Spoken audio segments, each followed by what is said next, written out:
Chapter 889.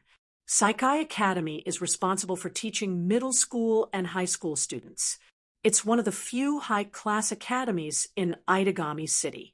Compared to Aidagami City, which is known as the Demon Special District, Saikai Academy is considered a normal academy.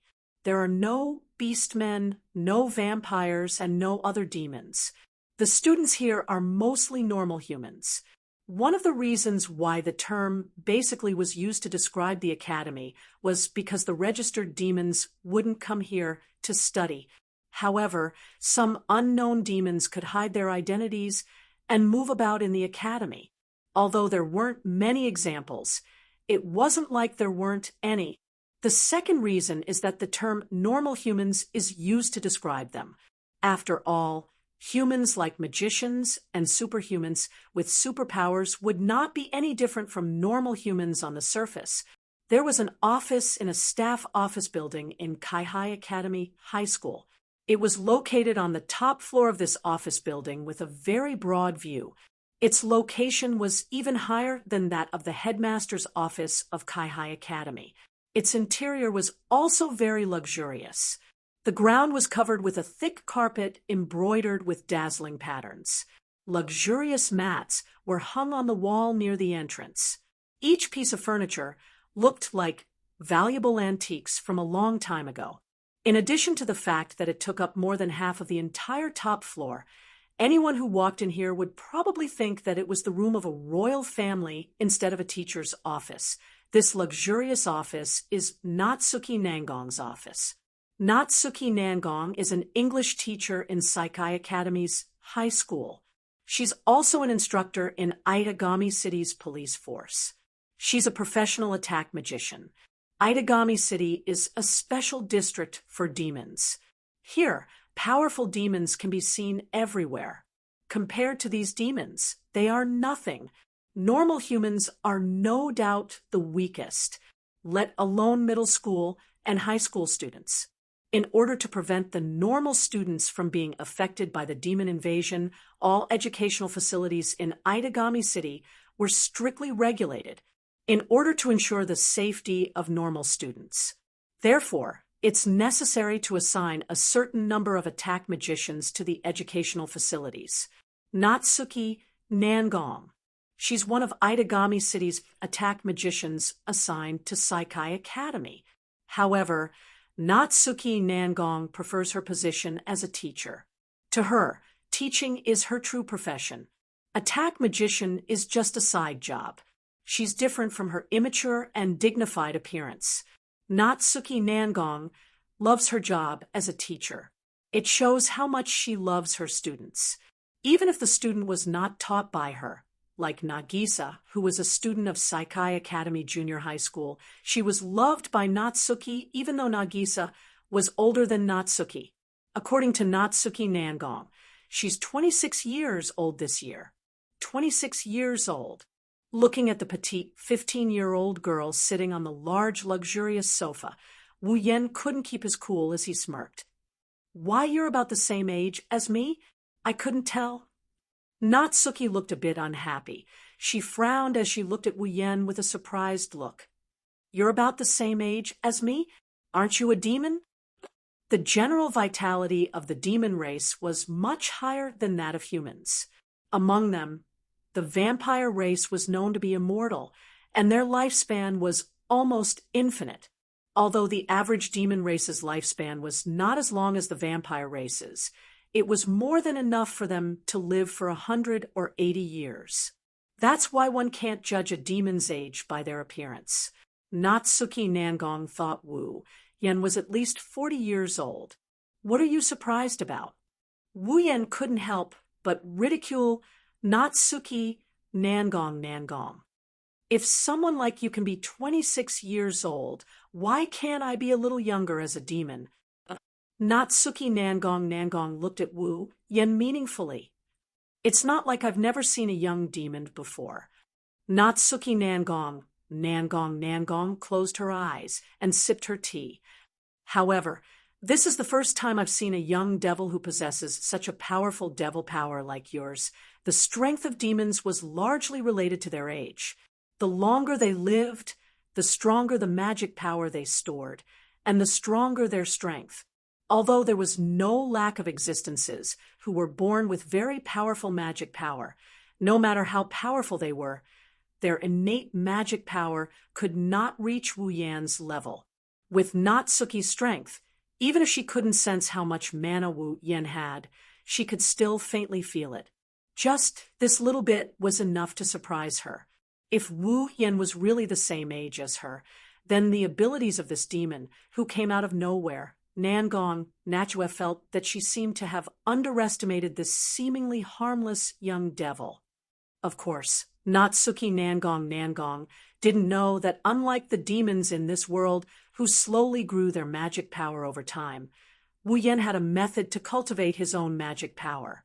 Furthermore, it was the best kind of method. In terms of magic power, forget about the demons who have lived for a long time. Even the 4 primogenitors in this world might not be able to compare to him.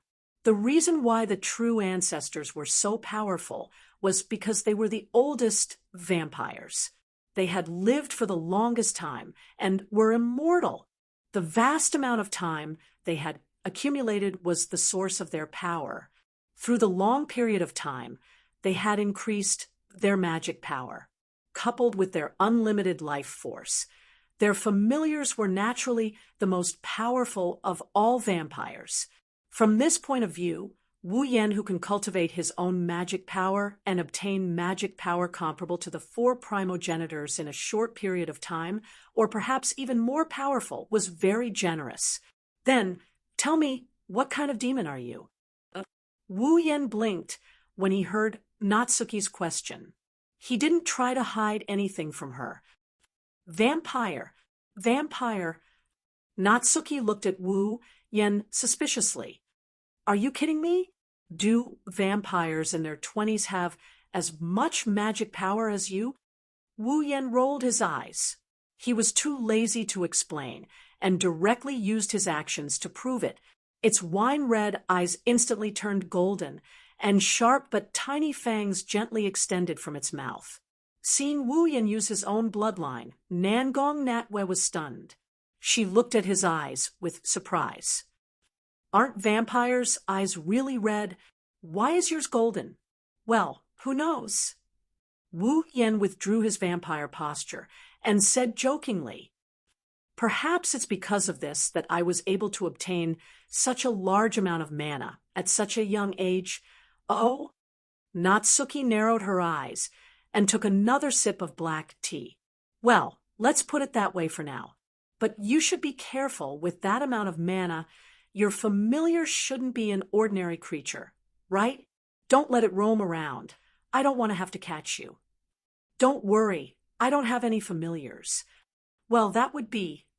Natsuki Nangong paused. What did you say? You don't have any familiars? Yeah. Wu Yan admitted it without hesitation. I don't have any familiars. You're joking with me, aren't you? Natsuki Nangong stopped drinking her tea. She seriously suspected that Wu Yan had been toying with her the entire time. A vampire saying that he doesn't have a vampire's strongest trump card. A familiar's? But that's the truth. Wu Yan sighed and shrugged. At the very least, I don't have any familiars in my bloodline. You can check if you don't believe me. Natsuki Nangong saw the helpless expression on Wu Yan's face. He didn't look like he was faking it. She underestimated the man in front of her. Chapter 890. Familiars are very important to vampires. Apart from their near-limitless vitality, vampires were considered the weakest among the demons in terms of physical strength and battle prowess. The reason why they were known as the strongest among the demons was due to the powerful vassal beasts that were bred in their blood. Therefore, vampires were the best of the best, and familiars were the best of the best. Once a vampire was born, the first thing they would do would be to summon their familiars from the other world and nurture them in their own blood for their own use. But now, a vampire in his 20s not only possessed tremendous magic power, but he also didn't have a familiar beast. Yet, he was able to single-handedly take on two vampires who had summoned their familiars. Originally, the only reason Natsuki Nangong had shown up at such a place was because one of her students was there and something seemed to have happened. Otherwise, as a top-level attack mage, she wouldn't have shown up for something as common as the detection of abnormal mana. Instead, she brought Wu Yan and Nagisa here. It was just a spur-of-the-moment thought of protecting Nagisa. Now, Natsuki Nangong is really interested in the man in front of her. No matter how you look at it, this vampire is different. He is full of mysteries. If possible, Natsuki Nangong would like to unravel all these mysteries. What an incredible vampire! Natsuki Nangong didn't hide her curiosity. Her gem-like eyes stared at Wu Yan as if she wanted to see through him, but she didn't ask. Natsuki Nangong is smart enough to know he won't tell her the real secret. Wu Yan, on the other hand, felt a bit uncomfortable being stared at by this little girl who is full of charm in all aspects. He picked up the cup of black tea in front of him. He covered his face like he was trying to hide something. Don't look at me like that. I don't have a familiar yet, but I will have one sooner or later. Besides, I'm not a vampire who only relies on familiars. I know some magic. Magic? Natsuki shook her head. In the demon race, only a very small portion of them knew magic. They were all innately powerful existences, and all of them were well-known figures. However, Natsuki wasn't surprised by Wu Yan's powerful mana. Natsuki turned to Kotori, who had been staring at the door without saying a word, and spoke in a tired tone.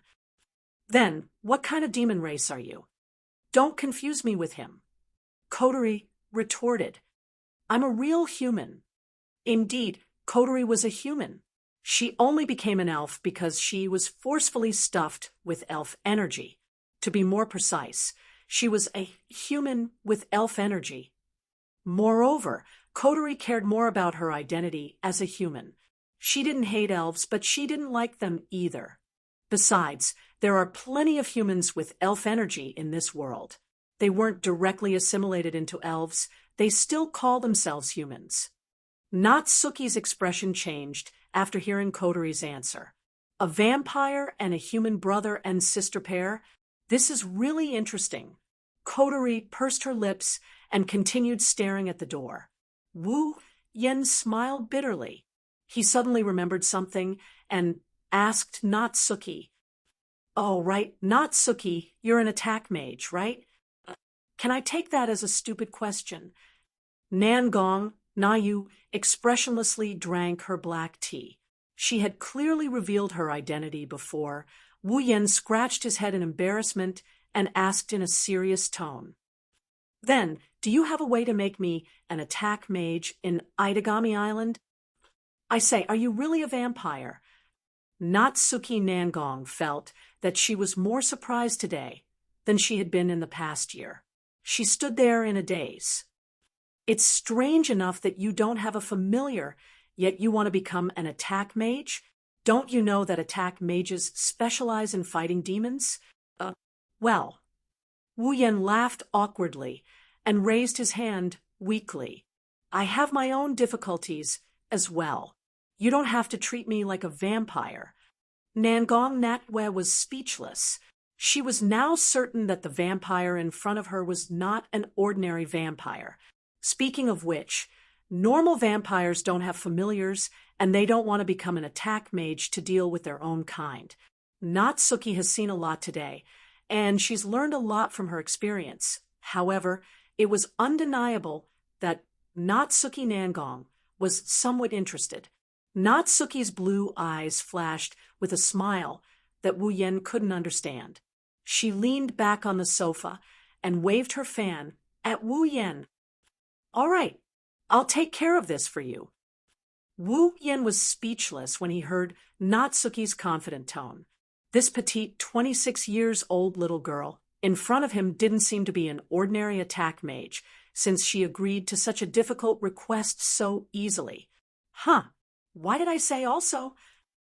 Scratching his head in confusion, Wu Yen nodded and said with a smile, "Thank you, Natsuki." Natsuki snorted, and she turned her head away. She started sipping her tea again.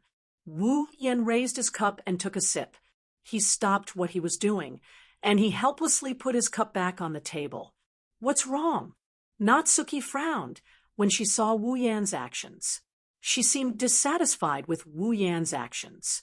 Despite her petite appearance, Natsuki Nangong had an unusual preference for black tea. "No, it's nothing." Wu Yan didn't know about Natsuki's hobbies, so he answered honestly, "It's just that this black tea doesn't suit my taste." "That's true." Kotori also took a sip and frowned. "It's worse than the ones you make." In the past, when Natsuki heard such comments, even if she didn't flip out, she wouldn't be in a good mood. But Kotori's last sentence made Natsuki's eyes light up. "You know how to make black tea?" "Just a little bit." Wu Yen took out a few new cups from the tea set. He waved his hand, and crimson spatial ripples appeared in his hand. Then, a delicate teapot appeared in his hand. He lifted the teapot.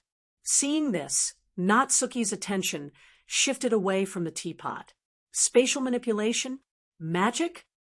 This is just the effect of the item. Wu Yen poured himself a cup of tea. "I know spatial manipulation magic, but I'm not at the level where I can create a space to store items." "Oh, I didn't expect you to know the same type of magic as me," Natsuki said nonchalantly. Wu Yen and Kotori understood what she's trying to do. No wonder Natsuki Nangong was able to silently appear behind him. It turned out that she knew spatial manipulation magic. At this time, Nangong Na Yu, who had just taken a sip of black tea, was startled. Then her eyes suddenly lit up.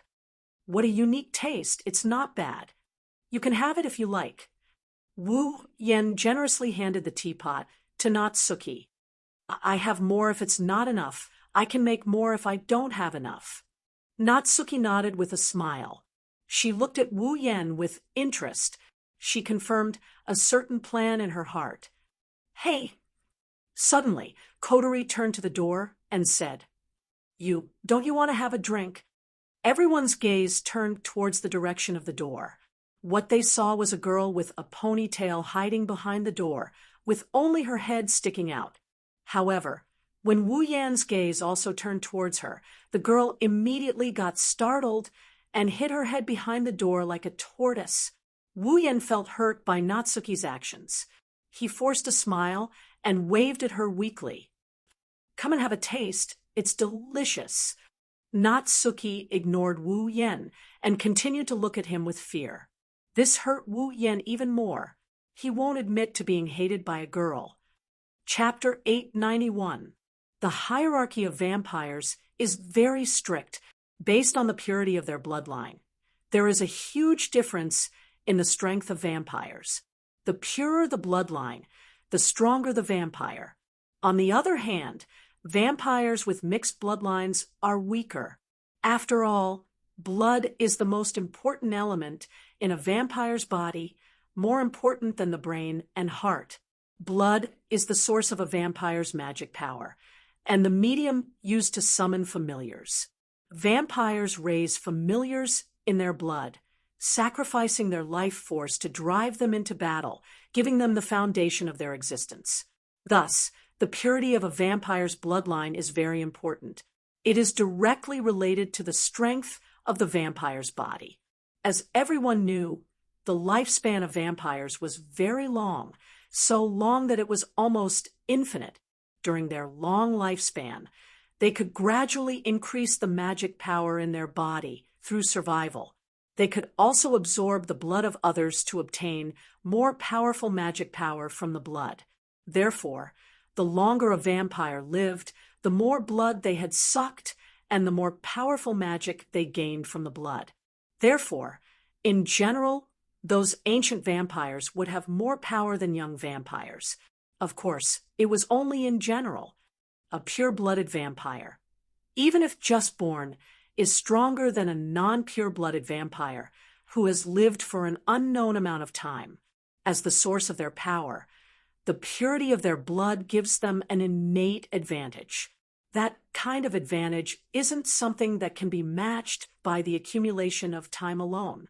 On the other hand, pure-blooded vampires who have lived for an unknown amount of time have the power of their ancestor, the origin of all vampires. It's even more difficult to match. After a long history, vampires have developed to a certain extent and are recognized by the world. Based on their bloodline and how long they have lived, vampires are divided into 5 ranks. The first rank, Shoujo. They are inferior vampires who can't summon familiars and can't use their power. Vampires' true strength lies in their familiars. Vampires who can't control their familiars are very weak among the demons. Without their familiars, vampires can't even withstand a single blow from demons or even humans. Therefore, Shoujo are the lowest rank of vampires. They have always been despised by pure-blooded vampires. The second level, the younger generation of vampires. They were also the most ordinary of vampires. Their bloodlines weren't pure, and they hadn't existed for long. As a result, their magic power wasn't very abundant, and the familiars they could command weren't very powerful, but they were still far more powerful than the average demon. Even the weakest familiars were more powerful than the latest fighter jets and tanks. Vampires at this level were enough to strike fear into the hearts of the world. The third level, vampires of the old generation. They had lived for a very long time, and the magic power in their bodies was immense. The familiars they commanded had reached a level that couldn't be ignored. A single attack from them was enough to destroy a small village. Some pure-blooded old generation vampires were even more powerful. If left to their own devices, it was not impossible for them to destroy a city. Their existence itself was seen as comparable to an army. One could only imagine how powerful the old generation of vampires were. The fourth rank, Elder. They were the purest vampires, the second-generation vampires, only second to the true ancestor. They were acknowledged by the true ancestor and were given a portion of the true ancestor's blood. Although they weren't necessarily the true ancestor's flesh and blood, the true ancestor's blood contained the true ancestor's blood. But because they have the blood of the true ancestor, blood is the source of vampires' magic power, and their power is incomparably powerful. Apart from the true ancestor, they were the most powerful vampires. The final level of vampires was the true ancestor, as the oldest of vampires, and the kings of all other vampires. The true ancestor had the most powerful magic power. Their familiars were powerful enough to destroy an entire empire. Vampires were the strongest of all demons, and the true ancestor was the strongest of all vampires. That was why the true ancestor was publicly recognized as the strongest of all demons. They were truly immortal and lived longer than anyone else. That was why there were so few true ancestors.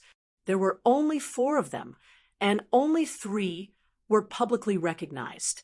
If there were more true ancestors, then the ones controlling the world wouldn't be humans, but demons. Among the 5 levels of vampires, there was basically no one who could surpass this limit. It was not that easy to do so. Bloodline was the key. The purer the bloodline, the higher the level of the vampire, and the stronger they would be. It was not impossible for a low-level vampire to be stronger than a high-level vampire, but it was as difficult as ascending to the heavens. It wasn't impossible for the younger generation of vampires to quickly gain great power.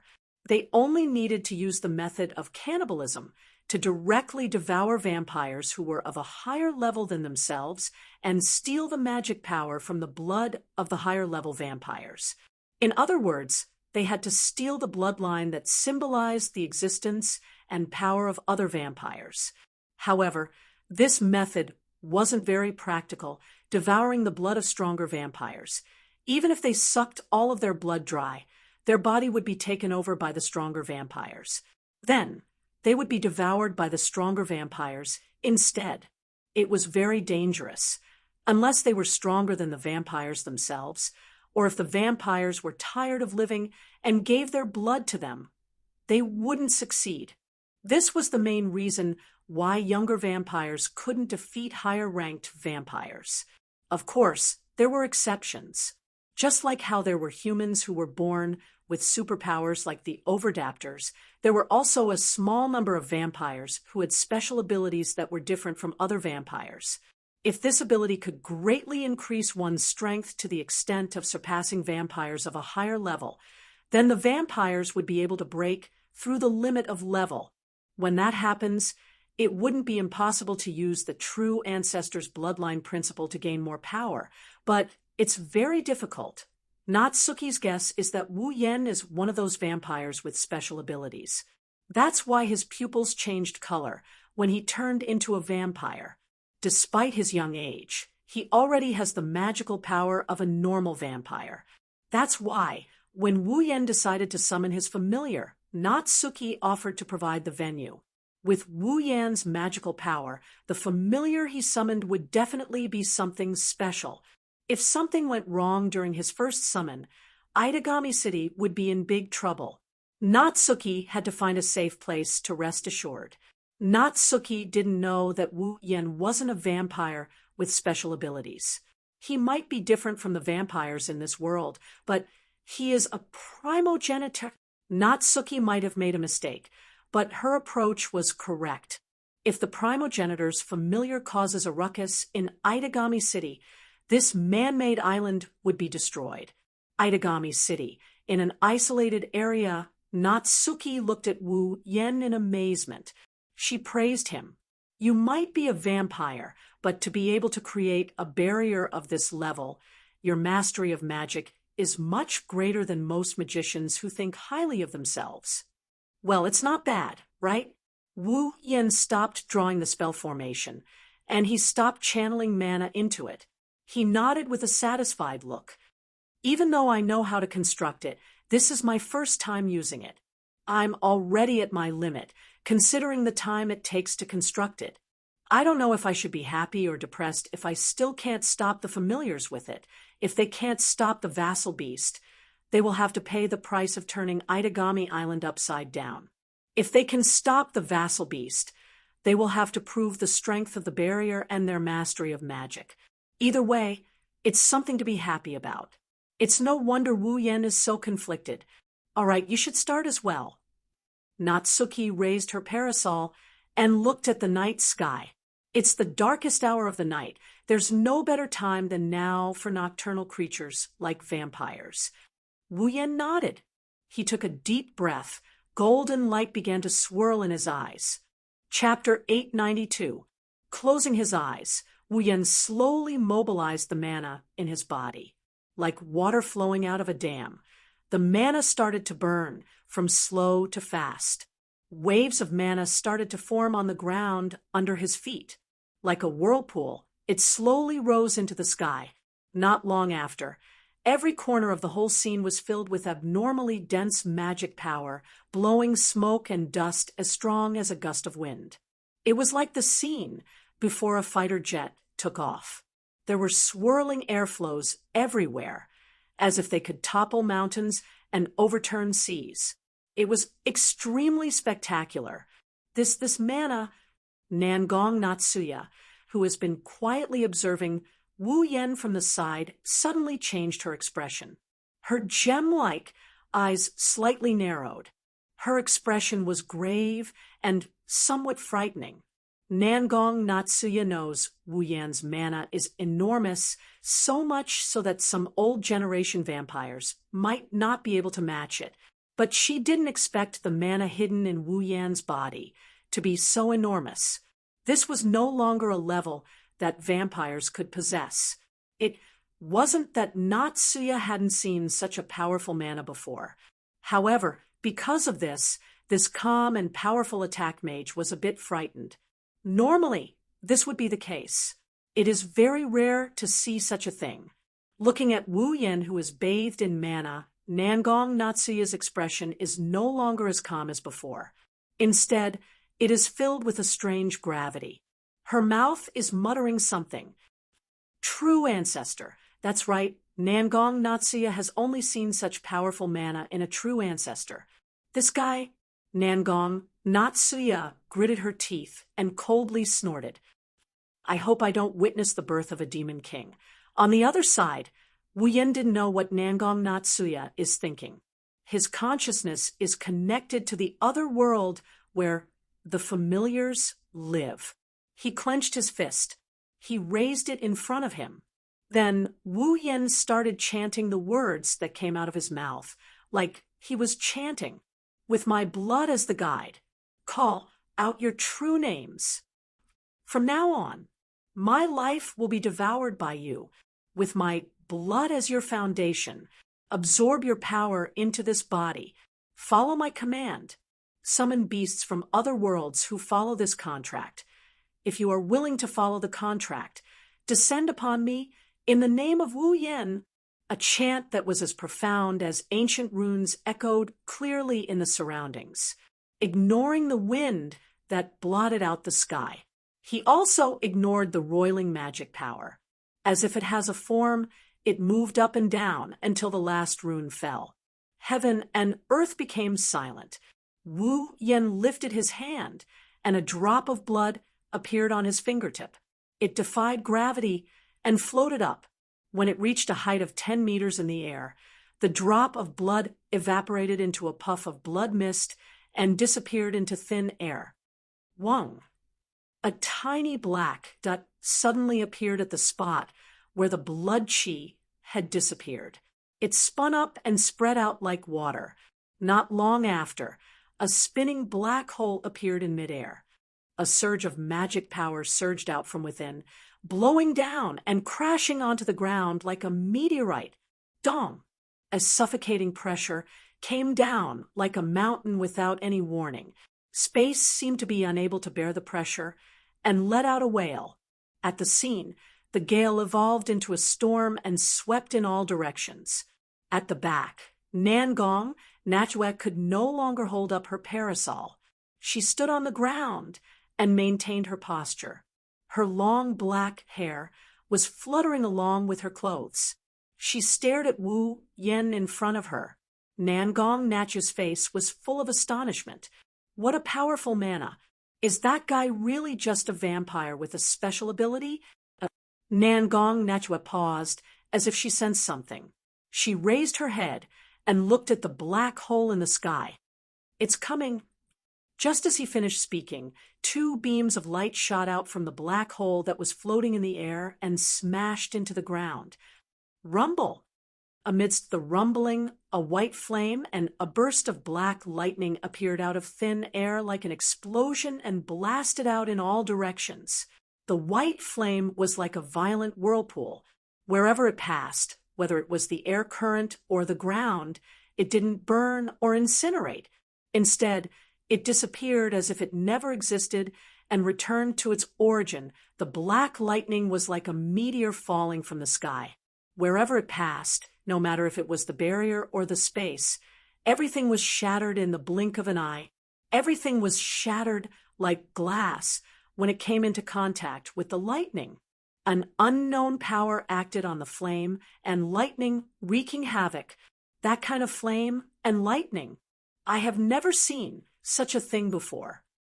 Nangong Natsuya's voice changed a bit. That was the result of her suppressing her impatience. Her eyes were glued to the scene. Nangong Natsuya inhaled the air filled with demonic energy. She tightened her grip on the parasol. She saw it.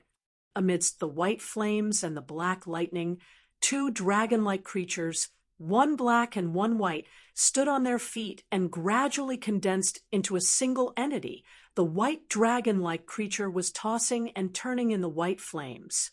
The white flames on its body were like its fur, fluttering along with the fluctuations of the flames.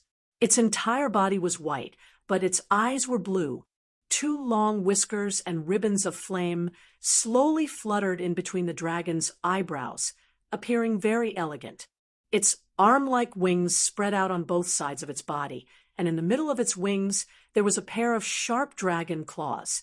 A tail made of white flames swayed back like long hair, as if it was preparing to fire some heavy artillery. Inside, wisps of white flames appeared and fell. Every time it went back and forth, there would be sparks accompanying it, spreading in the surrounding space, causing the atmosphere to silently turn into nothingness. Noble, elegant. The black dragon-like creature was bathed in black lightning. Most of its body was black, but some parts were darker than the rest of its body. It had blood-red eyes and a crown on its head. The joints of its limbs were made of black bones, and there were steel wings on its shoulders that looked like shoulder pads. The base of its wings had the same kind of armor that spread out like a fan or a net. The inner end of the wings had wing spikes. Its arms were like a baseball glove, with a three-clawed black hand inside. On its back, there was a thick tail with spikes that looked like a huge cone. It was humming like an engine. Vaguely, a terrifying destructive force was expanding along with the humming sound, as if it could explode at any time. It was quite terrifying, domineering. Black and white dragons, black lightning, and white flames danced on the platform. They lined up together like two kings with different auras. One is as noble as a god. The other is as domineering as a general. Then, under the witness of the heavens and earth, they merged into Wu Yan's body along with the flames and lightning. Heaven and earth returned to normal. However, the stage was in ruins. The barrier that cost Wu Yan a lot of effort disappeared, without him noticing. Fortunately, the power of the black and white dragons didn't spread to the outside world in time to affect Aidagami Island. In the center of the stage, Wu Yan opened his eyes. His golden pupils turned back to a wine-red color. His eyes were filled with joy. It was clear that he liked these two familiars very much. Natsuki quietly watched the happy Wu Yan. A drop of sweat silently slid down her forehead. Natsuki forced a smile. Looks like I've summoned two incredible fellows. Wu Yan turned around when he heard Natsuki's voice. He flashed a big smile. Anyone could see that he was in a good mood. However, Wu Yan soon regretted his decision. Even though the familiars are strong, why are there only two of them? Natsuki glanced at Wu Yan. She didn't say anything, and she stayed silent. Only she knew that it wasn't that Wu Yan didn't have the ability to summon more familiars. Perhaps only those two familiars were qualified to respond to his summons. Chapter 893. Now that he has a familiar, Wu Yan found out that familiars don't just have destructive power beyond their level. They also have a lot of other benefits. Vassal beasts are a collection of mana with a will. In other words, the mana is the vassal beasts themselves.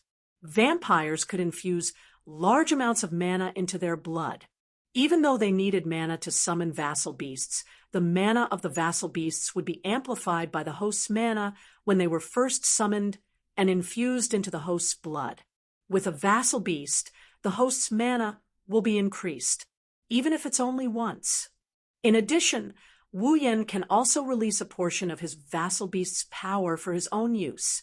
That's no ordinary ability. The abilities of the black and white dragons he summoned aren't your average abilities. The white flames and black lightning are a lot scarier than they look. Wu Yan understood the abilities of his two familiars. The flames and lightning aren't real flames and lightning. Oh. Wu Yan's expression suddenly changed while he was experiencing his vassal beast's abilities. At the same time, a white flame and a black lightning burst out from his body as if they were out of his control. They disappeared in the blink of an eye, but Wu Yan's face is slightly flushed. It seems like things aren't as simple as they look. Natsuki narrowed her eyes when she saw this. It seems like you aren't able to control your vassal beasts. That strange phenomenon was obviously not Wu Yan's doing. It appeared on its own accord, just like this. It wasn't like Nangong. Natwe hadn't seen it before. Her student, who also has a few vassal beasts that can't be ignored, had a similar situation happen to him. It's a phenomenon that happens when a vassal beast isn't under his control. Natsuki furrowed her brows in frustration. Wu Yan's two vassal beasts aren't your average vassal beasts. In terms of mana, might, and abilities, they're even more troublesome than her student. If Wu Yan can't control his two vassal beasts, what's the difference between them and a ticking time bomb? Wu Yan heard Natsuki's words. She blinked her eyes mischievously, and the corners of her mouth curled into a thought-provoking arc. He raised his hands and placed them in front of the confused Nangong Nachua. Immediately after, a ball of white flame and a ball of black lightning shot out from his hands, giving Nangong Nachua fright. Wu Yan's magic power surged in his hands. The flames and lightning in his hands kept changing. Sometimes he had fire in his left hand and lightning in his right hand. Sometimes he had lightning in his left hand and fire in his right hand. He's having a lot of fun with these moves. Natsuki Nangong was stunned. It was rare for her to be in a daze. Didn't you just? Well, Wu Yan tossed the white flames and black lightning in his hands. He said nonchalantly, "It's the first time vassal beasts have appeared in my body.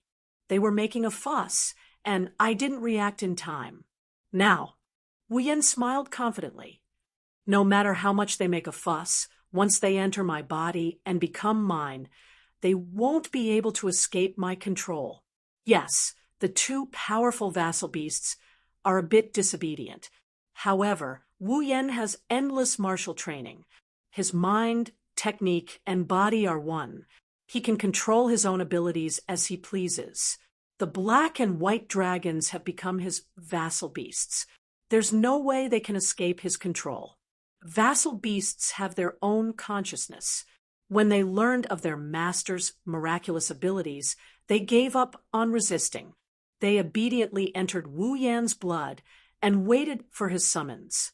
One had to admit that vassal beasts had perfect consciousnesses.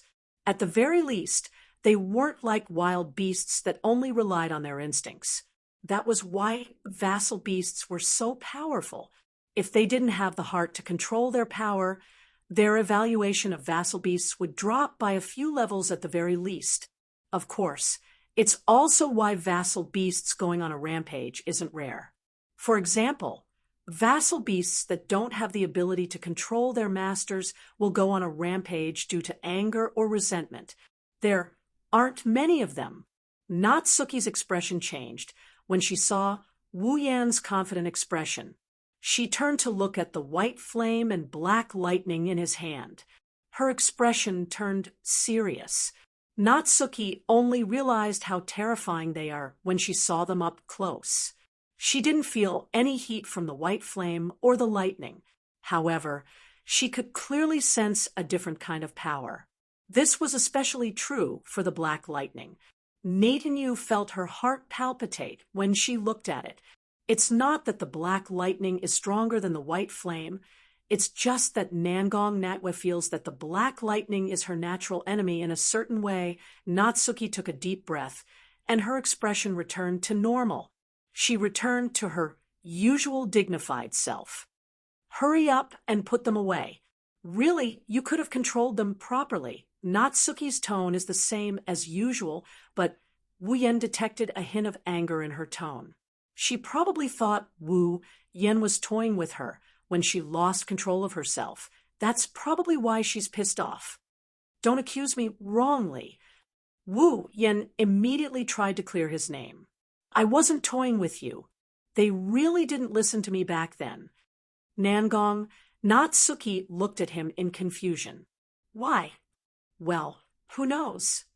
Wu Yan wasn't sure either, so he shrugged. Maybe they're like that unlucky student of yours. Because they've never sucked anyone's blood, they don't want to admit that they're real. Wu Yan didn't know that the reason he came up with was a bit off, but it wasn't too far off. He accidentally hit the nail on the head. On the other hand, it was Nangong Nakiwa who exclaimed in surprise. You said you've never sucked anyone's blood. Is there a problem? Wu Yan felt a bit uncomfortable being stared at by Natsuki. It's not like I need to suck blood to fill my stomach. I also don't need to absorb mana from other people's blood. Why would I do that? Nangong, Nayu stared blankly for a moment before nodding. Indeed, with your mana, you don't need to drink anyone's blood to replenish it. Natsuki turned around and said to Wu Yan as she walked away. She didn't even look at the ruins.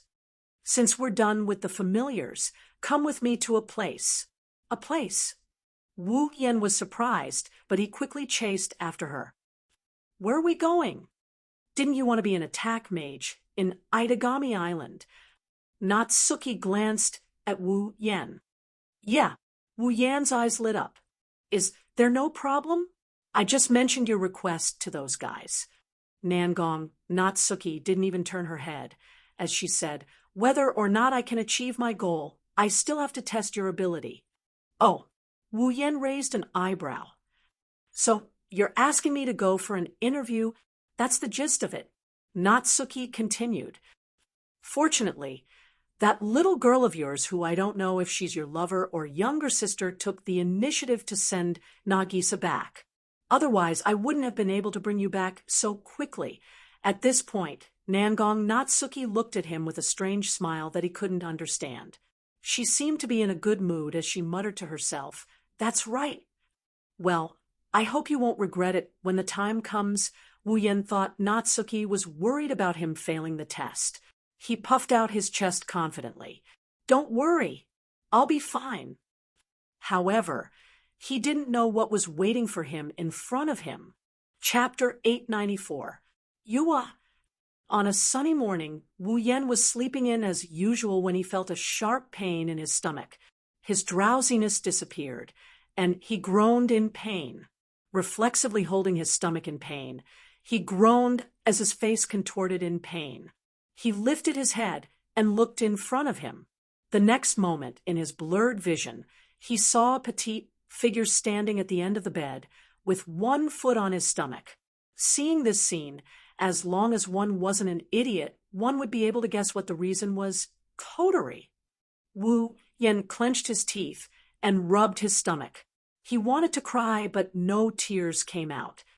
You want to kill your own? Aha! Coterie interrupted Wu Yan with a threatening aha. Her red eyes were filled with danger. Wu Yan quickly changed his words. You want to kill your own brother? Humph. Coterie swung her long red hair in 2 ponytails. She didn't care and put more force on Wu Yan's stomach. She even twisted it. If I don't do this, who knows what kind of price I'll have to pay to wake you up. Also, you're not my real brother, you're my adopted brother. Coterie blushed as she recalled the treatment she received when she woke Wu Yan up. She continued to stomp on Wu Yan's stomach, as if venting her anger. Stop stomping. You're going to throw up last night's dinner. Wu Yan grabbed Coterie's foot and jumped up from the bed. He complained. What do you mean by what price? It sounds so bad. I just want you to give your dear brother a good morning kiss when he wakes up. Can you use the word give to describe it? Coterie clenched her teeth. Please use the word force in front of the word give. What can I do about it? Wu Yan yelled without a hint of remorse. Who told my sister to be so arrogant? If I don't use force, how can there be benefits? Coterie was infuriated. She raised her foot and stomped down mercilessly. Who told you to be arrogant? Who told you to use force? Who told you to use force? Ouch! Wu Yan was kicked 3 times by Coterie. He was in so much pain that he couldn't even make strange sounds. It was as if someone did something to him. Kotari was too embarrassed to continue stomping on his stomach. She jumped off the bed with a blush. "I've decided. I'll use this method to wake you up," Kotari declared, as if she was announcing a death sentence. "No, Kotari," Wu Yan wailed in agony. "How can you do this to your beloved brother? Don't make it sound like I'm a cruel person." Kotari went straight for Wu Yan's dirty heart.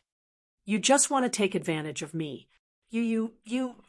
Wu Yan knew that she wouldn't listen to anything he says, so he snorted. "It's just a morning kiss. We've already done this and that." Kotari glared at Wu Yan, and she raised her leg like she was going to kick him. Wu Yan shut his mouth and didn't say anything else. Inside, he was laughing coldly. "The same trick won't work on Saint Seiya. My naive sister. Just you wait until I eat you alive. You'll know what's good for you." Kotari, oblivious to the fact that someone is plotting against her, pulled open the curtains in a practiced manner. Then, she removed the blanket that Wu Yan was about to use to cover her head. "Get up, you lazy vampire." Sigh. Wu Yan sighed. He gave up on the thought of going back to sleep. He slowly got up from his bed. A real vampire wouldn't wake up in the middle of the day. Outside the window, the clear blue sky stretched out endlessly. There was no darkness in the horizon. Far away, the sea at the edge of Aidagami City reflected the sun's rays. For nocturnal vampires, this weather was indeed painful. Even if the other primogenitors were here, they would agree with him. Kotari knew Wu Yan well. She knew what kind of excuse Wu Yan was thinking. She said it with an expressionless face. "No, you're different from other primogenitors. You just want to sleep in." Wu Yan grinned sheepishly after Hua Li exposed his thoughts. He got out of bed and started tidying up. It's been a few days since they arrived at Aidagami Island. After a few days, Wu Yan and Kotari decided to stay at Natsuki's place for a few nights. Wu Yan and Kotari stayed at Natsuki's place for a few nights. It couldn't be helped. Even though Natsuki wasn't as wary of them as she was when they first met, they were still unregistered residents. In this special demon city, it was almost impossible to move around without a proper identity.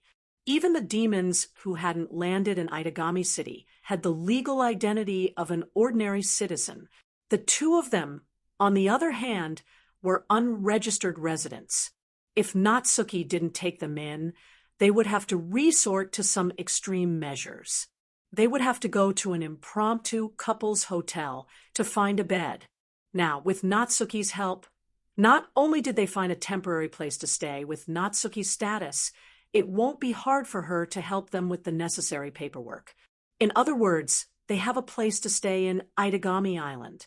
A few days ago, Wu Yan participated in an attack mage test with Natsuki's recommendation.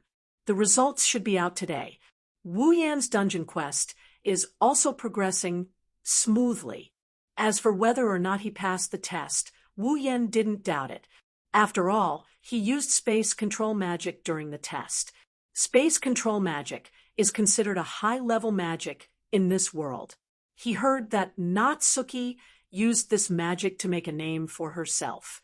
Therefore, with that kind of performance, it shouldn't be a problem for him to pass the test.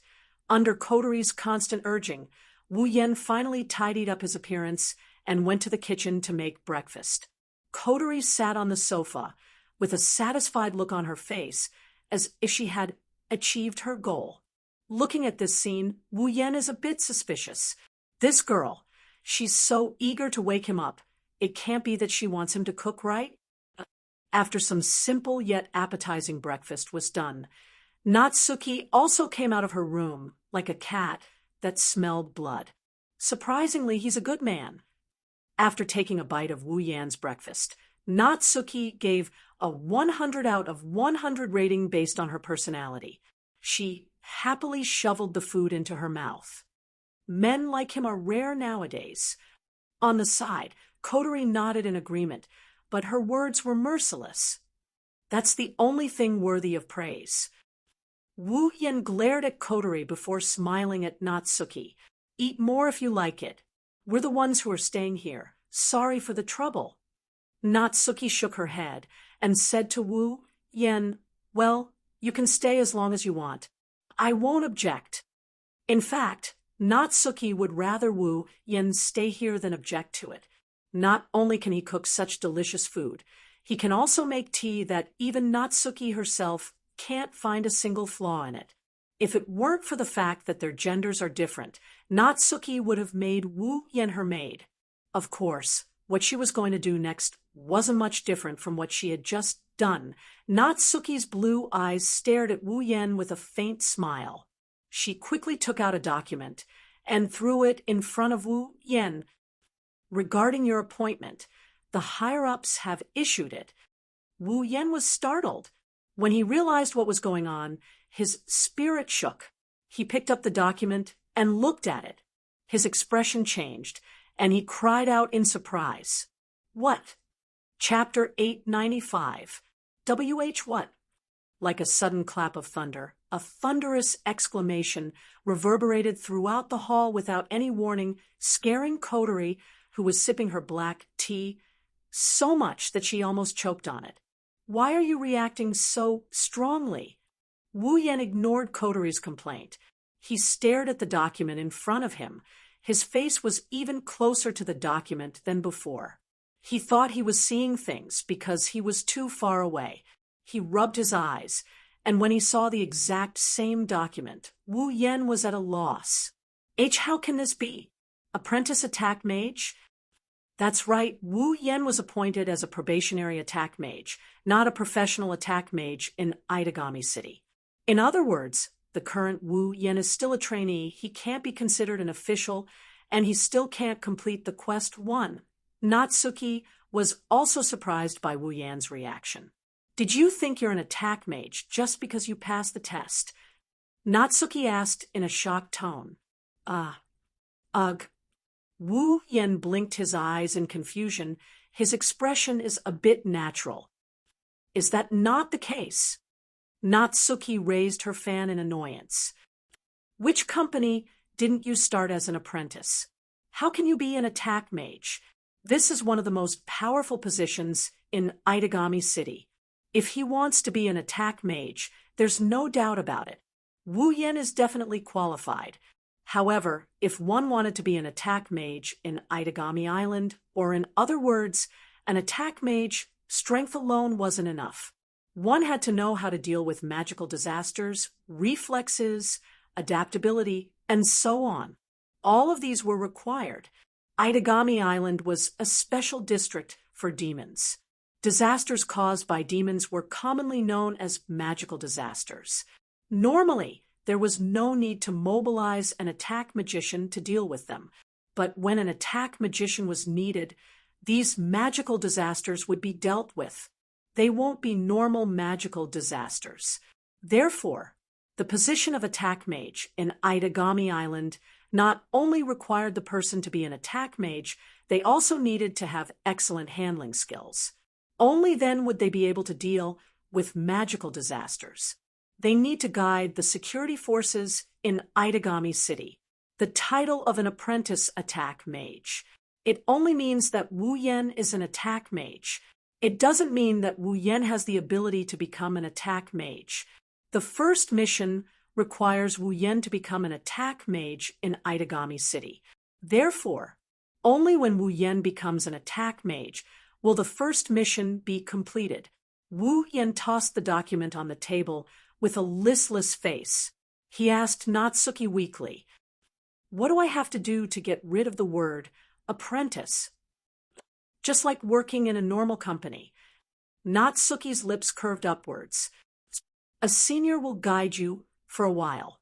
When you have the ability to deal with magical disasters on your own, you will be officially appointed as an attack mage in Aidagami City." "Senior?" Wu Yen had a weird look on his face. He looked at Natsuki with a worried look on his face. He meekly asked, "Then who is my senpai?" "Senior?" In terms of seniority and ability, there is no one higher than me in Aidagami City. Natsuki closed her fan. Wu Yen didn't know if it was an illusion or not, but he felt like Natsuki was proud of herself. Feeling uneasy, Wu Yen laughed dryly. He hesitated for a bit before he helplessly agreed. Fine. It's better than letting someone I don't know do it. I will leave it to you. Then, Natsuki. It's just guiding a newbie. It's not my first time. Natsuki nodded in satisfaction. She tapped the cup in front of her with her fan. Then, make me a cup of black tea first. What? Wu Yen couldn't believe his ears. Can you repeat that? I didn't hear you. Is it not clear enough? Natsuki said, as if she was giving him advice out of kindness. As a newbie, it's necessary to serve tea to a senior who is kind enough to guide you, right? I think so. Wu Yen looked at Natsuki blankly. But why do I feel like that's not what you meant? Well, don't mind it. Kotori didn't know what to say when she saw how Wu Yen still hasn't recovered from his loss of composure. It's already so obvious. Is there still a need to explain? Hurry up and do it. Kotori rolled her eyes at Wu Yen. Cheap servant. Twitching the corner of his mouth, Wu Yen finally understood the situation. Nangong, Natsuyu, was planning on freeloading off of him. Taking a deep breath, he suppressed the feeling of being trampled by a bunch of grass mud horses. Squinting his dead fish eyes, he started brewing the black tea. Fortunately, it was just making black tea and cooking. It was no different from what he usually did. If he had to do housework or clean up, he would definitely go crazy. Oh, right. Natsuki tapped Wu Yan's forehead with her fan. You have to report to Saikai Academy's administration office today. Report.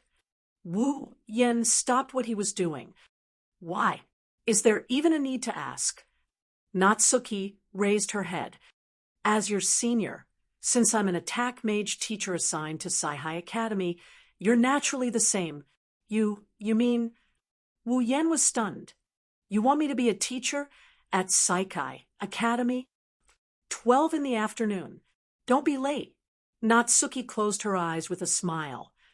You will find that compared to an attack mage, being a teacher is much easier. Wu Yan's mind is in a mess. Aidagami Island, Saikai Academy Middle School Division. Are you the newbie that Natsuki-senpai recommended? Walking down a corridor, a cheerful and pretty girl wearing a cheongsam with her fair thighs exposed, her hair tied up in two buns, and her bosom constantly showing off her presence walked towards the class she is in charge of. She kept looking at Wu Yan with a curious gaze, making Wu Yan feel a bit uncomfortable. Her name is Nakozaki. It's a complicated name, but she isn't as simple as she looks. Nakozaki graduated from the same university as Natsuki. Like Natsuki, she is also an attack mage assigned to Saikai Academy. Strictly speaking, she is also Wu Yan's senior. Nakozaki is also the class teacher in charge of one of Saikai Academy's middle school classes. Wu Yan doesn't know what she teaches. Wu Yan only knows that the class he is going to be teaching is under Nakozaki. Yes, after a series of unexpected events that even Wu Yan could not react to, he was now a teacher in the Kaihai Academy Junior High School. To be honest, it was not Wu Yan's first time being a student. After so many years of being ravaged by the Celestial Empire, he had done his best as a student to the point where he almost collapsed. However, this was definitely his first time being a teacher. With Wu Yan's past knowledge, he was simply overestimating himself if he wanted to be a teacher. He had even thrown away all the knowledge he had learned in the past. How could he teach others? If it wasn't for the fact that he was only teaching liberal arts and could rely on his complete memory ability to memorize and barely reach the level of teaching, Wu Yan would have lost a lot of face. Even so, he still felt a little helpless. He never thought that he would actually become a teacher one day. Fortunately, he was only teaching junior high school. Yes, Sasazaki-senpai. Although he felt helpless, he still had to greet her. Currently, I'm still a newbie. I'm a trainee attack mage, officer led by Natsuki-senpai. Please give me your guidance. Ma. Sasasaki smiled cheerfully. Since you are senior use junior, then you are also my junior. If there is anything you do not understand, feel free to ask me. I will definitely help you. Is that so? Wu Yen smiled awkwardly. Then I'll leave it to you. Leave it to me. Sasasaki Misaki patted her perky breasts, which almost attracted Wu Yan's attention. Now, I'll bring you to greet the students. Yes. Chapter 896, Itagami Island, Saikai Academy Junior High School, 3rd grade Class C. There's still some time before class starts. The 3rd grade students in junior high were around 14 or 15 years old. Students at this age were generally still at the age where they liked to play. Before class started, students generally didn't like to stay in the classroom. Even if they stayed in the classroom, they didn't want to stay by the desk.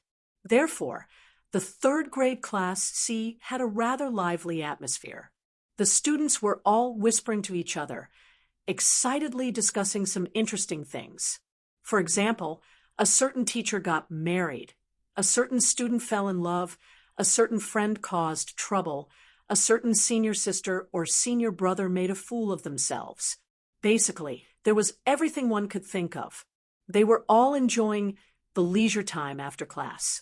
Among them, the most active one was a cute girl with red eyes. Her hair was tied up in a ponytail. She was none other than Shao Nagisa.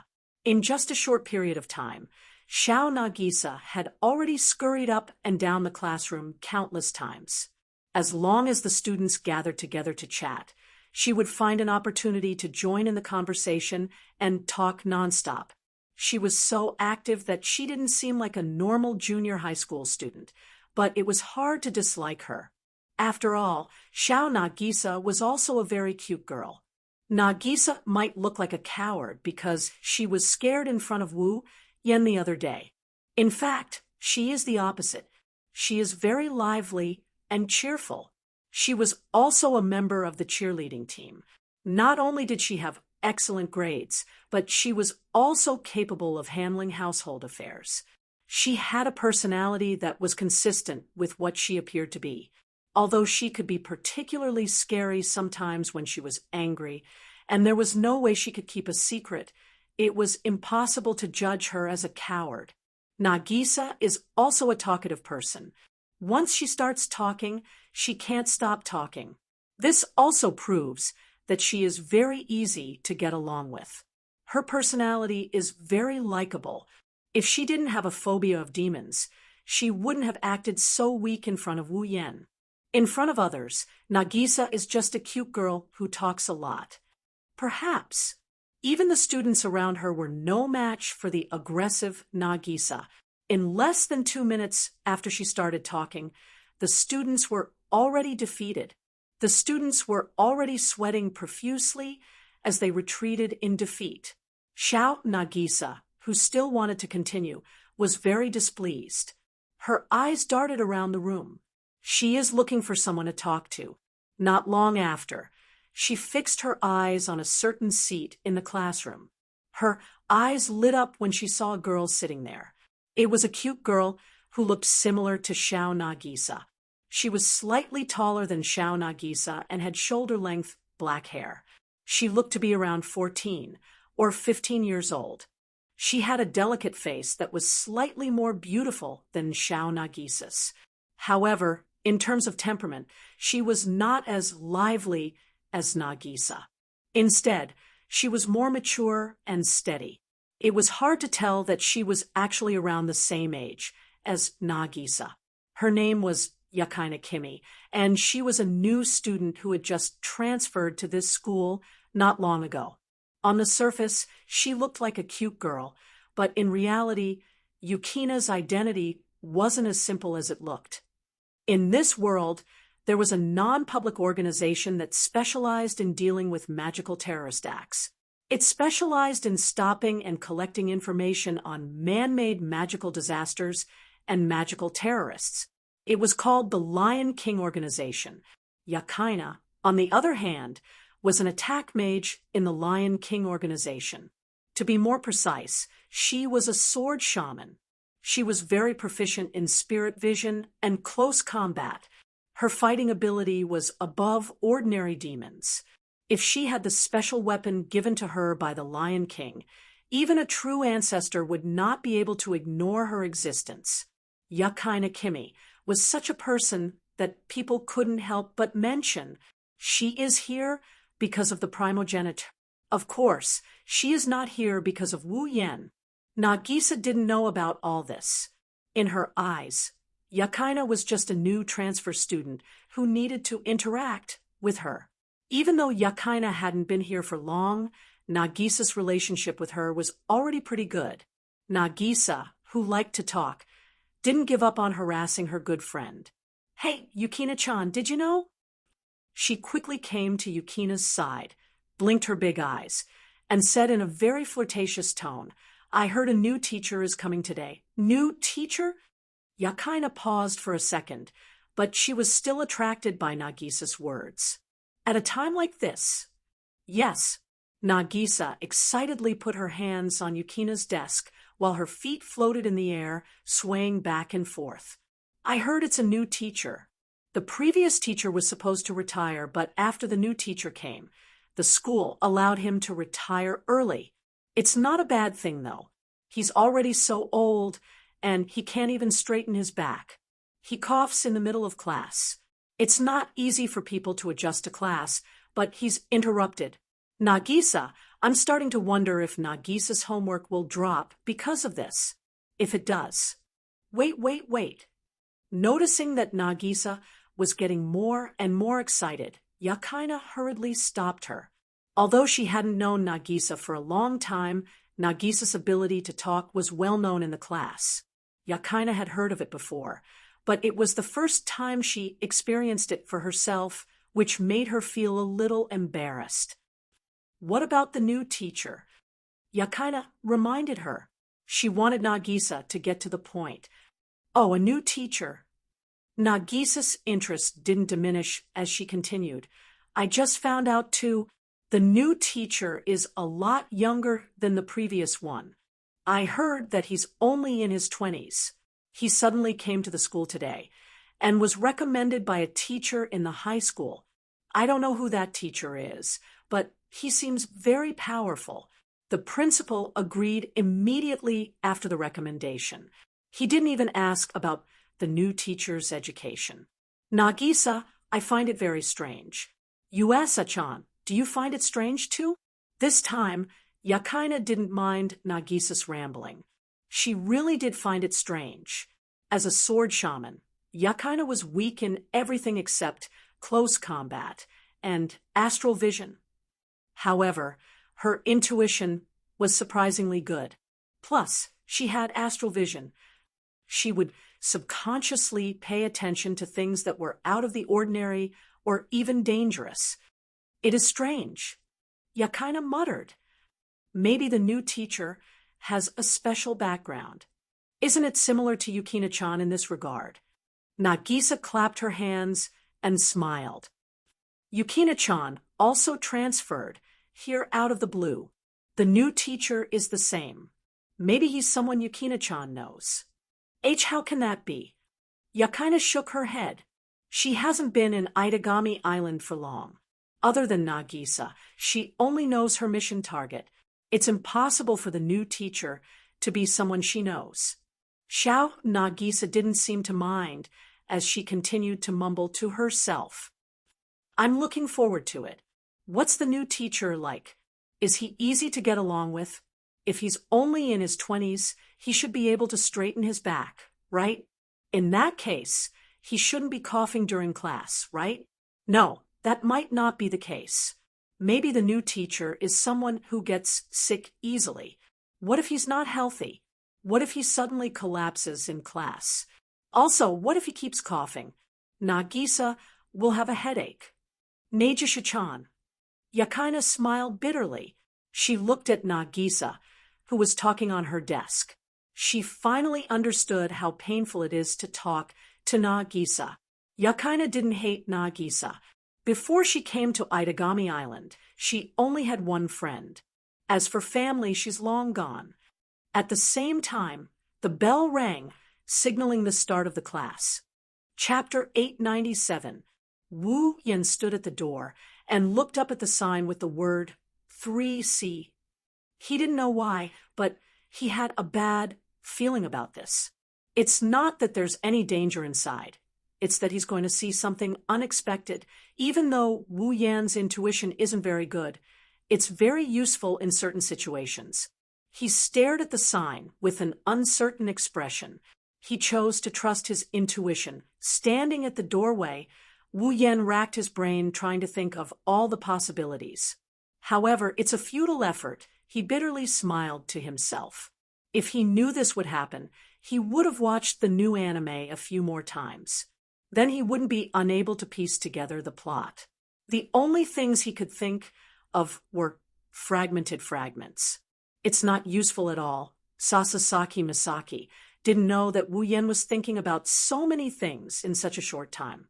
She pushed open the door of the classroom and walked in with a swagger. Finally, she managed to pull Wu Yan's attention back to the present situation. Unlike the lively atmosphere after class, all the students were sitting properly in their seats. When the door was pushed open, everyone turned to look at Sasasaki Misaki. They seemed to be well-behaved. There weren't any troublemakers around. Only a portion of the students vaguely noticed that there was someone standing at the door and immediately looked over curiously. At this time, Misaki Sasazaki also stood on the podium and waved at the students with a smile. She looked like a naughty big sister and didn't look like a teacher at all. Today, I'm going to introduce a new teacher to everyone. As expected, it's a new teacher. Nagisa tilted her head in her seat. She laughed, but soon she couldn't laugh anymore. Perhaps it was because they had all received the news that a new teacher would be coming, but no one in the classroom showed any signs of surprise. Instead, they all cast their gazes towards the entrance of the classroom. Their eyes filled with anticipation. For normal students, a new teacher or a new transfer student would arouse their curiosity. However, it was easy to arouse their curiosity. The men were looking forward to a beautiful big sister, while the women were looking forward to a handsome big brother. In some ways, their thoughts were very simple, including Nagisa, because she was looking forward to seeing what the new teacher would be like, but now she was completely stunned. She only had 2 words in her mind when she saw the figure walking in. How is this possible? The students curiously looked at the young teacher, who walked into the classroom and began to whisper to each other. What? It's a male teacher. This was a disappointed male student. A male teacher. He doesn't look that good, but his eyes are very pretty. This was a female student who was interested. Under everyone's gaze, Wu Yan slowly walked up to the podium, and he looked at the students. When he saw Nagisa staring at him in a daze, his heart skipped a beat, and he almost face-bombed. His premonition had come true. She wouldn't scream in class, would she? Wu Yan shook his head and laughed. He walked to Misaki Sasasaki. He said loudly, "Hello, everyone. My name is Wu Yan.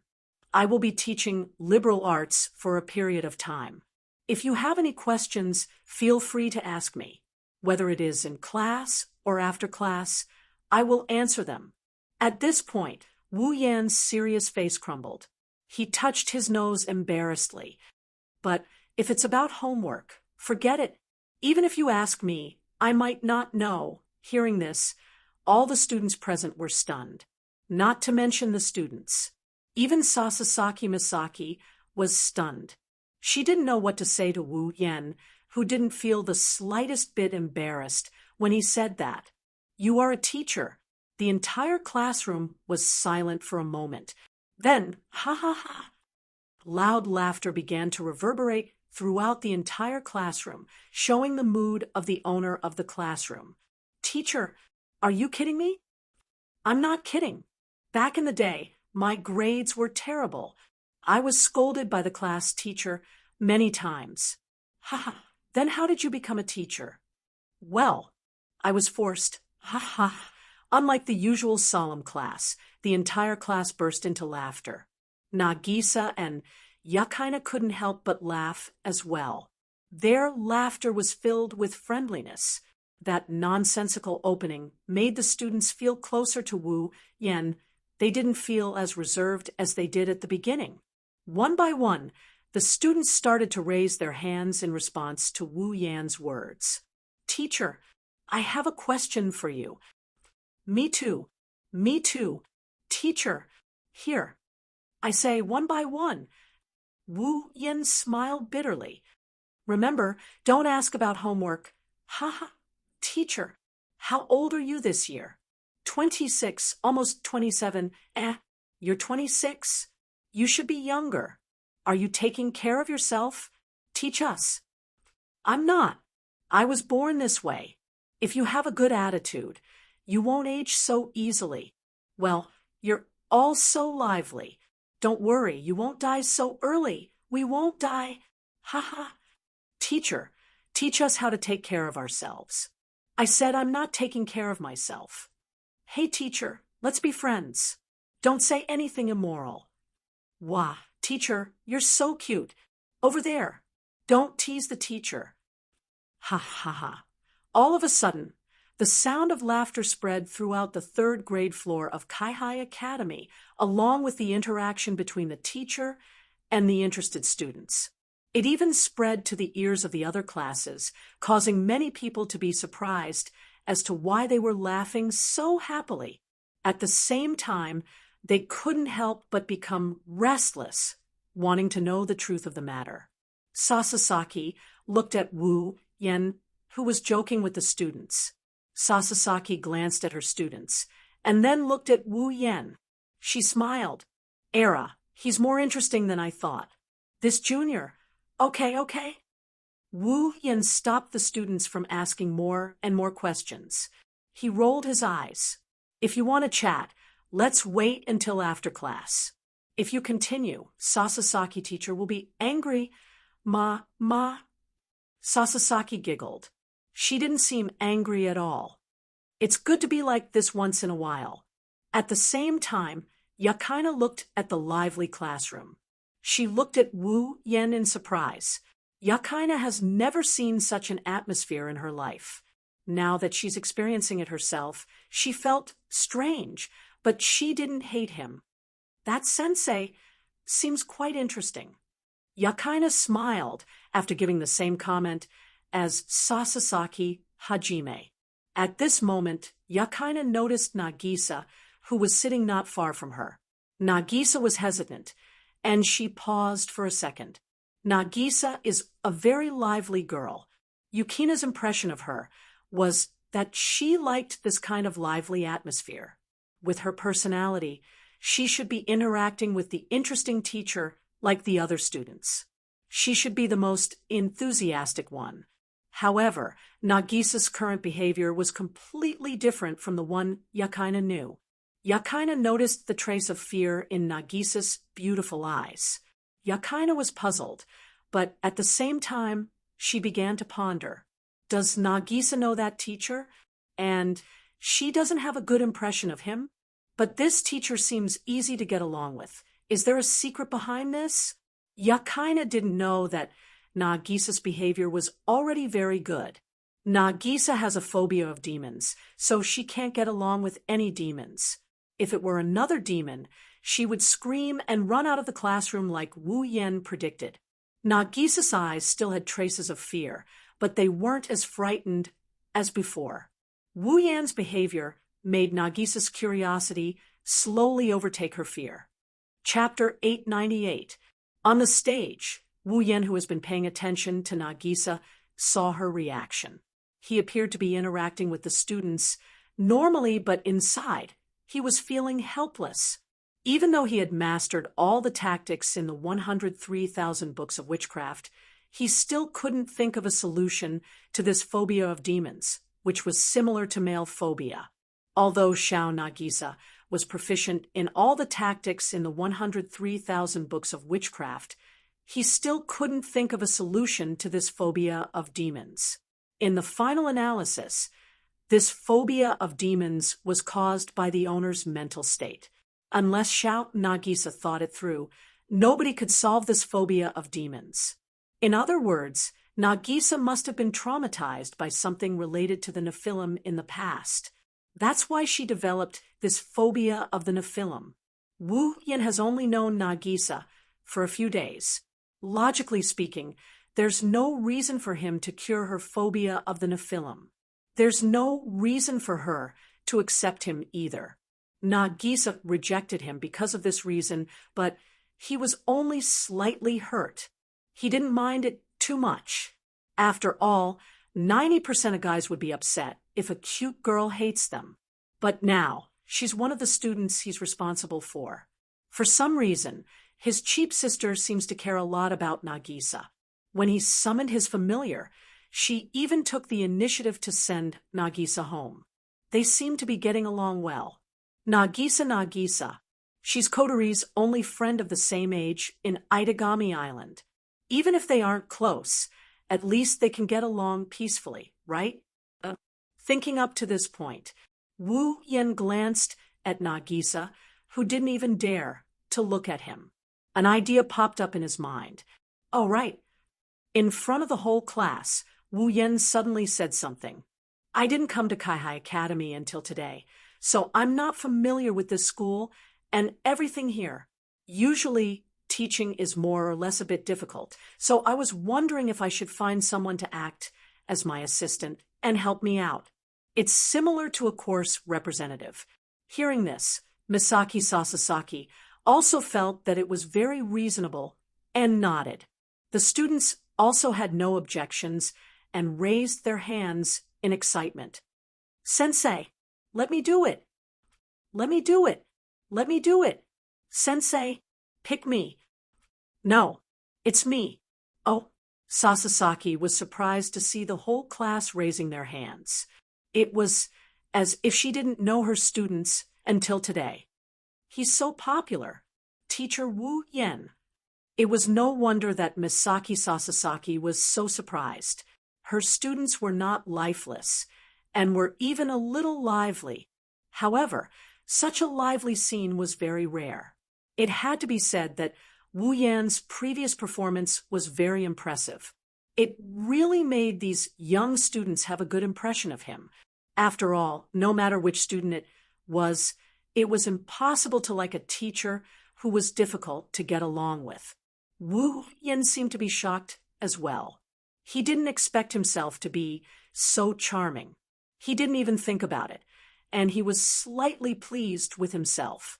However, he also had other plans. I am very happy that so many people are willing to help me. However, this is difficult. It is difficult to choose. He acted as if he was in a difficult situation. His wine-red eyes turned, and he looked at Shao Nagisa. He chuckled. That student over there, why aren't you raising your hand? Wu Yan's speech caused the entire class to look at the stunned Nagisa. They were all shocked and bewildered at the same time. Yeah, why isn't Akatsuki-san raising her hand? That's impossible. Akatsuki-san. She is Akatsuki-san. She is usually the most enthusiastic one at this time. Yeah, that's strange. Nagisa-chan. Yakaina was also surprised. What's going on? For some reason, Nagisa was the center of attention in the class. She didn't know how to react, but when she did, she shrunk her neck in embarrassment and hurriedly shook her head. No, it's not. Nagisa stuttered. She didn't know what to say. She didn't know how to explain. She couldn't tell everyone that she has a phobia of demons, and that the popular teacher in front of her is actually a demon that hasn't appeared yet. Xiao Nagisa didn't want to reveal that she has a phobia of demons, let alone the fact that her classmates might not believe her. Even though she was afraid of Wu Yan, she couldn't help but complain in her heart. Why did he have to drag her down with him? Akatsuki-san. Wu Yan tilted his head and narrowed his eyes with a smile. How about you be my class representative? Huh. Xiao Nagisa was stunned again. She exclaimed when she realized what was going on. What's wrong? Wu Yan had expected this reaction, but he still forced a smile. You don't want to? All of the students looked at one another in bewilderment. They were all confused by Xiao Nagisa's intense reaction. Why was the cheerful, easygoing, and warm-hearted Akatsuki acting so strange today? Sensing the strange gazes from the surrounding students, Xiao Nagisa started to panic. No, it's not like that. Xiao Nagisa was anxious because she didn't know how to explain herself. Wu Yan laughed and said to Xiao Nagisa, How about this? If you're willing to help me and be my class representative, I'll give you something good. Something good. The students' attention was drawn. Something good. Xiao Nagisa was stunned. Wu Yan smiled warmly at her. Out of nowhere, he pulled out a big box. Inside the box, there are some piping hot pastries. In the next moment, the aroma of the pastries began to reverberate throughout the entire classroom at an uncontrollable speed. It didn't take long for it to fill every corner of the classroom. When everyone smelled the rich aroma that made them salivate, their spirits were shaken, and their eyes lit up. Don't look at me like that. I'm actually very good at cooking. Wu Yan smirked when he saw everyone's reaction. If you're willing to help me, I'll treat you to some. It's really good. Listening to Wu Yan's words and actions that are akin to teasing a child, the crowd was speechless. He's not a kid. Why would he bribe me with food? Yakaina shook her head with a smile, but her eyes didn't move away from the pastries. The smell was too tempting. Xiao Nagisa's heart wavered as she stared at the fragrant pastries. Her sweet and adorable face was extremely conflicted. She wasn't a foodie, but she still liked good food. She was just a little girl. However, the other party was also a demon. If she agreed, wouldn't she have to deal with him often in the future? How was that possible? Xiao Nagisa's eyes never left the pastries.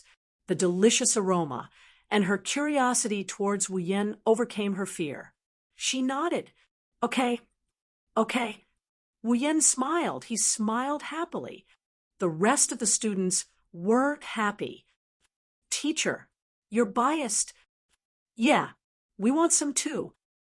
You guys. Wu Yan's smile turned bitter. Okay, I still have a lot. The group of students broke into smiles and cheered. Thank you, teacher. Teacher, you're a good person. Don't give me a card.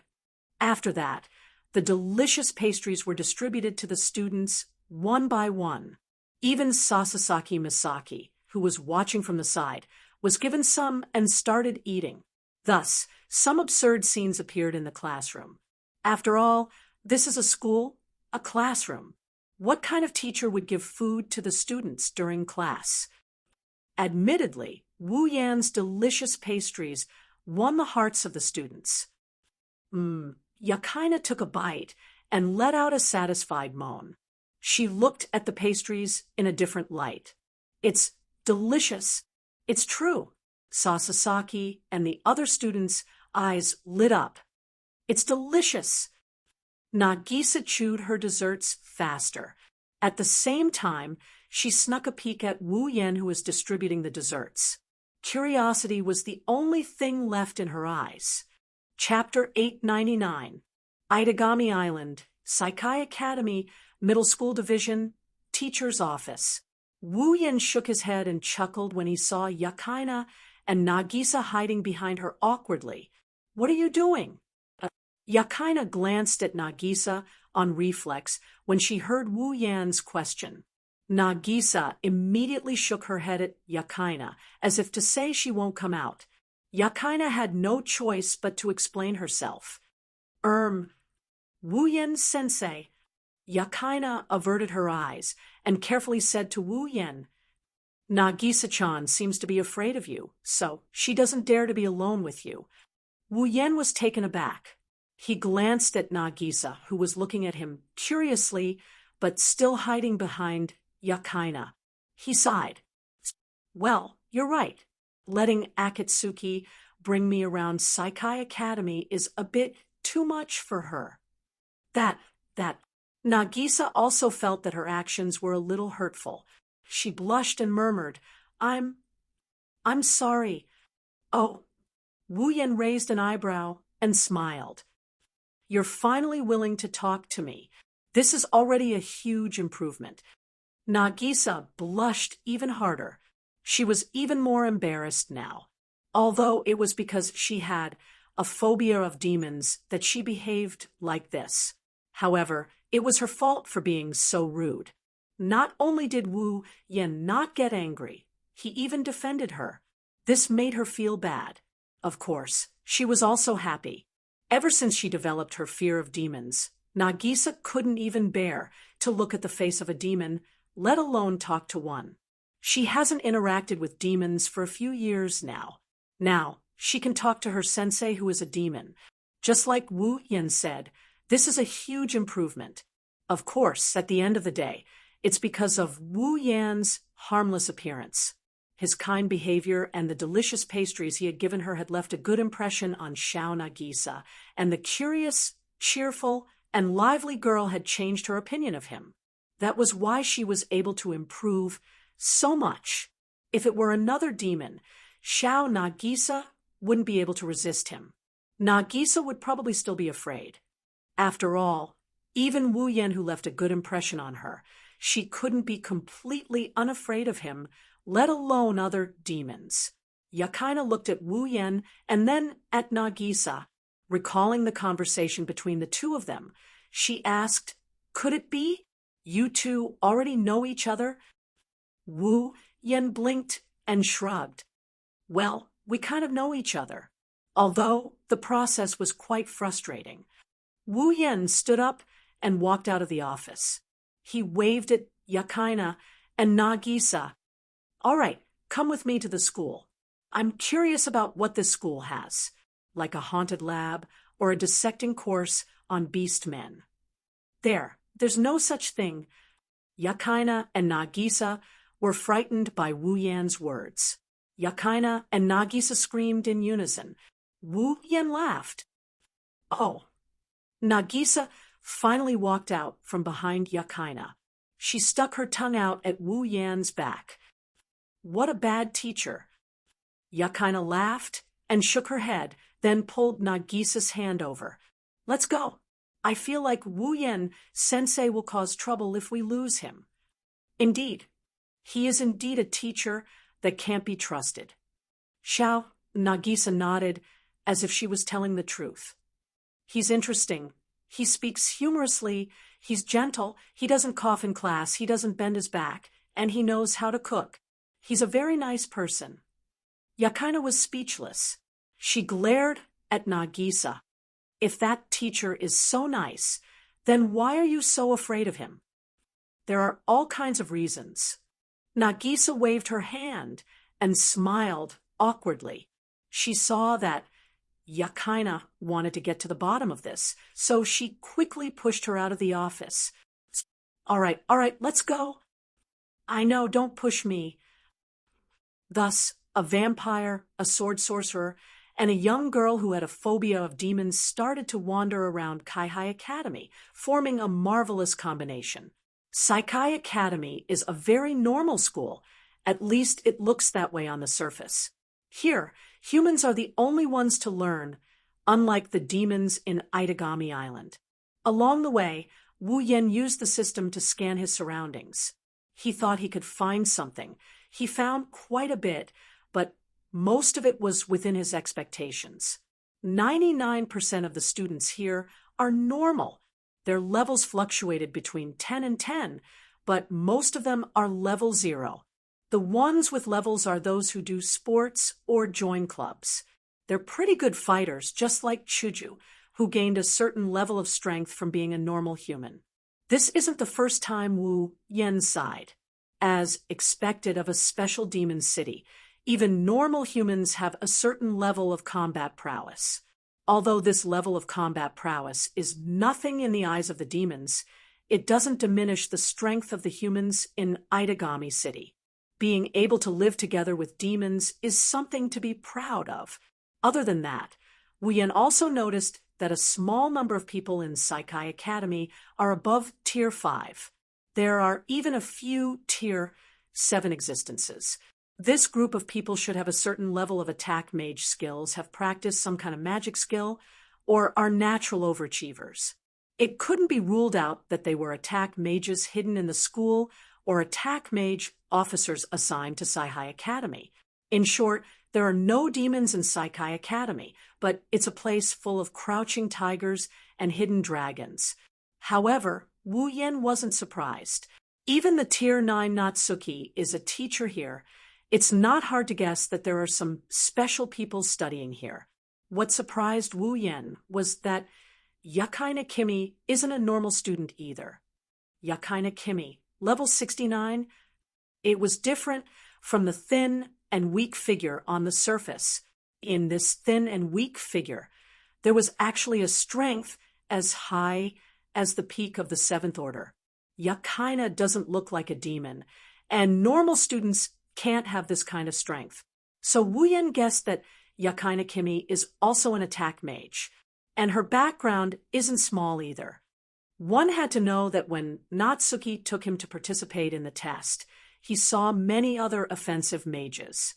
However, those offensive mages were all around the 6th step. Some of the 7th step ones were in their 70s or 80s. They couldn't compare to Yakaina, a 14-year-old girl who was already at the peak of the 7th step. Although peak Tier 7 strength is nothing in Wu Yen's eyes. What Wu Yen didn't know is that in the guitar case on Yukina's back, there is a weapon that even he can't ignore. With that weapon, not to mention a peak of the 7th rank, even a peak of the 8th rank, or even a peak of the 9th rank would be killed by Yakaina if they weren't careful. Soon, the 3 of them finished touring the junior high school building. Then, the 3 of them came to the senior high school building. High school section, Nagisa said excitedly. Nagisa, I rarely come to the high school section. Me too. Yukina's expression changed as she said, but senior should be here, right? Yeah. Nagisa nodded. Kojo-kun is here. Kojo-kun. Wu Yen paused and turned to look at Nagisa. Kojo-kun. Is he Akatsuki Kojo? Nagisa was startled by Wu Yan's sudden question. She shrunk back. Yes, Kojo-kun. He's my brother. Wu Yen blanked out for a moment before he cried out in surprise. You're Akatsuki Kojo's sister? Yeah. Nagisa looked at Wu Yen with a bewildered look. You know Kojo-kun, teacher? Before Wu Yen could answer, another surprised voice came from behind them. Nagisa, Yakaina. Chapter 900, Akatsuki Kojo. This isn't the first time Wu Yen heard this name. Even if he's not familiar with the plot, to the point where he's so unfamiliar with the plot that he can't even remember the main character's name, even if he doesn't remember his face. Also, while staying at Natsuki's place, Wu Yen heard her complain about having a troublesome student who could wipe the entire Saikai Academy off the map if he wasn't careful. That student is Akatsuki Kojo. Of course, not many people in this world know the name Akatsuki Kojo. However, when it comes to Akatsuki Kojo's identity, everyone knows who he is. Only one of the 4 true ancestors existed in the legends. It was the 4th true ancestor, whose existence had only been confirmed recently. The 4th primogenitor, the strongest vampire in the world. Even though he's a primogenitor, he's much stronger than the other 3 primogenitors. He controls 12 disaster-level familiars. Any one of them has the power to destroy Itagami City. He's the most uncontrollable variable in the city. Because of this, Natsuki paid special attention to Akatsuki Koju. Not a day goes by when she doesn't talk about him. After all, Akatsuki Koju is an atomic bomb that could explode at any time. Once the city is gone, Natsuki has to pay attention to him. She also has a headache. Of course, Natsuki's headache has increased from 1 to 2 primogenitors. They're both super powerful vampires. They both have familiars that can destroy Itagami City, and they're both unclassified demons. Wu Yen and Akatsuki Koju are very similar. Natsuki doesn't even know that Wu Yen is also a primogenitor. The difference is that as a primogenitor, Wu Yen has already shown his potential, even though he's still not as strong as the other 3 primogenitors who have lived for God knows how long. But he definitely won't lose to anyone below primogenitor. This doesn't even include Ruby Mode and his familiars. In terms of familiars, Wu Yen only has 2, but he won't lose to anyone in terms of familiars, including the true ancestor. As for Koju, he was known as the world's strongest vampire ancestor, but in fact, he wasn't completely. Vampires were powerful because of their familiars. The same was true for the primogenitors, and even more so for the legendary 4th primogenitor. The 12 familiars that could rival calamity beasts were definitely at the pinnacle of their kind. The 4th true ancestor was the strongest in the world. But now, none of Xiao Guqing's familiars were under his control, and none of them were willing to listen to his orders. As the 4th ancestor's familiars, they hadn't fully acknowledged Xiao Guqing. If it wasn't for the fact that he'd gained control of one of the familiars a few days ago, Xiao Guqing wouldn't even be able to defeat an ordinary vampire. Wu Yen is qualified to be a true ancestor. Akatsuki Koju, on the other hand, is a half-baked true ancestor. This could be seen from the feedback from the system. Koju, what appeared in front of him was a boy wearing a high school uniform from Saihai Academy. He was wearing a white hooded jacket, and the hair in front of his forehead was the color of a wolf's body hair. It was slightly thin, and his handsome face was filled with laziness, as if he was born like this. His eyes were squinting as if he was sleepy. He was about 16 or 17 years old, and there was nothing special about him. He was a high school student that could be seen everywhere. His eyes widened in surprise as if he was surprised to see Nagisa, Yakaina, and Yakaina here. He was even more surprised to see a boy with them. Wu Yen froze when he heard Koju's feedback. This is the first time he's seen someone's level displayed in. What's going on? System, what's with this message? Under Wu Yan's questioning, the system's voice echoed in his mind. User, the system's perception of the target's level is very unstable. It is unable to accurately assess the target's level. The system paused for a moment before continuing. According to the system's analysis, the target has 12 powerful familiars hidden within him, but they are not under the control of the host. If the host can further control these familiars, the target's level will gradually increase. The system cannot determine whether the target has familiars under his control, nor can it determine the number of familiars under his control. Therefore, it cannot determine the target's strength. Wu Yen understood what was going on. To put it simply, Koju was still an incomplete primogenitor. The familiars in his body weren't under his control, and each time he gained control of a familiar, his power would greatly increase. When that time came, his level would also greatly increase. In other words, Koju's level would increase as he gained control of the familiars in his body until he gained full control of all 12 familiars. Right now, Koju only had control of one familiar.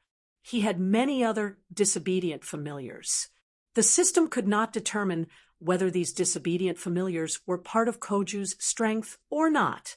Therefore, it could not determine his true level. Even the mysterious system could not do anything to the fourth true ancestor due to his half-baked skills. Wu Yan was speechless. Nagisa and Yakaina also noticed Koju. "Ah, it's Guchun-kun." Nagisa looked at her brother and waved at him happily. "Kojo-kun, good morning." "Oh, good morning," Koju instinctively replied, but quickly reacted and complained loudly. "Now isn't the time to say good morning, is it? Why are you here? This is the high school division." Koju ran over and looked at Wu Yan in confusion. "You are? Senpai." Yakaina walked up to Koju and introduced him. "He's a new teacher in our class. We're here to show him around the school." "I see." Koju nodded in realization. He turned to look at Wu Yan and met eyes with Wu Yan, who has been quietly observing him. Time seemed to have stopped as their gazes met. It was as if only the two of them were left in the world. Everything around them seemed to have disappeared. The two of them just stood there quietly looking at each other. They had actually fallen into an unbelievable state. Koju had a strange feeling as he looked at the figure in front of him. This feeling was similar to when he was in a basketball game. Excitement, fear, joy, and a heavy heart. It's a combination of excitement and danger. It's an indescribable feeling of comfort and nervousness. Inside Koju's body, the blood of a true ancestor flowed faster. His nerves became exceptionally sharp. The terrifying familiars that resided in Koju's blood didn't come out one by one. Instead, they all came out at the same time. That's because the familiars sensed a powerful enemy. Moreover, this powerful enemy was nearby. Koju's heart throbbed more and more intensely as time passed. He could finally sense the strange feeling in his heart. It was the feeling of sensing that a powerful comrade was approaching. The ancestor blood in his body is telling him that there's another existence of the same level in front of him. The strong feeling awakened the familiars. Koju was caught off guard by the sudden ruckus. It was already too late by the time he realized what was going on. Stop. Koju's body suddenly trembled. His expression became ferocious as his pupils slowly turned red. His fangs slowly protruded out, and a terrifying demonic power erupted from his body. "Ah! Koju!" he screamed in pain. Chapter 901. "Ah!" Without any warning, Koju let out a painful roar. His whole body seemed to be possessed by something. Even his muscles were faintly twitching. His face was distorted and filled with obvious discomfort. A surge of mana that made Wu Yan's pupils shrink suddenly surged out of Koju's body like a tidal wave. It exploded in all directions, and in just a short time, the mana on his body had expanded to the point where it could blow up the surrounding walls and windows. Wu Yan has never seen such a powerful mana on anyone other than himself. Wu Yan cursed when he saw the magic power spreading in all directions. The glass and walls around him started cracking. He immediately made his move. Pung! Following a firecracker-like sound, Wu Yan's mana was no weaker than Koju's. He moved his feet, and a raindrop of light rippled from his body. Then Wu Yan, Koju, Yakaina, and Nagisa all disappeared from the corridor. All that was left at the scene was a half-cracked corridor that hadn't collapsed in time and shattered glass all over the floor. It was as if a small bomb had just been detonated here. It was an indescribable mess. At the same time, in Saikai Academy. In a classroom, a hedgehog-headed boy with headphones was blasted by the noise from his own headphones. He pulled them out of his ears in discomfort. His face was pale, and he couldn't stop panting. "Just now, that was Guchun." He glanced at the direction of the cracked corridor and glanced at the students in the classroom. Then he left his seat as if nothing had happened and rushed towards the corridor. That guy, could it be that he's met with some trouble again? Saikai Academy High School, a luxurious office on the top floor. Sitting in front of a spacious desk. Natsuki was enjoying a cup of Wu Yan's black tea she brought from home. She was enjoying a rare moment of leisure. When Koju's mana went berserk, Nayu abruptly stopped what she was doing and a grave expression appeared in her deep blue eyes. Natsuki stood up. She leaned to the side. A similar flash of light rippled from her petite body. He disappeared from the office in an instant, and when he reappeared, he was already in the hallway where Koju's mana had gone berserk. Two different types of magic? He looked around at the messy surroundings. Nayu narrowed her eyes and then closed them. Looks like Wu Yan's meeting with Koju is the cause of all this trouble. Natsuki sighed as she analyzed the situation. Really troublesome juniors and troublesome students, both of them are so troublesome. I hope they can solve it themselves. After saying that, Natsuki teleported again and returned to her office. She started to leisurely drink some tea.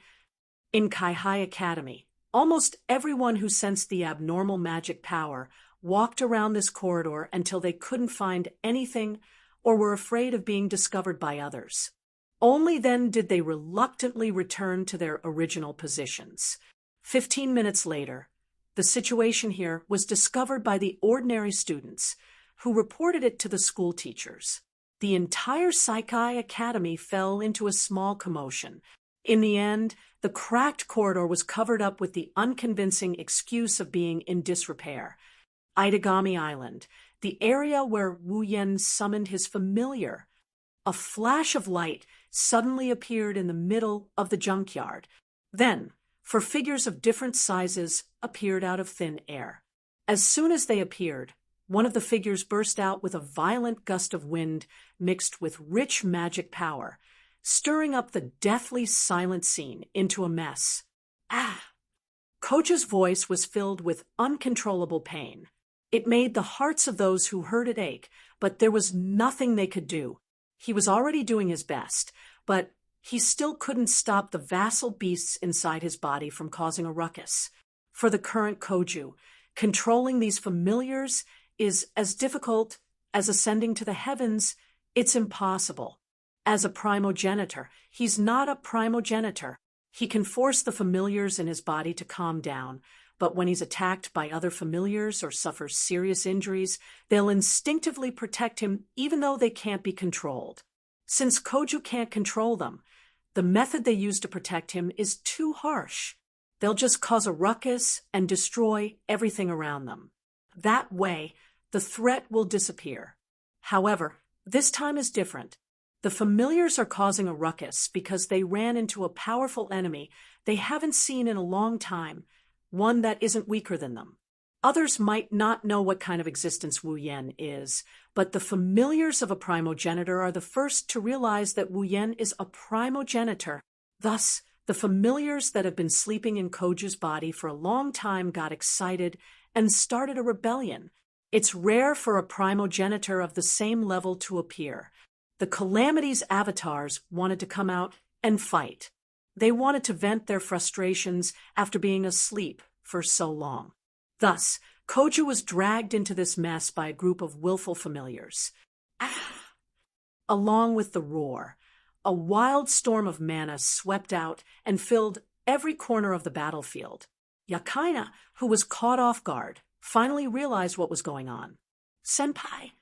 Yakaina was shocked to see Koju's mana go berserk. "What's going on?" "Ha ha." Yakaina didn't know whether to laugh or cry. "I think it's because of me." "Teacher." Yakaina hurriedly turned to Wu Yan and saw Nagisa, who had fainted in his arms. Her expression changed. "Nagisa-chan." "Nagisa." Koju looked at Nagisa with difficulty. When he saw her faint, he didn't panic. Instead, he let out a sigh of relief. Koju knew that his sister was afraid of demons. That's why he hid his identity as the fourth primogenitor. Only a few people knew about it. If his sister knew that her brother was a demon, the consequences would be. Don't worry. Wu Yen seemed to know what the two girls were thinking. He placed Nagisa in Yukina's arms. Akatsuki-san is just under hypnosis. It's nothing serious. Wu Yen smiled at Koju and Yukina. After all, I'm sure you guys would have a headache if she were to see this, right? Koju looked at Wu Yen gratefully, but he quickly bent over in pain. On the other hand, Yukina looked at Wu Yen with a serious expression. This teacher actually knows how to teleport magic, and it's so advanced that he was able to teleport the berserk Koju, himself, and Nagisa together. Looking at the scene, it seems to be quite a distance away from Saihai Academy. It seems like he's the reason why Akatsuki went berserk. The new teacher in front of him was definitely not an ordinary person. Who is he?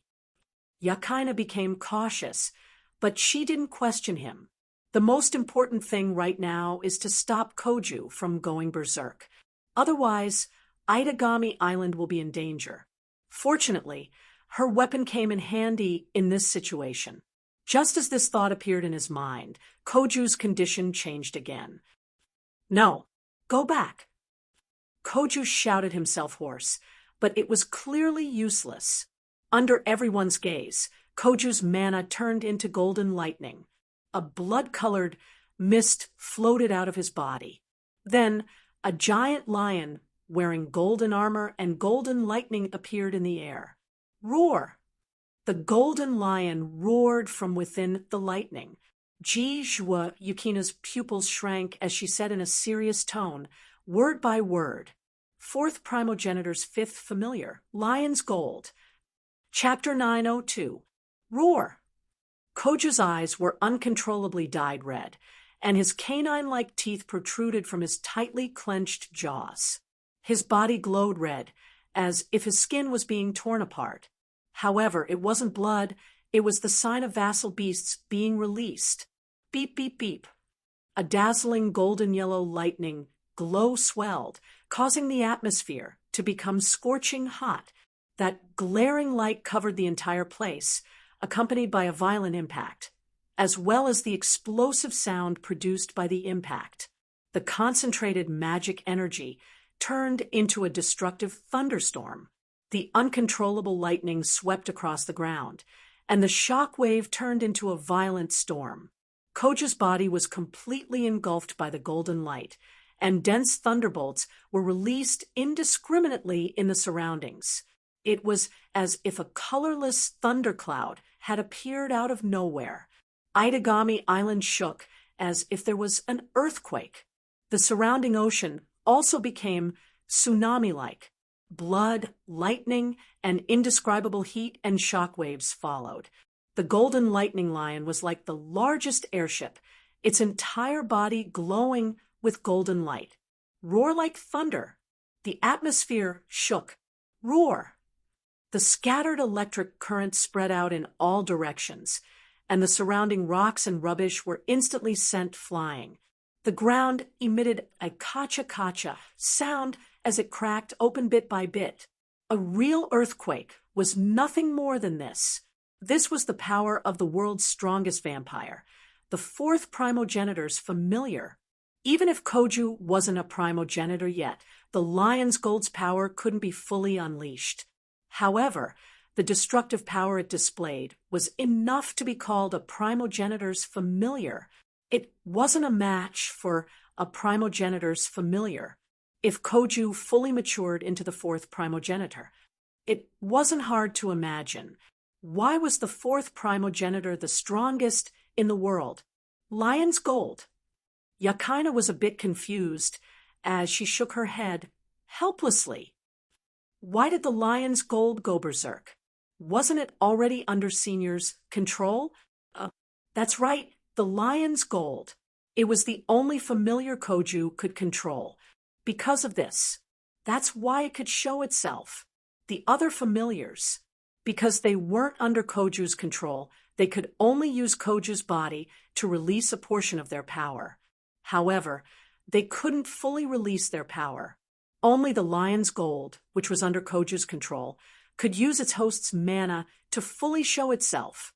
Wu Yan's wine-red eyes turned serious as he looked at the majestic lion roaring at the sky. He could clearly sense that the lion's gold's destructive power was at the peak of the 9th stage. In other words, the lion's gold before him could be considered a peak of the 9th stage's attack. Just the destructive power alone didn't mean that Koju was a powerhouse at the peak of the 9th step. Destructive power was destructive power, and strength was strength. The lion's gold could only be used as an all-out attack of a peak 9th step powerhouse. In terms of fighting power, an initial 9th step powerhouse wouldn't be in any danger. After all, as long as he didn't get hit, it was fine. This also means that Wu Yan can't afford to get hit by lion's gold. If he gets hit by the full power of a peak tier 9 fighter, he would be reduced to ashes. However, Wu Yan wasn't afraid at all. Instead, he was excited, as expected of the vassal beast of the world's strongest vampire. Wu Yan licked his lips in a bloodthirsty manner. He felt like he was about to explode with pride. One day, I will take the title of the world's strongest vampire. Amidst his emotional turmoil, Wu Yan took a deep breath and walked towards the terrifying lightning lion. "Sensei," Yakaina exclaimed. "It's dangerous here, let me—" "Don't worry." With his back facing Yakaina, Wu Yan's firm and resolute tone entered Yukina's ears. "It's just an incomplete primogenitor's familiar. No matter how destructive it is, it can't hurt me." "Ma, Sensei." Yakaina flinched. She was stunned by Wu Yan's bold words. "Roar." Maybe it heard Wu Yan's disdainful words. Lion's gold roared in anger. It stomped on the air, and its huge body turned into a deadly lightning bolt as it charged towards Wu Yan, who was on the ground. It shot out explosively. "Shit!" Yakaina gritted her teeth. Her face was pale.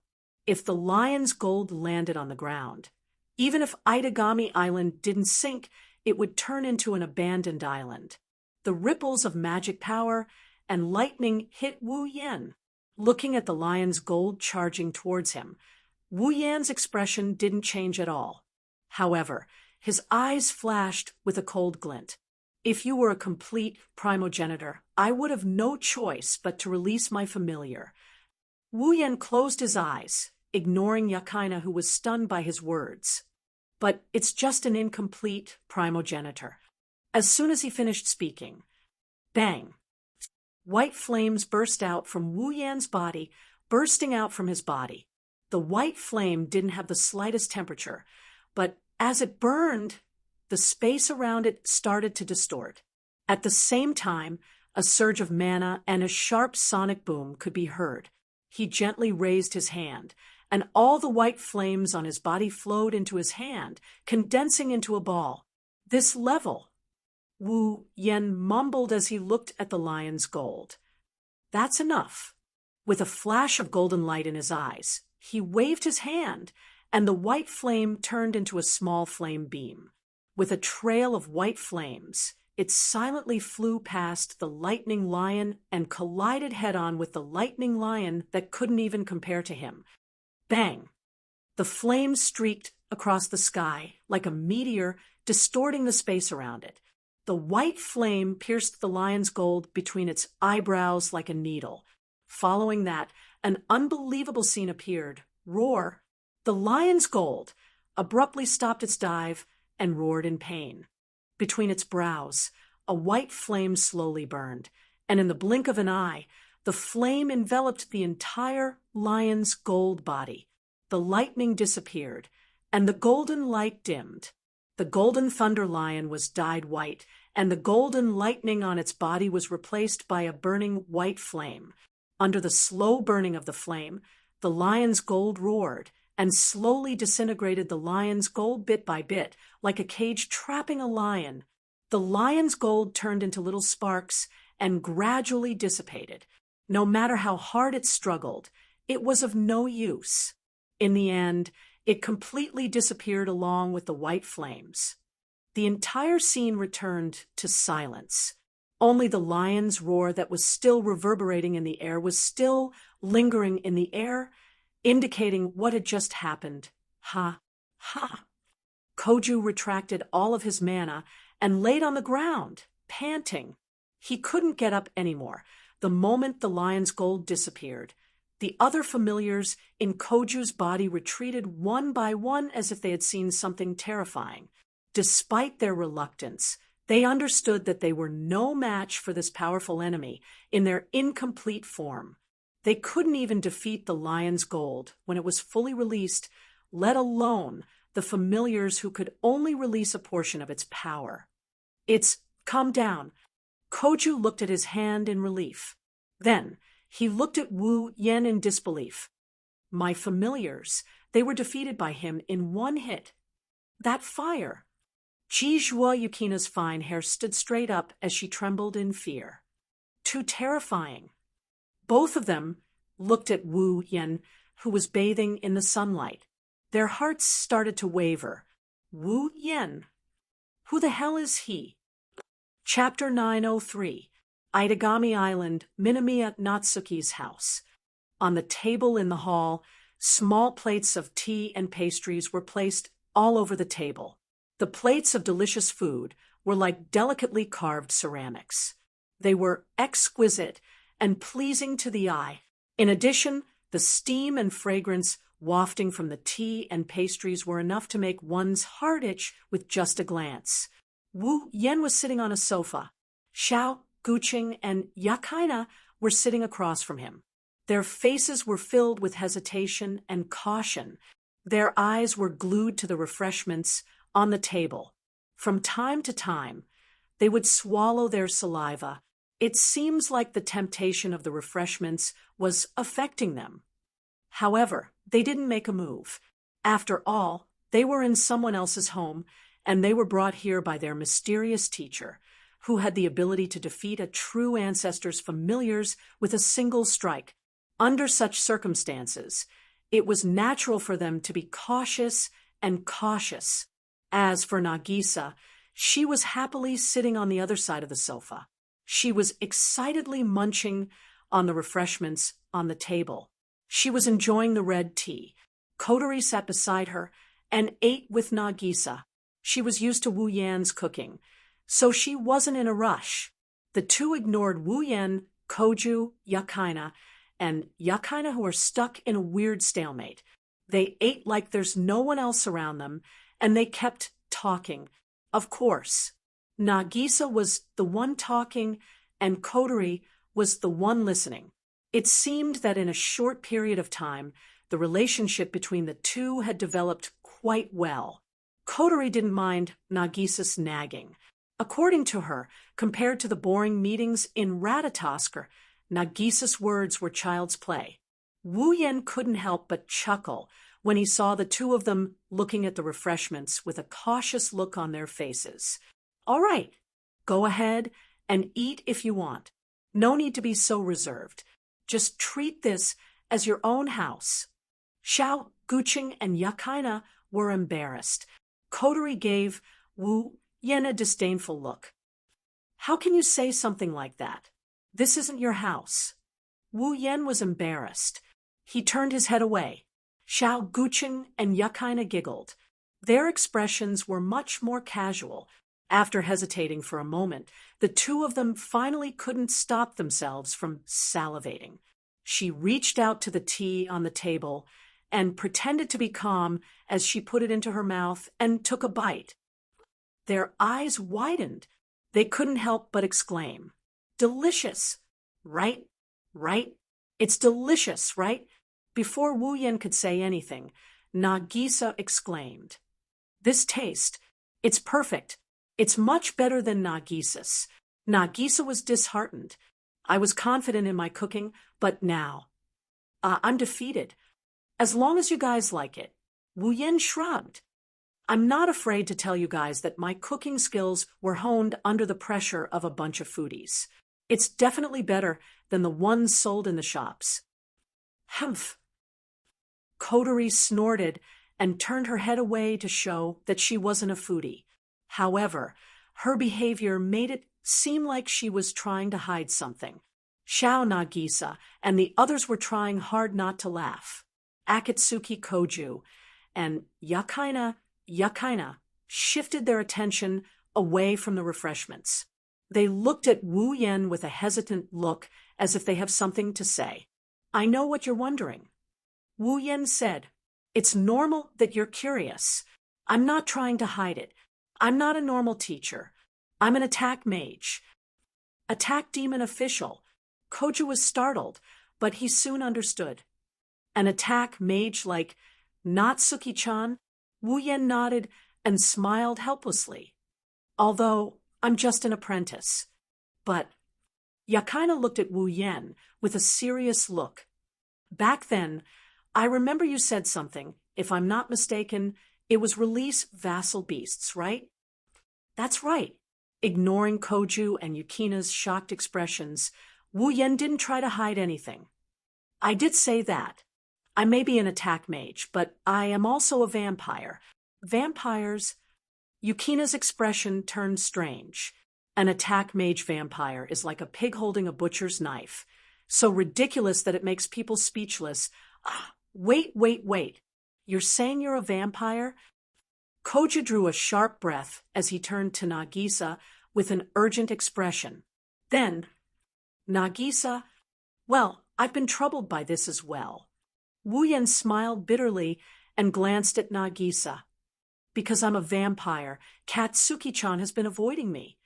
I'm sorry, teacher. Nagisa lowered her head apologetically.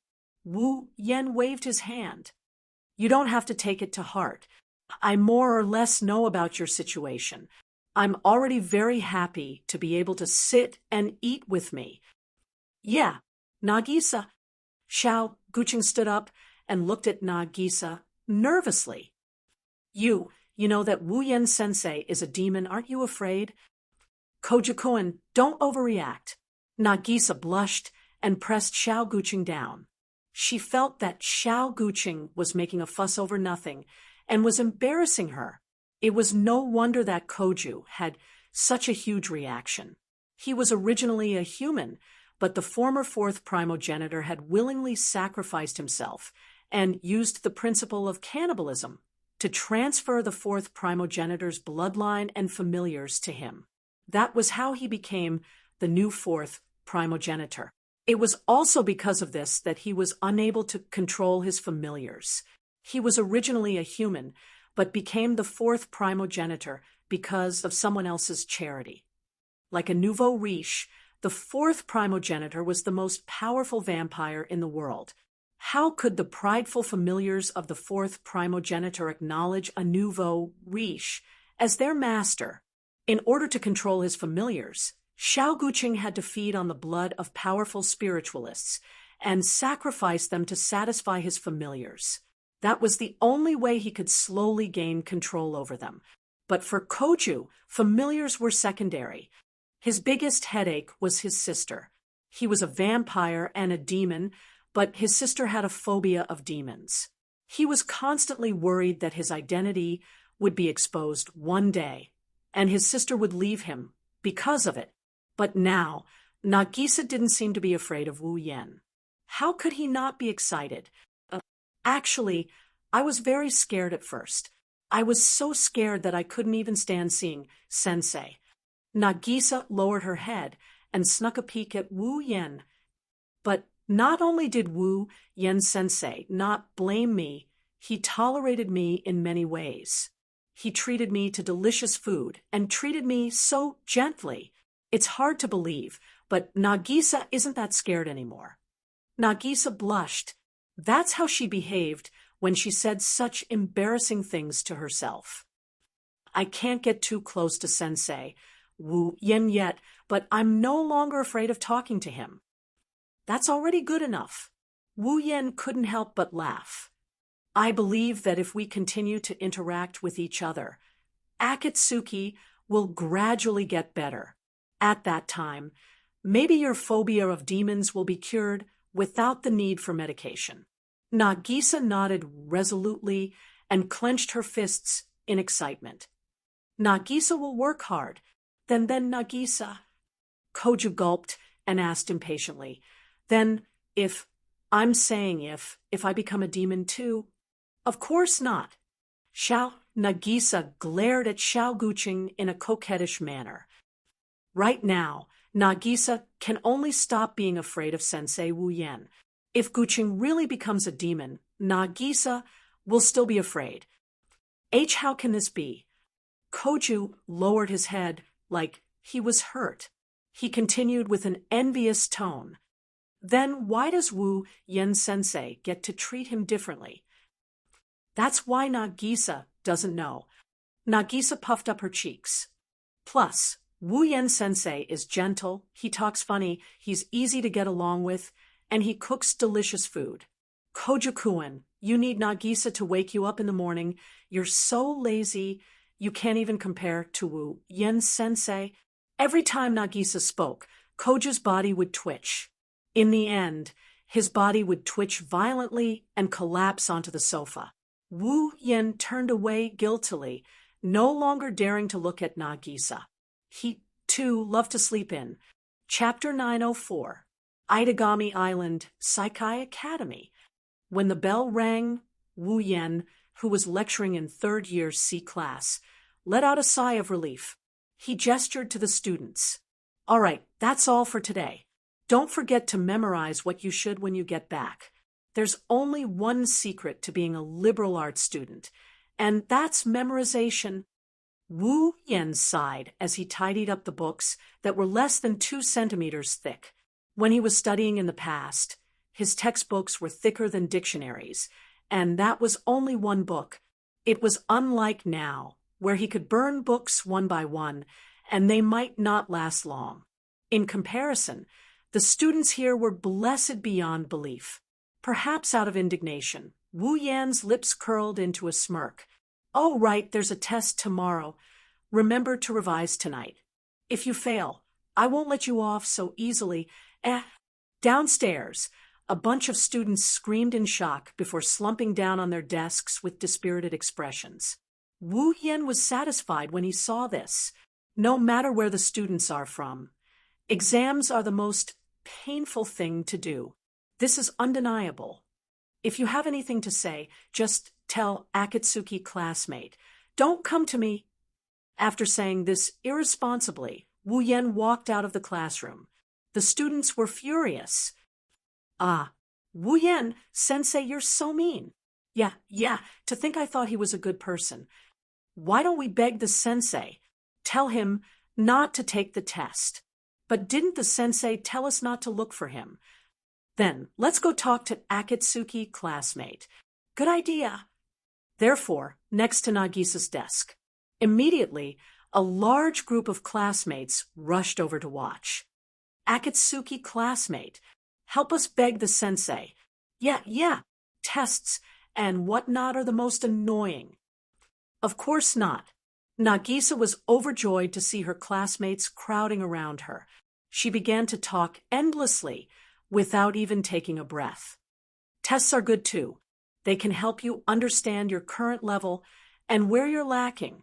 It can also help you learn better. That's right. I heard that testing can improve one's memory. Continuous testing will also help one's thinking. Furthermore, continuous testing can also improve one's writing speed. If one is more focused, one can even write more beautifully. There are so many benefits. Nagisa doesn't like tests, but I don't hate them either.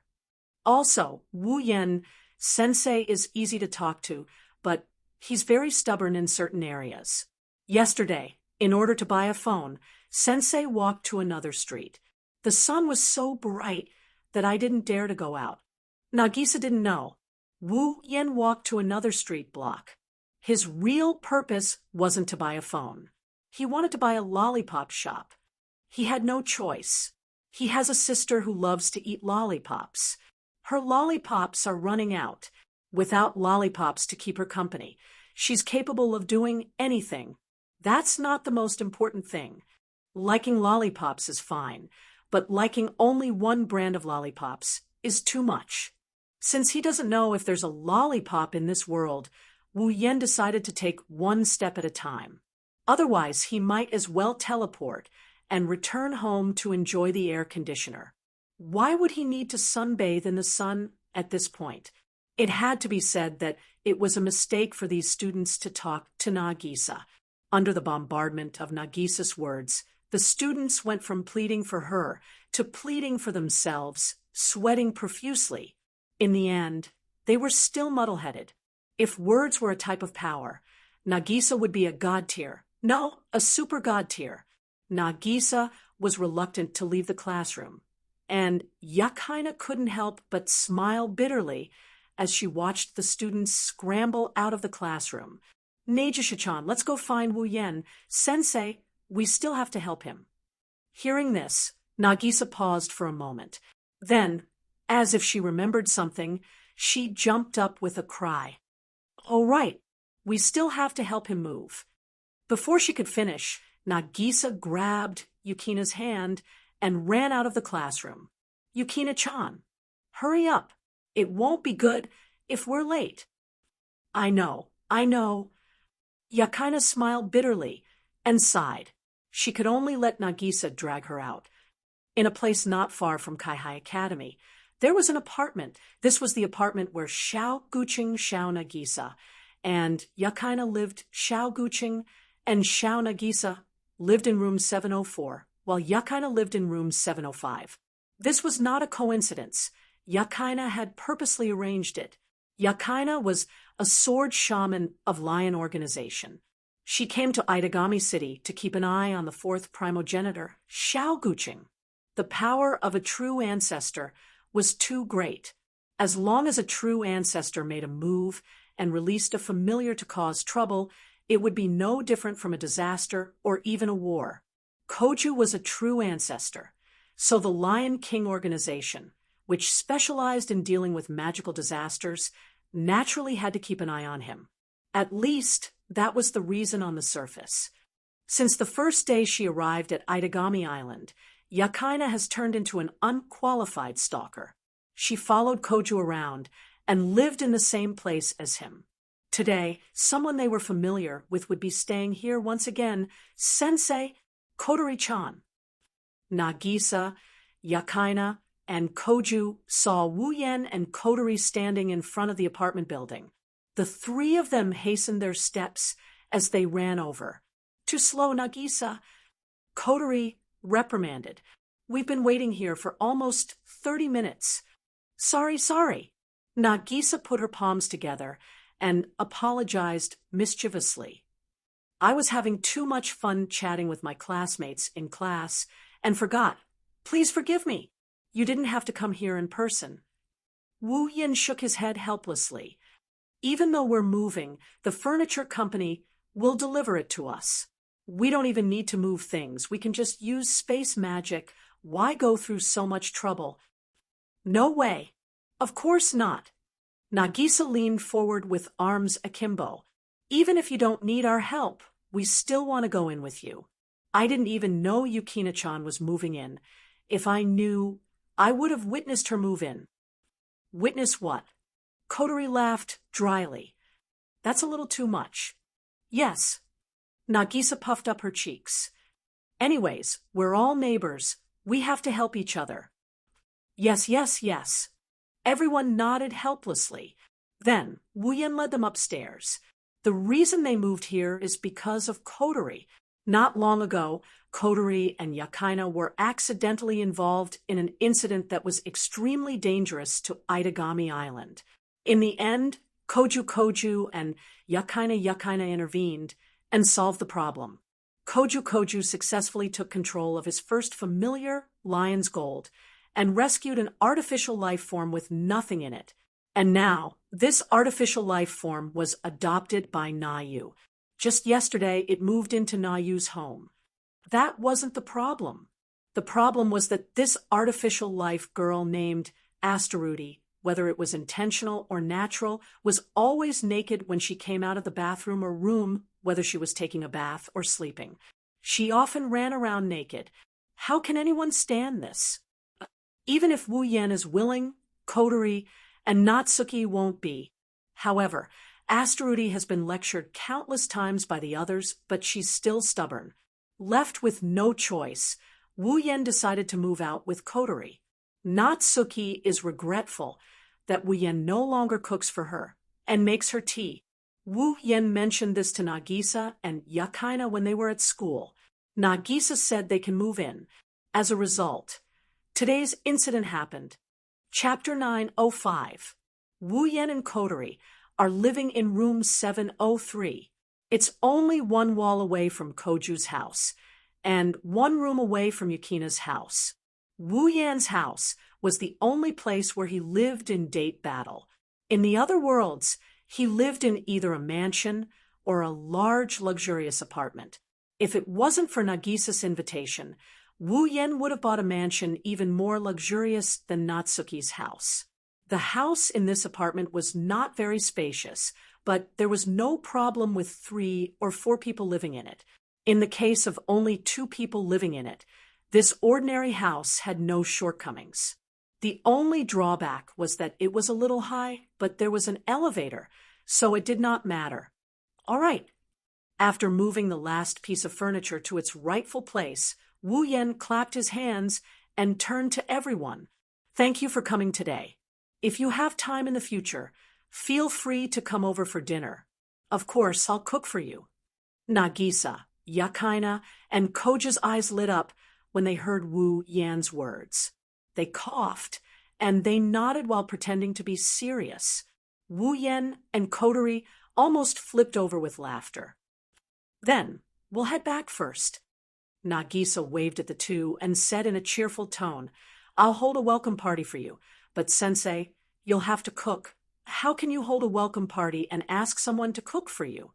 Wu Yan didn't know whether to laugh or cry. Well, forget about the welcome party. It's getting late, and we won't be able to make it in time for dinner if we hold a welcome party. Come to my place for a meal tomorrow. Consider it a relocation banquet. You're right. Yakaina looked out the window. The sky is still dark, but it's starting to get dark. It won't be long before night falls. Aidagami City is like summer all year round. Usually, the night would come very slowly, and the night would be very short. At this time, it was almost time to take a bath and sleep. Is that so? Nagisa was a bit disappointed, but she pulled herself together.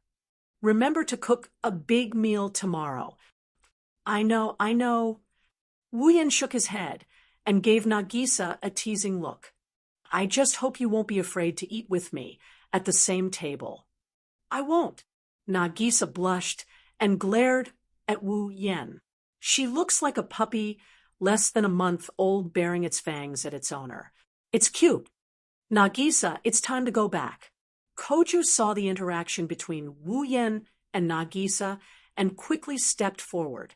He pulled Nagisa's clothes and urged her to leave. There was a trace of jealousy in his eyes, and he looked at Wu Yan with caution. Nagisa didn't notice anything. Wu Yan and Yakaina saw the look in Koju's eyes, and they exchanged a look. They were speechless. Senpai, he's a sisgon. Yakaina whispered and caught Koju's attention. Yakaina, did you say something just now? You were too quiet. I didn't hear. No. Yakaina shook her head and smiled awkwardly. Nothing. Oh. Koju looked at Yakaina suspiciously and said goodbye to Wu Yan with Nagisa. Then we're going back. Bye. Sensei. Kotori-chan, too. See you tomorrow. And then bye-bye. Waving goodbye to the trio, Wu Yan watched them return to their own homes before closing the door, with a chuckle. Koju, I didn't think he was a sisgon. It's not that I can't understand. Kotori tore open her newly bought treasure and put it in her mouth. Nagisa is so cute. If I were her brother, I wouldn't want to marry her off. Oh, Wu Yan raised an eyebrow and put on a fake smile. I didn't think your relationship with Nagisa would improve so much in just a few days. Kotori glanced at Wu Yan and narrowed her red eyes. You're the same. A few days ago, you were Akatsuki classmate, and now you're calling her Nagisa so intimately. Calling someone by their name is a way to improve their relationship. Wu Yen smiled and teased. Isn't that right? Kotori felt a chill down her spine when she heard Wu Yen calling her Nagisa. She shuddered and glared at Wu Yen. I don't care what you say.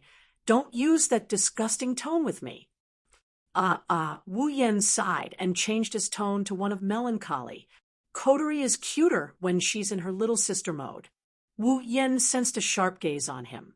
He looked over and saw Kotori gritting her teeth as she turned her head away. She's a tsundere little sister. Don't call her tsundere. Kotori glared at Wu Yen and stopped talking. She sat on the sofa and sulked. Wu Yen rolled his eyes in amusement. He walked over to Kotori and sat down beside her. The moment he sat down, he heard a soft snort. Then he heard something else. Stay away from me. Seriously? Hey, Kotori. Wu Yen cut her off and looked up at the ceiling. When was the last time you were alone like this? Kotori was taken aback. Her angry expression disappeared. She lowered her head and said softly, when you left that world. The night Wu Yen bade farewell to Kotori was the only person he said his goodbyes to. That was also the last time the two of them were able to spend time together in peace like this. When I left that world, Wu Yan's pupils dilated as if he was reminiscing about the past. It's already been so long. It's been more than 3 years. That's you? Kotori couldn't help but blurt out. You spent 3 years in another dungeon when you were on a compulsory mission, but I spent less than a month here. Is that so? Wu Yen smiled bitterly. That's so unfair. It's not unfair at all. Kotori raised her voice slightly before lowering it again. Even if you spent more time than I did, but I miss you, Oni-chan, just as much as you do. Of course, Kotori didn't say that out loud. Wu Yen didn't use any mind-reading jutsu on her. However, he somehow heard Kotori's voice. He looked at her, and he rubbed her little head that's covered by a black headband. Thank you for your hard work. Humph. Kotori turned her head away, awkwardly. If you're talking about taking me away from that world, there's no need for that. I don't think it's hard work. In fact, I'm happy. Is that so? Wu Yen grinned, and he whispered something that made Kotori flustered. Then, why don't you give yourself to me today? WWW, what are you talking about? Kotori jumped up, her face flushed red, but Wu Yen quickly caught her. She lost her balance and fell into Wu Yan's arms. Ah! Kotori screamed, and before she could react, Wu Yen picked her up in a princess carry. Let go! Kotori yelled with her face flushed red. She struggled with all her might, her heart thumping wildly. That won't do. Wu Yen chuckled. You won't be able to escape today. If you try to escape, I'll take off your headband. No. Kotori let out a reflexive shout before lowering her head with a reddened face. However, she no longer struggled. If it's not me now, I can't. I cry easily when I'm white. I know. Wu Yen whispered into Kotori's ear again. So tonight, it's Commander Mode Kotori's turn. Kotori opened her mouth. She wanted to say something, but Wu Yen sealed her mouth. Wu! Kotori widened her eyes. Her eyes were wet. She looked at Wu Yan's face that was inches away from hers and closed her eyes. Not long after, their clothes fell to the ground. Night fell. Chapter 906. Compared to daytime, Aidagami City's nighttime is short. Therefore, the morning came very quickly. When the sky is bright and the sun shines down from the sky, the residents of Aidagami City, other than those who have to wake up early, are still deep in slumber. More than 80% of them are still asleep. With the passage of time, the streets gradually became noisy. Trams began to move back and forth. Whether it was office workers or students, they were all preparing to travel day after day, year after year, with only one goal in mind, and that was to not be late. At the same time, Wu Yan's home. Because it was an apartment, the windows were usually opened in the sleeping rooms. There was very little sunlight in the living room. However, at this moment, even though there was no sunlight in the living room was already lit up. However, there were still 2 breaths of time left in the living room. Pieces of clothes were scattered on the ground, and there were even some underwear, which made the originally clean hall look a little sloppy. The sofa and the chair had been completely covered by a not very thick quilt, leaving only a soft armrest exposed to the air. And there, 2 heads are pillowed on the armrest. The body is covered by the blanket. At a certain moment, a soft groan came from one of the heads, breaking the silence. A pair of eyebrows frowned slightly, and eyelids trembled. Then it opened its eyes rather lazily and with difficulty, revealing a pair of beautiful red eyes. The light shone into Kotori's field of vision, and the dazzling luster caused her to squint her sleepy eyes, which were rippling with traces of water. On her cheeks, circles of red that made people unable to look away were all over her face. It was as if she had just had a very happy dream. But of course, that wasn't the case. Her consciousness returned to her mind. Kotori looked around in a daze. The black headband on his head moved like a rabbit's ears. Then she felt her body. It's soft and numb. A strange sense of comfort spread throughout her body. Kotori, who was still in a daze, thought that she had accidentally fallen asleep while taking a bath last night, and that she had been soaking in the water for the whole night. Only when she heard a familiar breathing sound did Kotori snap out of her daze, and her memories returned to her mind. The blush on her cheeks quickly spread, dyeing her face a shade brighter than her hair. Kotori squealed as she felt the warmth of the embrace. She remembered Wu Yan is still asleep, so she shut her mouth and held her breath, not daring to make a sound. She got up from the sofa in a flustered manner. She wanted to jump down, but she's naked right now. If she jumped down, she would lose all her light. She suppressed the urge to run away, and she tightened the blanket around her. When she saw Wu Yan sleeping soundly, she sighed in relief. Her face is still as red as ever. Kotori was embarrassed when she recalled yesterday's craziness. It's not that she didn't think she would have such a day, but she didn't think her first time would be in the living room. On the sofa, this made Kotori feel all kinds of shame, all kinds of unbearable shame. It's all because of this despicable brother. Kotori glared fiercely at her older brother. Her brother's joyful sleeping posture was imprinted in her watery eyes. While she was furious, she also felt a little powerless. In the end, she was being shy while the one who was playing the naughty trick was sleeping soundly. What the hell was going on? Kotori bitterly smiled, and she sighed. She struggled free from Wu Yan's arm around her waist, and she wanted to leave. But the doorbell rang at this time. Kotori-chan. Sensei, good morning. Nagisa's cheerful voice entered Kotori's ears. It's almost time to go to school, Sensei. Rustle, rustle, rustle. Nagisa! Kotori panicked.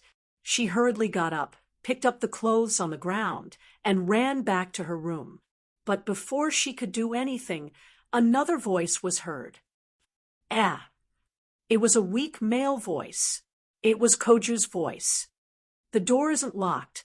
As soon as he said that, a soft cracking sound came from the door, and Kotori froze on the spot.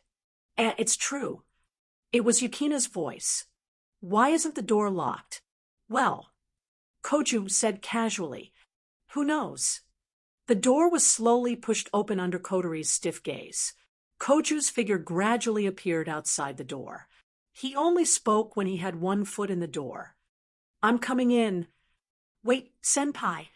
"Kojo-kun, don't enter someone else's home."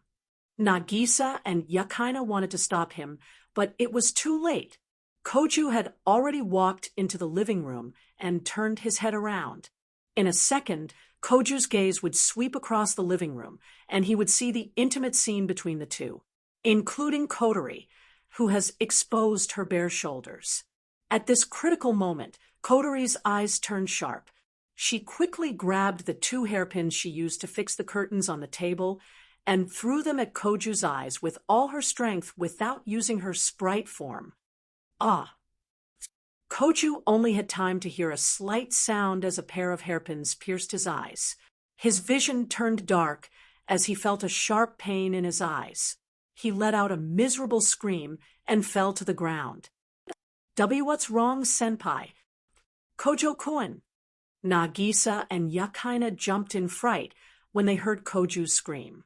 Panicked footsteps were heard, and before Kotori could stop them, 2 figures appeared in the living room. Kotori's face turned as red as blood. "Senpai Kojo-kun." Nagisa and Yakaina were stunned when they saw Koju rolling around on the floor. They were also stunned when they saw the messy clothes on the floor and the sofa. "Kotori." Nagisa and Yakaina. The 3 girls stared at each other. They didn't say anything. The atmosphere was eerily silent. Nagisa. Kotori felt her throat dry up, but she still forced a smile. She tightened the blanket around her and let out a laugh that sounded worse than crying. It's not what you think. There are many, many reasons." Nagisa and Yakaina stayed silent. They looked at Kotori, who was blushing as she stuttered her words. Then they looked at Wu Yen, who was snoring next to her. Their clothes were scattered all over the floor, including their undergarments. Their gazes swept across the room in a single second. Anyone with a bit of experience would be able to guess what was going on. Unfortunately, Nagisa and Yakaina were only 14 or 15 years old, but they were at the age where they started to understand what was going on between a man and a woman. Their cute faces turned red. Nagisa and Yukina's eyes were filled with embarrassment and anger. Then, Nagisa screamed and ran away without looking back. That Shui Yakaina was so embarrassed that she wanted to die. She hesitated for a while, then bowed to Kotori and yelled, "Excuse me."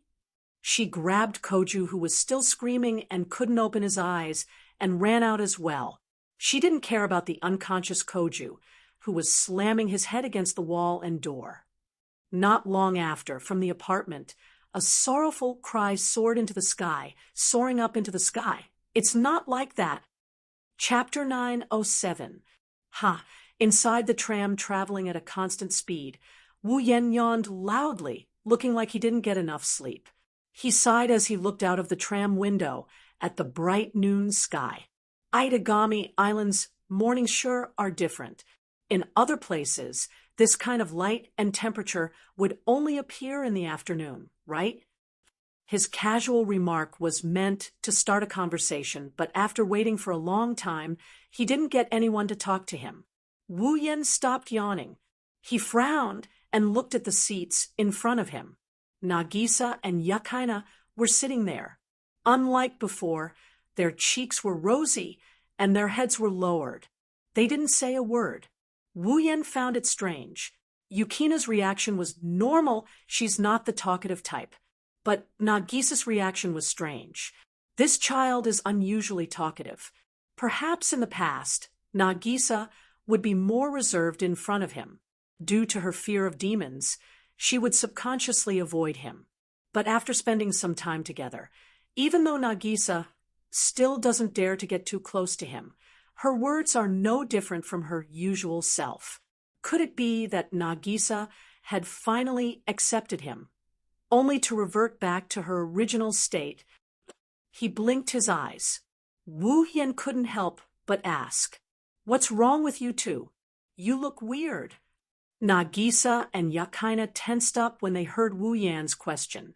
Their blush deepened. Wu Yan found it even more strange. "Are you feeling unwell, cold, or fever?" Puzzled, Wu Yan moved his head closer to the two girls. The two girls shrieked, and they quickly left their seats. With a series of footsteps, they left Wu Yan. Wu Yan's mouth twitched. He couldn't stay calm. "What are you two doing?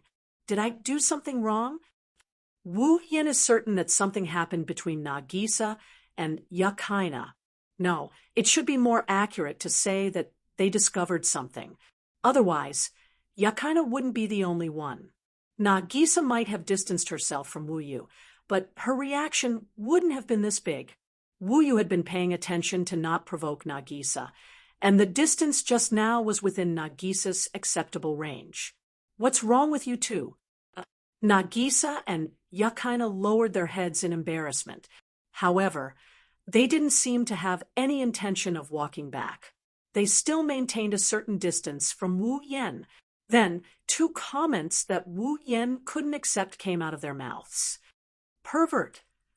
Pervert. Huh." Wu Yan opened his mouth wide in shock. Even his eyes couldn't help but stare blankly. "Why?" "Humph." Yakaina snorted. She didn't explain herself. He found a seat to the side and sat down. Only Nagisa stood there and hesitated for a moment before asking, "What's the matter?" "Sensei, Nagisa wants to ask you a question. You must answer honestly." When she said this, Nagisa's face was solemn, but her cheeks were flushed, which made her look even cuter. Wu Yan felt weird about it, but he nodded anyway. "Ask away. I'll tell you everything I can." Nagisa was afraid Wu Yan would change his mind. She nodded vigorously. "You and Kotori-chan are siblings, right?" "Of course." Wu Yan nodded without hesitation. Then, Nagisa took a deep breath. This time, she looked nervous. "Are you biological siblings?" Yakaina perked up her ears at this question. Wu Yan looked confused, but he still answered honestly. "Not really. Kotori is kind of my little sister, my god-sister." Wu Yan chuckled in his heart. He added in various ways. However, Wu Yan's answer caused Nagisa's expression to crumble. Yukina's expression also looked much better. "What? So, you're not biological siblings?" Wu Yan's head is full of question marks when he saw how relaxed the two are. "Why do you look relieved when we're not biological siblings? Why do you look like you can't accept it when we're biological siblings?" No. Nagisa and Yakaina quickly shook their heads. "Sensei, you're thinking too much." Yeah.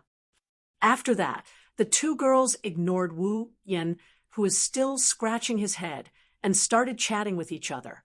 By the way, even if their performance returned to normal, they still didn't return to Wu Yan's side. Wu Yan raised an eyebrow. He's speechless.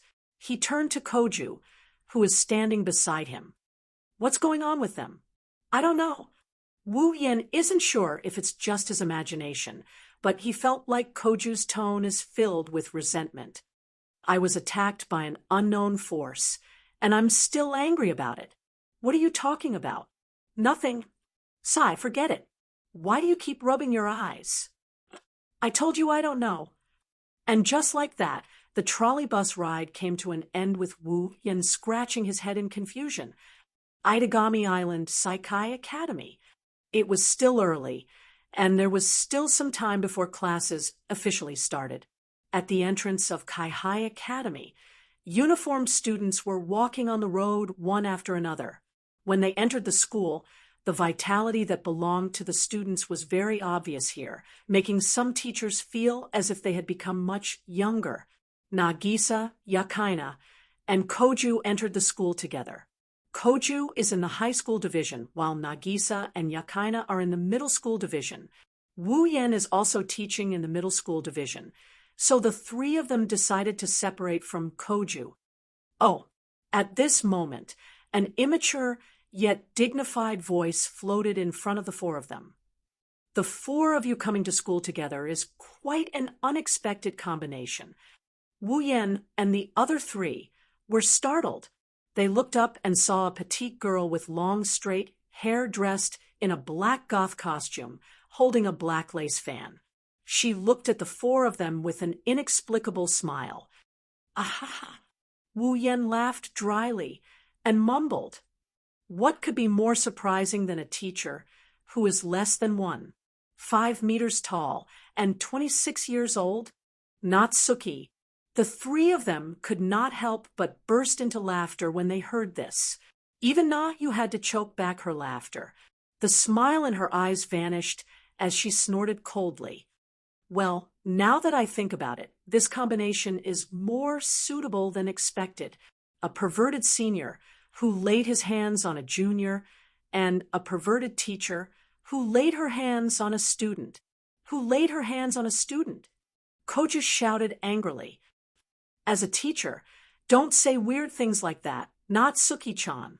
As soon as she said that, Natsuki smacked Koju's head with her fan, causing the half-baked ancestor to rub his head in a tragic manner. Don't add the word chan to a teacher's name. Natsuki looked at Koju with an extremely dissatisfied expression. Koju, who had suffered another heavy blow, could only nod with an aggrieved expression. Oh, Wu Yan was surprised and looked at Natsuki with a half-smile. Natsuki-chan, that sounds nice. If you dare to call me that, you're dead. Natsuki looked at Wu Yan with an expressionless face. However, the anger and threat in her eyes are clear as day. If you don't want to be an attack mage trainee for the rest of your life, forget what just happened. Okay. Wu Yan raised his hands in surrender. I promise I won't call you that. Natsuki nodded in satisfaction. She turned around and walked back to the school building. She said to Wu Yan, "Oh, right, come find me tonight." "Oh," Natsuki said.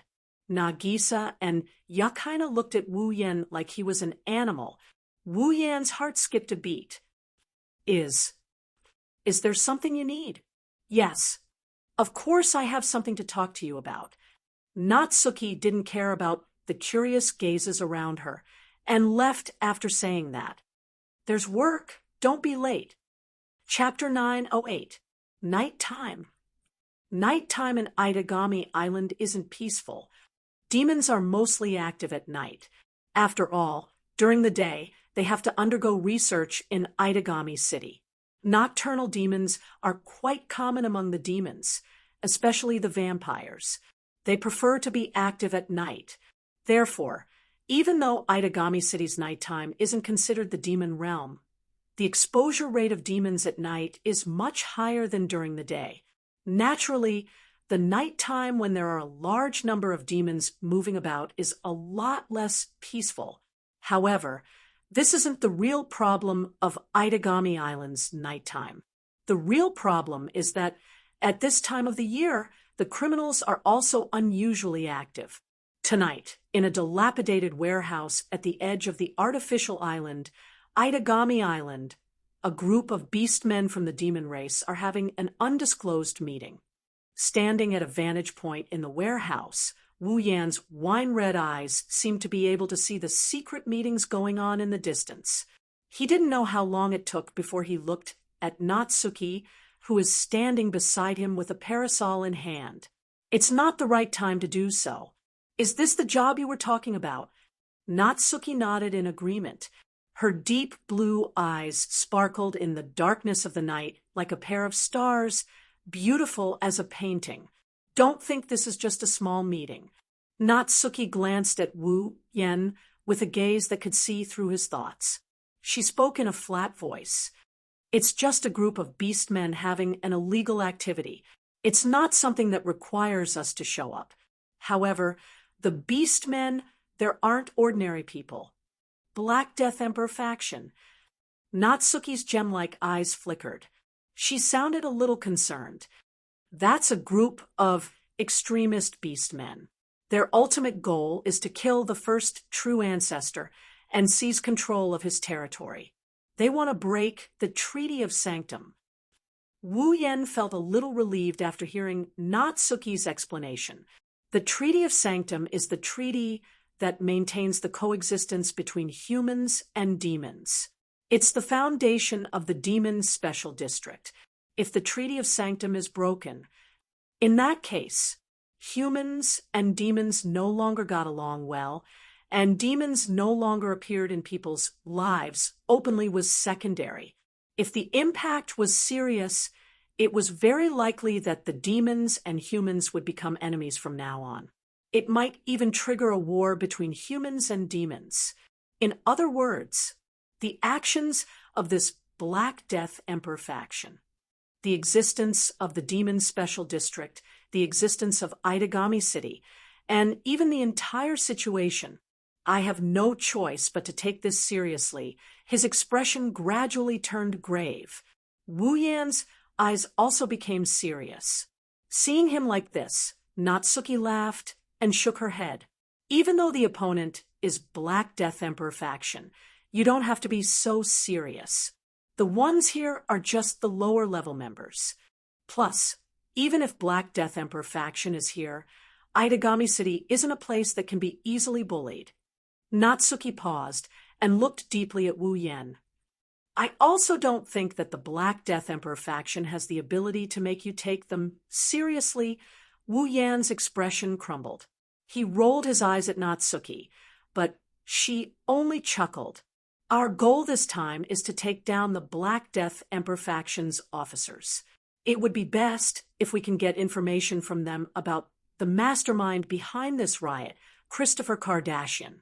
The location of Gardos. Natsuki raised her head. Her voice became low. And their goal, Wu Yen nodded. He and Natsuki looked at the warehouse in the distance. Smoke rose from the corner of the warehouse. Flames blew away the doors of the warehouse. The sound of explosions echoed. Under Wu Yen and Natsuki's gaze, the heavily armed Aidagami City guards launched a surprise attack. The rusty iron pillars creaked under the weight of the heavy load, and the stacked wooden boxes swayed under the dim moonlight. Faint gunshots echoed in the air like firecrackers. The Aidagami City guards are armed with special firearms and bullets. They can seal off the demon's regenerative ability and easily break through the demon's demonic energy. This time, they're using special bullets specifically designed to deal with beastmen. Normal beastmen can't possibly stand a chance against the guards armed with such weapons. The walls of the warehouse were destroyed one by one.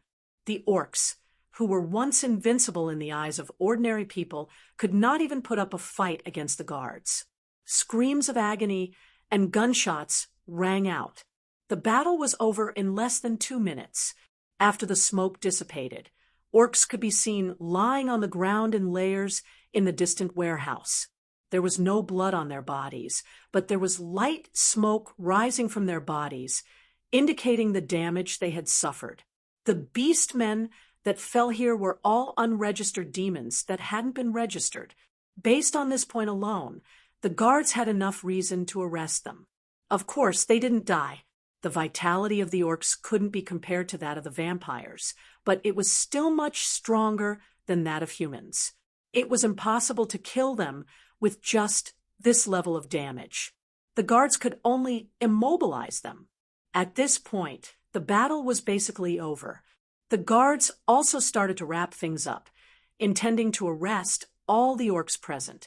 But at this moment, an uninjured leopard-headed orc with a robust body and neat black fur suddenly jumped out, roaring angrily as he escaped from the scene. Not good. We missed something. Chase him. A commotion broke out at the scene. Natsuki, who was standing at the top of the warehouse, exclaimed in surprise. Then she started mocking him. I didn't think you'd have the ability to escape from a hail of bullets. Black Death Emperor faction, I'll give you some praise. Natsuki raised her parasol and said to Wu Yen, "Let's go, we'll catch the fish that escaped the net." Wu Yen nodded lightly. Just as he was about to take a step forward, his body stopped abruptly. His eyes flashed with a hint of emotion as he turned his head to the side. "What's wrong?" Natsuki stopped when she saw Wu Yan's reaction. She turned around and followed Wu Yan's gaze. Natsuki was stunned by what she saw. In front of their eyes, a large yacht is slowly moving in the middle of the sea. The yacht is much larger than an average ship. It looks luxurious, like a noble on a cruise.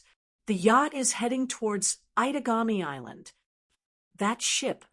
Natsuki frowned. Her expression changed for a split second. Wu Yen saw this, and he asked her in a soft voice, "You know that yacht?" Natsuki stared at the yacht for a long time before she pursed her lips. Rather than saying, "I know the yacht, I know what's on it." Natsuki shifted her gaze to Wu Yen after she finished speaking. "What? Are you interested? Well, you can say that." Wu Yen chuckled in an unreadable tone. "There seems to be an incredible existence on that yacht. Indeed, that guy isn't simple." Natsuki didn't deny it and met Wu Yan's gaze. "Don't tell me you want to meet him?" Wu Yan pondered for a moment and shrugged with a smile. "You can say that. I'm interested in an existence that can make my blood flow a little more active." "Active?" Natsuki narrowed her eyes and said, "Seriously? Just active?" Wu Yan didn't answer Natsuki. He waved at her. "I'll leave that to you. I'll go take a look." Wu Yan disappeared after saying that. Natsuki stood there quietly. She ignored the fleeing beast man. She kept looking at the direction Wu Yan disappeared in.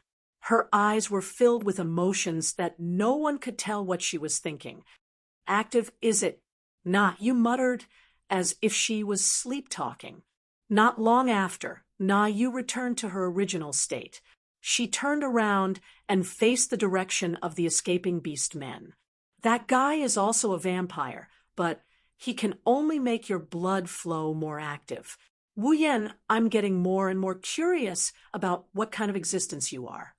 After all, he's said to be the closest existence to a true ancestor."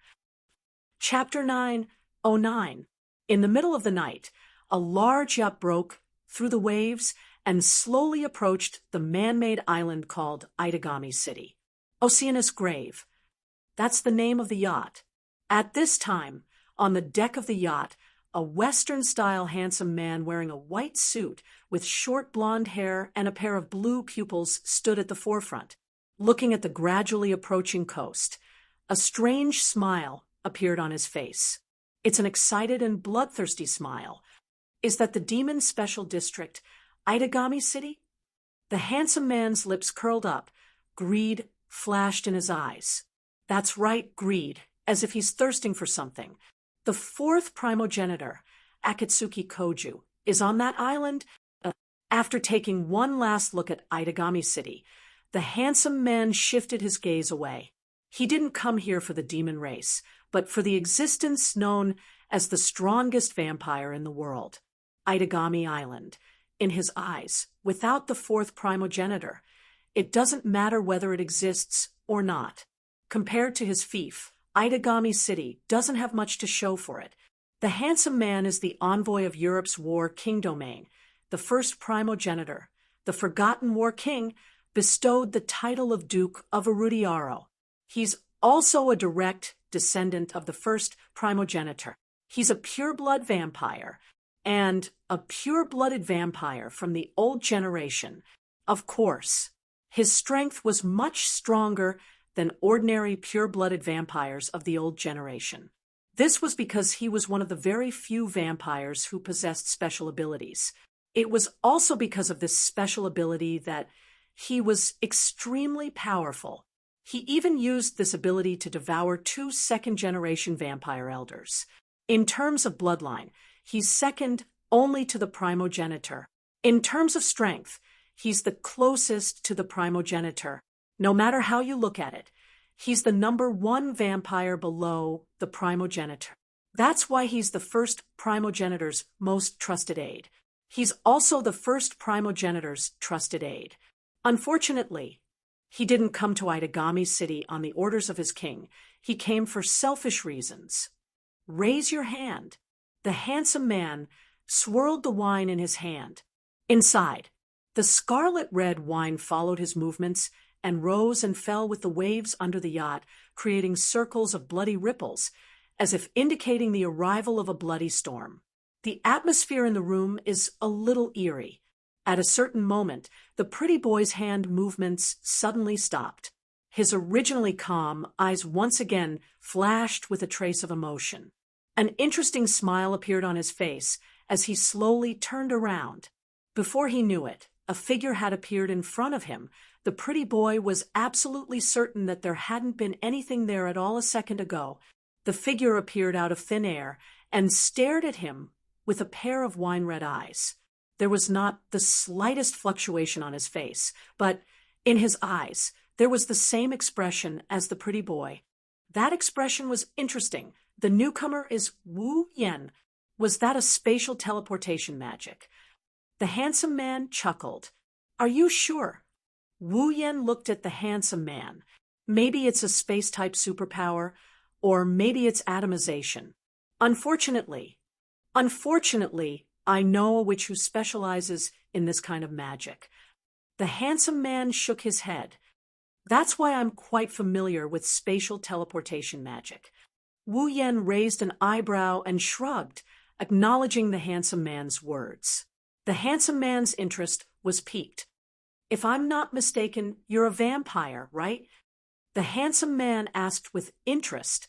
I've never heard of a vampire who can use spatial teleportation magic to such an extent. If you hear about it, I am going to have a headache.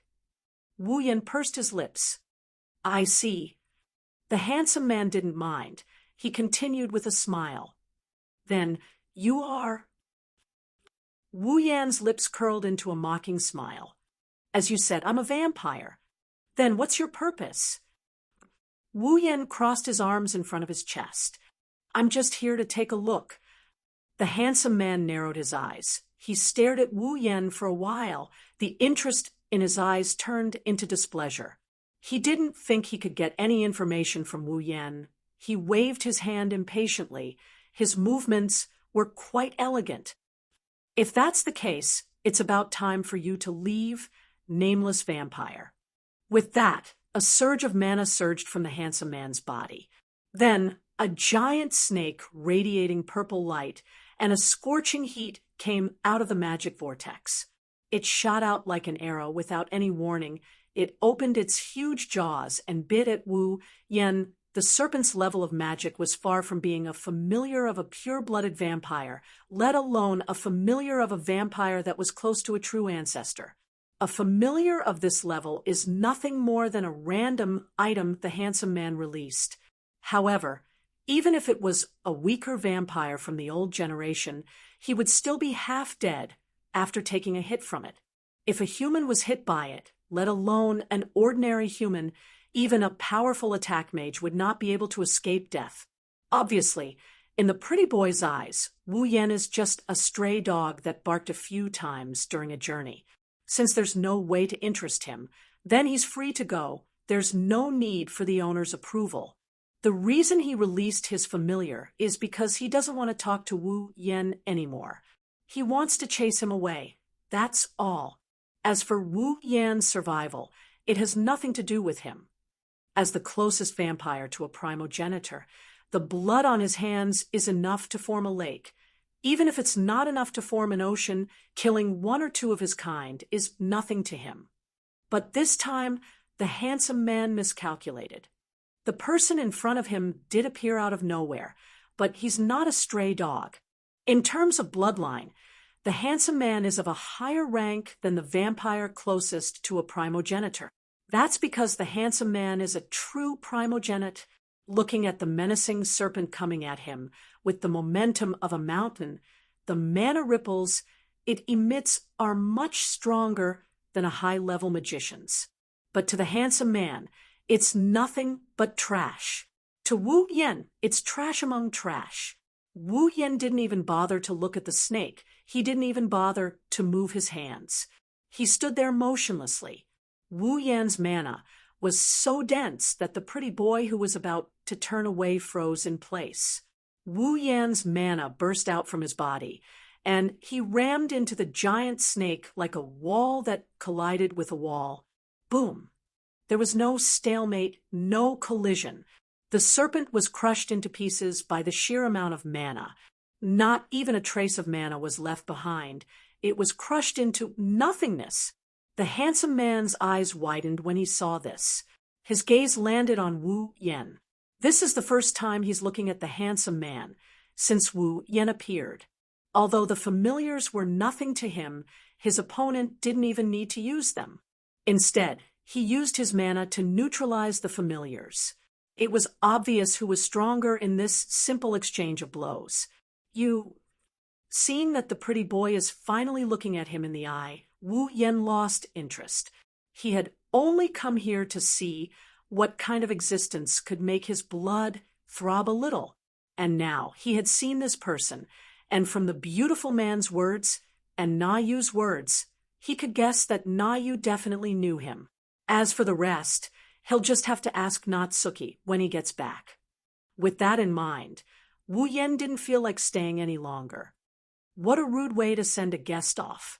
Well, I've achieved my goal. I'll leave even if you don't send me off. With that, Wu Yen planned to leave. But this time, it's the handsome man who won't let him go. Please forgive my rudeness. The pretty boy said such a sentence without the slightest bit of apology.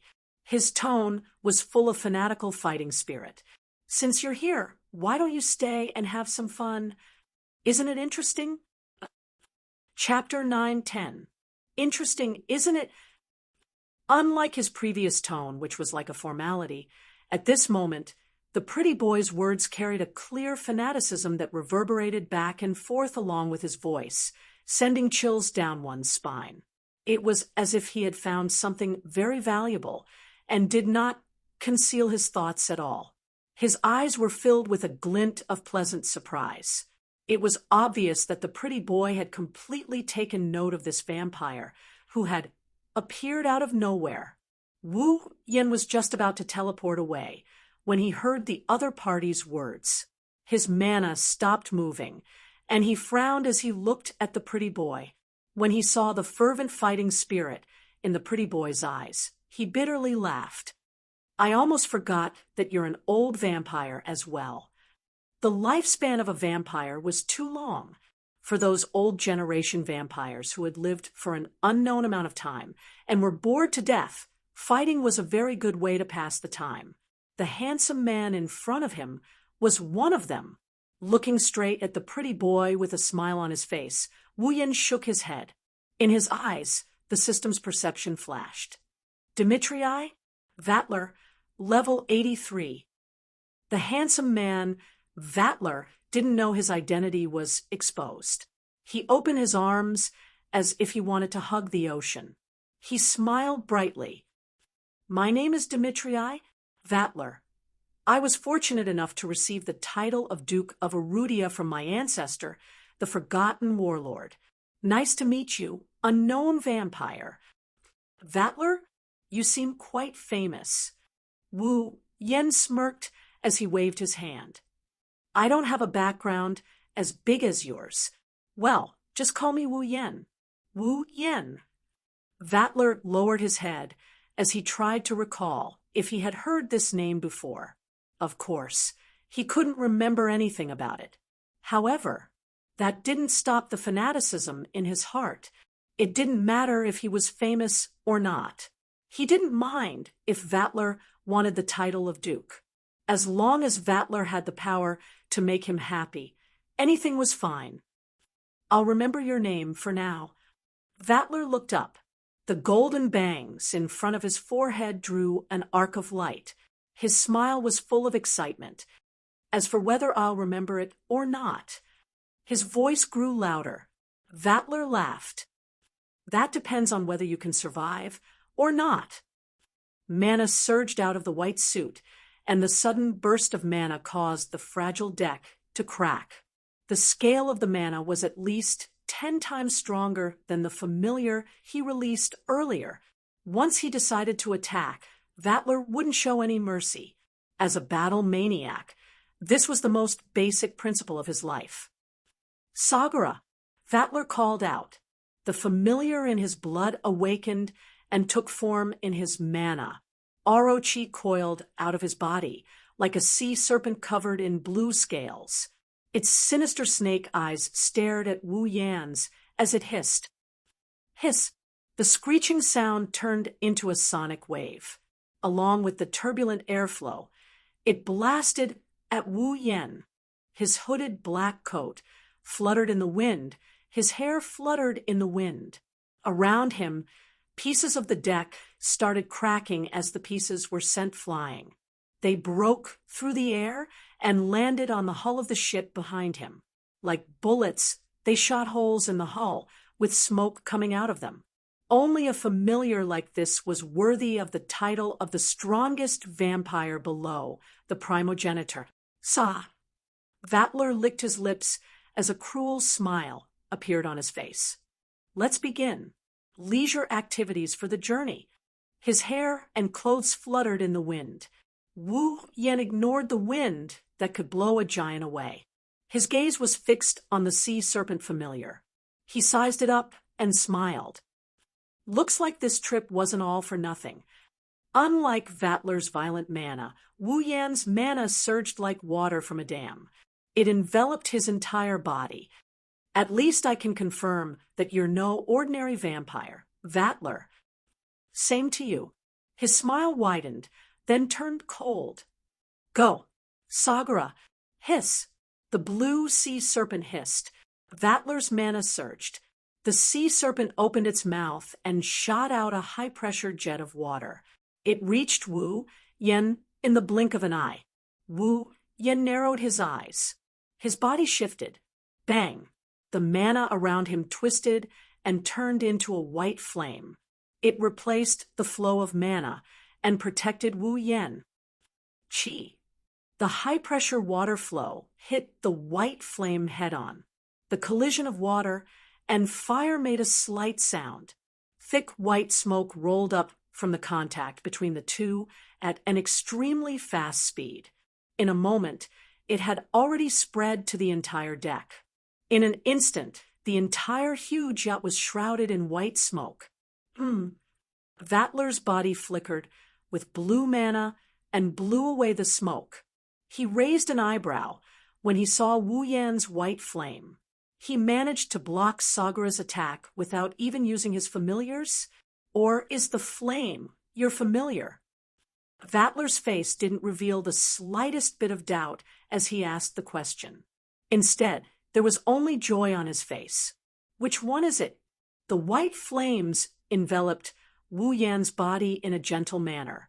His unfathomable smile could be clearly seen in the flames. Why don't you take a guess, Vatler? Just what I wanted. Vatler grinned. The blue light around him expanded. Non-tua, ba non-tua. Amidst the blue light, two serpent bodies armed with sharp blades appeared amidst the distortion of magic power and entangled with each other, controlling three familiars at once. Wu Yan narrowed his eyes. His expression turned serious. Most vampires could only control one familiar beast at a time. This was the same for older vampires. As the host grew, the familiar beasts would grow as well. Only a small number of powerful vampires could summon two familiar beasts at once. As for controlling three at once, not even pure-blooded vampires of the older generation can do it. This Vatler. Wu Yan sighed. Of course, it wasn't out of fear. He's releasing three familiars on a fragile yacht. Isn't he afraid of destroying the ship? You don't have to worry about that. Vatler seemed to have heard Wu Yan's mutterings. He brushed his bangs away without a care. I still have a few good subordinates on this ship. It won't be a problem for them to protect this ship.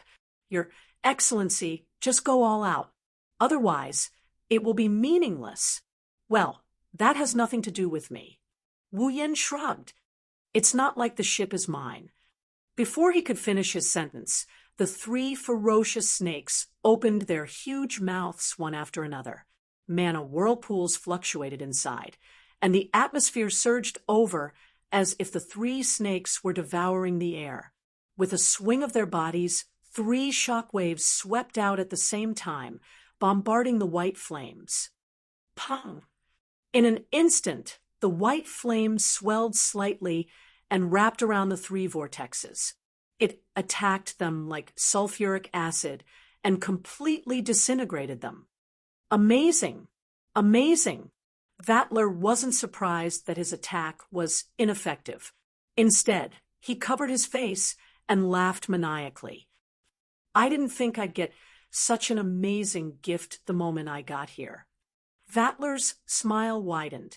He pulled his hand out of his pocket and raised it above his head. A strange wave of mana was emitted from his palm, instantly surging into the two giant snakes armed with blades. You have the right to make me use this ability. Look closely, this is the trump card I rely on to survive. Vattler laughed excitedly. Two giant snakes, armed with blades, flew into the sky. Their slender bodies intertwined with each other, and they merged into a flaming silver dragon under Wu Yan's astonished gaze. Hiss! The silver dragon hissed at Wu Yan. Fused familiars. Wu Yan was shocked. Chapter 911. On the rooftop deck of the huge luxury yacht, a silver dragon burning with flames and a sea serpent glowing with blue light lined up together. The lower end of their bodies coiled around the hull of the yacht, while the upper end swung back and forth. Their huge mouths opened and closed, letting out roars that shook the atmosphere. Wu Yan stared at the roaring silver dragon in front of him. He could feel a tremendous amount of mana coursing through the dragon's body. The sea around the yacht churned violently. The scale of the mana wasn't as great as that of a primogenitor, but it wasn't something a pure-blooded vampire of the old generation could possess. A familiar fusion. Wu Yan sighed. He finally understood why a vampire who wasn't a primogenitor could make his primogenitor blood throb. With the ability to fuse familiars, Vattler had surpassed ordinary vampires. He was close to the level of a primogenitor, if not for his bloodline. If Vattler was a primogenitor, then with his ability to fuse familiars, he would be the strongest vampire outside of the fourth primogenitor who had awakened. Vattler. Wu Yan repeated the names several times. He chuckled. It was a strange laugh. Hiss. As though it was infuriated by Wu Yan's laughter, Silver Dragon shot out of its body without any warning. Its flaming body was like a train on fire. Amidst the sonic booms that caused the air to tremble, it charged forward like a meteor falling from the sky. It was heading straight for Vattler. Wu Yan finally made his move in the face of the familiar's attack. Raising his right hand, the mana in his body flowed faster along with his blood flow. The white flames on his body rippled like water and surged towards Wu Yan's hand. At this moment, the color of the white flames on his hand turned darker and darker. Thud! It was like swatting a mosquito. The hand covered in white flames swatted across the air. In an extremely casual manner, it slammed into the huge body of the fused familiar. The silver dragon's roar came to an abrupt halt. Its ferocious eyes still reflected Wu Yan's figure. The white flames on its hand burned fiercely. Vattler charged towards the silver dragon. The white flames on its body completely replaced the flames on its body. Then, the familiar disappeared. That's right. It disappeared. Ugh. Vattler's pupils shrank. He couldn't react in time. Suddenly, he let out a muffled groan as if he had suffered a heavy blow. The magic power in his body leaked out. That flame, Vatler's gaze landed on the white flames in Wu Yan's hand. He finally realized how extraordinary they were. "You fused my familiar." Vatler's frenzied expression was gone. Vatler's eyes flashed like lightning as he stared at Wu Yan. Who are you? Are you—" Vatler's unique ability was to fuse familiars. It was because of this ability that he was able to subdue 2 second-generation vampire elders with superior bloodlines. Otherwise, with the strict bloodline hierarchy of vampires, challenging someone with a superior bloodline was a death sentence. After all, blood was a vampire's power. Without this ability, vampires with lower bloodlines were no match for vampires with higher bloodlines. But now, Vatler had the highest bloodline below a true ancestor, and had fused with familiars. Apart from a true ancestor, no other vampire could be stronger than him. Wu Yan, on the other hand, can wipe out his familiar. This proved that either he also had a special ability, or his bloodline was far superior to his. A primogenitor. Only a primogenitor could have a higher bloodline than Vatler. But that was impossible. There were only 4 primogenitors. Wu Yan couldn't help but snicker when he saw Vatler wavering. His snicker woke Vatler up. Vatler clenched his teeth, his expression turning cold.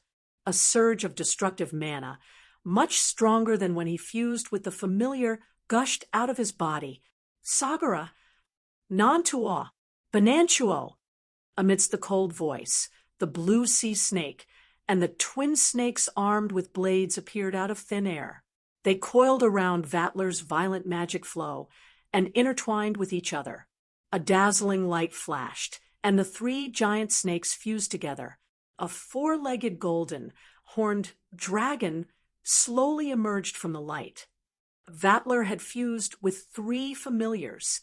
"You win if you take it," Vatler declared coldly. It was as if he had removed all emotions from his voice, but at the same time, it seemed to contain some unknown emotion. "If you can't take it, then die." There were only 4 primogenitors in this world. It was impossible for a 5th primogenitor to exist. However, it wasn't a problem for Vatler to find out who his opponent was. It didn't matter if the vampire in front of him was a primogenitor or not. If he really was a primogenitor, then he should be able to take on Vatler's 3 fused familiars at full power. If he wasn't, then he would die here. It was that simple. Vatler was confident that only a primogenitor could take on his fused familiars. If his opponent was a vampire with the same special ability as him, then he wouldn't be unharmed even if he took on the attack. At that time, the heavily injured opponent would have no choice but to allow himself to be killed. That was indeed the case. Wu Yan's expression changed when he sensed the violent mana from the golden dragon. A familiar of this level isn't far from a primogenitor's level. If he doesn't use his full power, it'll be as Vatler said. He'll die if he can't take on the attack. Though, as a primogenitor, he can't die. Fused familiars. Wu Yan shook his head and chuckled. The fusion of 3 familiars is already a lot stronger than Koju, who only has 1 familiar. Wu Yan can't afford to be careless. Well, that's fine too. The white flame on his hand slowly extinguished. Wu Yan lifted his head, and he looked at the golden dragon that blocked his vision. A thick mist of blood rose from his body. Vatler's expression changed when he sensed a monstrous amount of mana. "I've never released you before."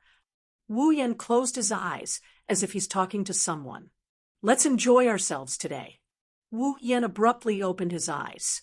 Inside his eyes, his golden pupils burned with a radiant light like a torch. "Descend." The sound, which was as thin as a drop of water, vibrated slightly and turned into an echo that spread out. On the yacht sailing in the dark sea, suddenly, a burst of white flames erupted like a tidal wave pouring down from the sky. Boom! The roar that shook the heavens and earth, with the yacht as the center, brought along a frenzied atmosphere, and turned into an impact that could destroy everything. It landed on the entire ocean like thunder.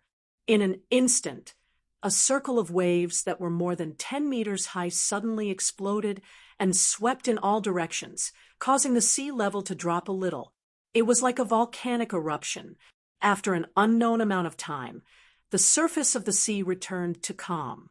The turbulence in the atmosphere also subsided. The white flames disappeared, revealing the yacht within. Miraculously, the white flames did not burn the fragile yacht into nothingness. It wasn't that it couldn't do it, it just didn't want to. It was as if nothing had happened at all. On the deck of the yacht, Wu Yan is no longer there. Vattler is the only one left. However, he doesn't look as carefree as before. His clothes are tattered, and his skin is rotten. The skin on his face is gone. All that's left is a bloody, tattered body that looked like it was skinned alive. Ha ha ha ha. Ha ha ha ha. Vattler didn't care about his recovering body. He laughed like a madman. His laughter was filled with joy and mockery. The fifth primogenitor, ha ha ha. Spitting out blood, Vattler ignored his panicked subordinates who ran in from the entrance. He used a voice that only he could hear and a laughter that everyone could hear. He laid on the deck covered in blood and laughed like a madman. The yacht is still cruising towards Aidagami Island. Chapter 9:12.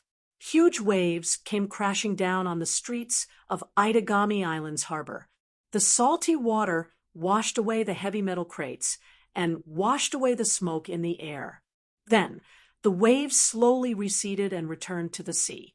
Standing on top of a high-end metal box, Natsuki held a parasol and looked at the yacht that had just burst into flames with a familiar color. She watched as the yacht gradually sailed over, and her blue eyes flashed with an unpredictable light. Behind her, on top of a metal bridge, a leopard-shaped beast man was locked in place by glowing purple chains. The chains swayed left and right like a pendulum. Don't think that it was just a glowing chain. It was a chain forged by the gods and was called the Chain of Discipline.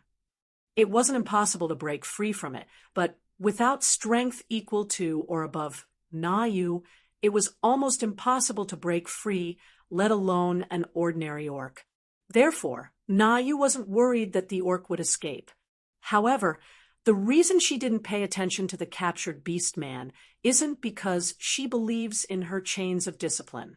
Compared to the beast man, what's happening in front of her is more important. Natsuki watched as the white flames dissipated. She tightened her grip on the parasol. Her eyes are calm, but her brows are furrowed. Natsuki expected Wu Yan to fight with the snake Charmer Vattler when he planned to board the yacht. However, the magical energy she sensed from the yacht still made her nervous. In terms of strength, Natsuki is definitely on the same level as Vattler. Vattler is an immortal, pure-blooded vampire from the old generation. Natsuki isn't a normal person either. She's a witch. She can form a contract with a demon and become their guardian. She can use the same abilities as the demon. As a human, she can gain magical energy that can rival a superior demon. His magic skills could even surpass the highest level of magicians. Natsuki is such an existence. She might really fight. Vattler, who confused with familiars, should be stronger than Natsuki. However, he won't be able to do anything to her. It was also because of this that Natsuki knew how strong Vattler was. If Wu Yan were to fight him, even if Natsuki saw Wu Yan summon two terrifying familiars, she can't say for sure that Wu Yan can beat Vattler. After all, Vattler is the strongest vampire below the level of a primogenitor. Wu Yan is also a vampire. It's not impossible for him to beat Vattler. However, Natsuki doesn't think it's possible unless he's a primogenitor. He has to be a complete primogenitor, unlike Koju, who hasn't fully awakened. But is that possible? Nah, you did not say a word.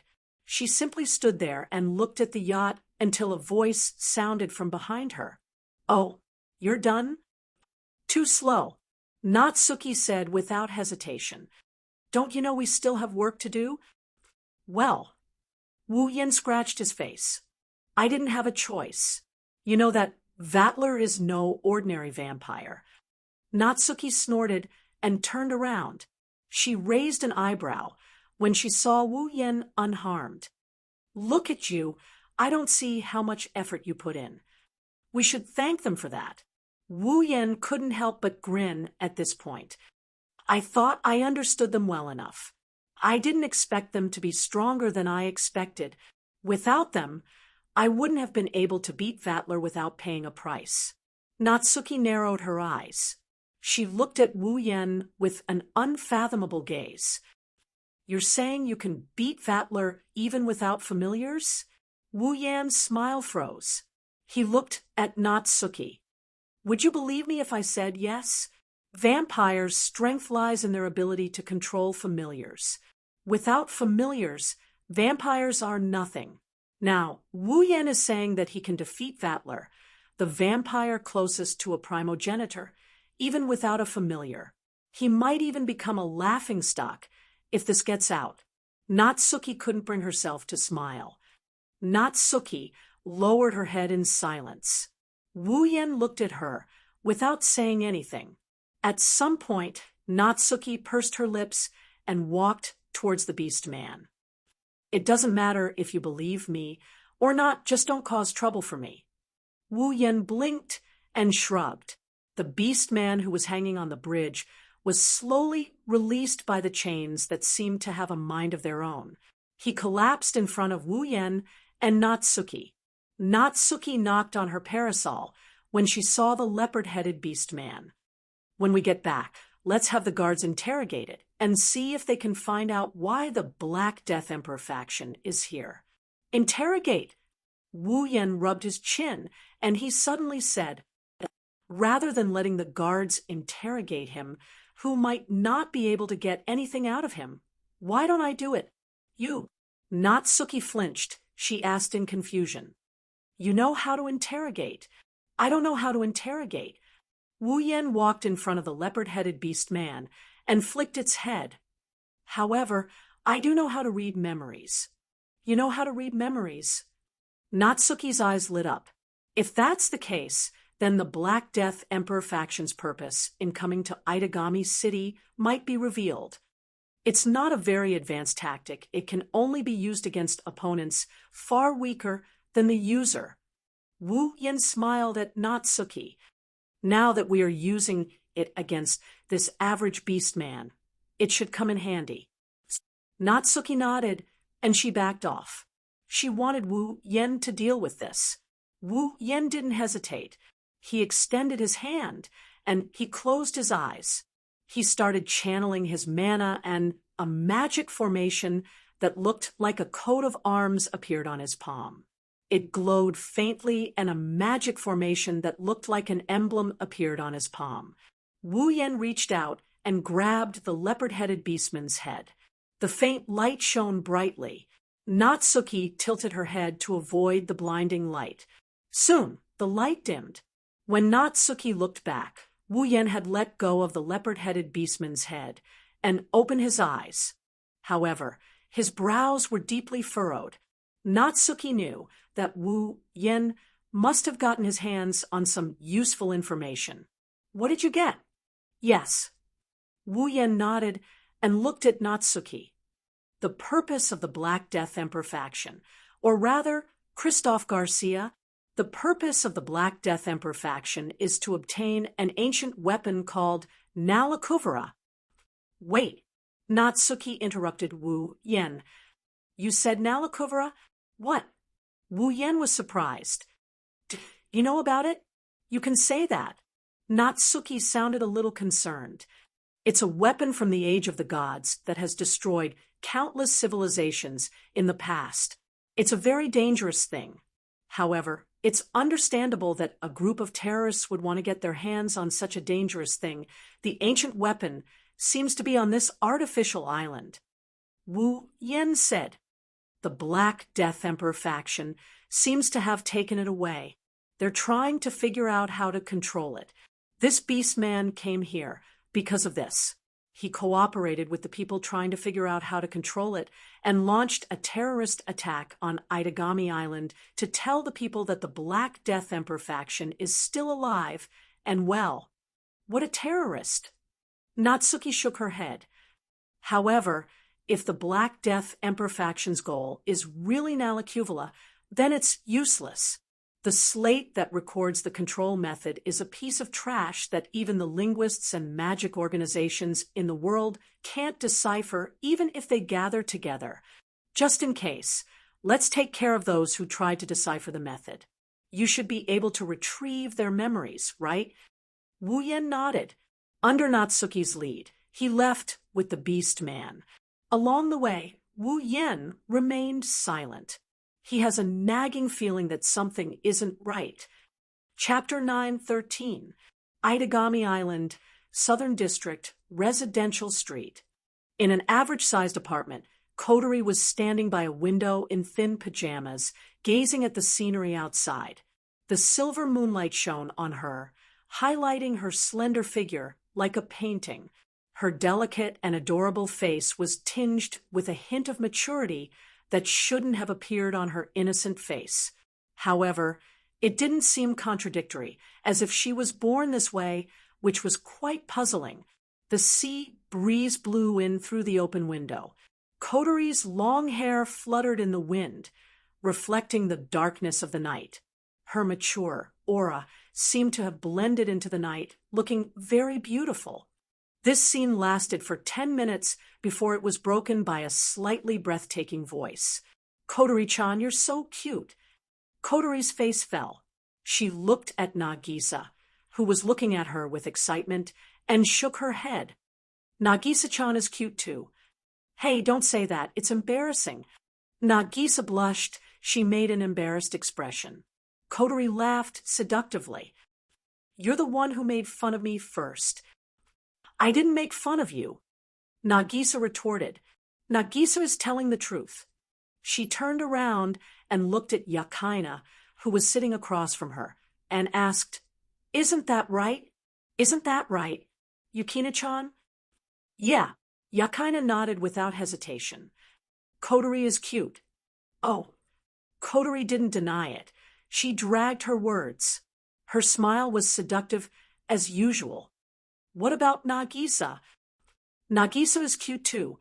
Nagisa blushed and puffed up her cheeks in embarrassment. She quickly changed the topic. You're right. You're right. You're right. You're right. All right, Kotori-chan, is Sensei back yet? Kotori's smile faded, and she nodded. He said he had work to do, and went out with Natsuki. Indeed, Yakaina thought about what happened in the morning and said, This morning I was in a very bad mood. Earlier, Nagisa-sensei said he had work to do. He asked Wu Yen sensei to look for him at night. It seems like it's something important. Being an attack mage is so hard. Nagisa slumped on the table listlessly. She waved her hand. Sensei is a vampire. Why did he become an attack mage? There must be a reason. Yakaina thought for a bit. Otherwise, the average demon wouldn't want to become an attack demon master. Nagisa nodded as if she understood. She asked Kotori. Even Kotori-chan doesn't know why Sensei became an attack mage? Who knows? Maybe it's because vampires have too much free time. Maybe he became an attack mage to pass the time. Kotori gave an answer and sat down next to Nagisa. How old is Sensei? Nagisa stood up and asked excitedly, Aren't there many vampires who look young on the surface but have lived for a long, long time? Sensei too? Was it because he was very old? Is he older than the old Sensei he replaced? Speaking of which, Sensei said he was 26 years old on the first day. Is that true? Don't make wild guesses. Seeing Nagisa asking questions at a rapid pace, even Kotori felt a headache coming on. Oni-san isn't young, but he's only in his 20s. He hasn't lived as long as you think. Oh, so he's really only in his 20s. Nagisa was disappointed.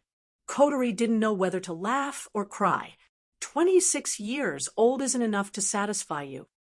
26 years old. Yakaina lowered her head, her eyes flashing. A 26-year-old vampire can stop Senpai's familiar in one hit, the fourth primogenitor's familiar. 26 years old is considered young among the vampires. Even a pure blood wouldn't be able to stop a primogenitor's familiar in one hit, let alone one hit. Koju may be the fourth primogenitor, but he's still not a complete primogenitor. Even a pure blood wouldn't be a match for a young vampire. This sensei is mysterious in all aspects. Kotori-chan is 15 years old. Wu Yen sensei is 26. Nagisa fiddled with her little finger and looked at Kotori with an odd expression. Then isn't there a 10-year age difference between the two of you? Yeah. Kotori tilted her head in confusion. Is there a problem? There's a huge problem. Nagisa jumped up in an exaggerated manner. Her face turned red as she yelled. Kotori-chan is only 15 years old. 15 years old. How could sensei do something like that to you? Something like that. Kotori was taken aback at first. When she realized what Nagisa was talking about, her face immediately turned red. She jumped up like a cat whose tail had been stepped on.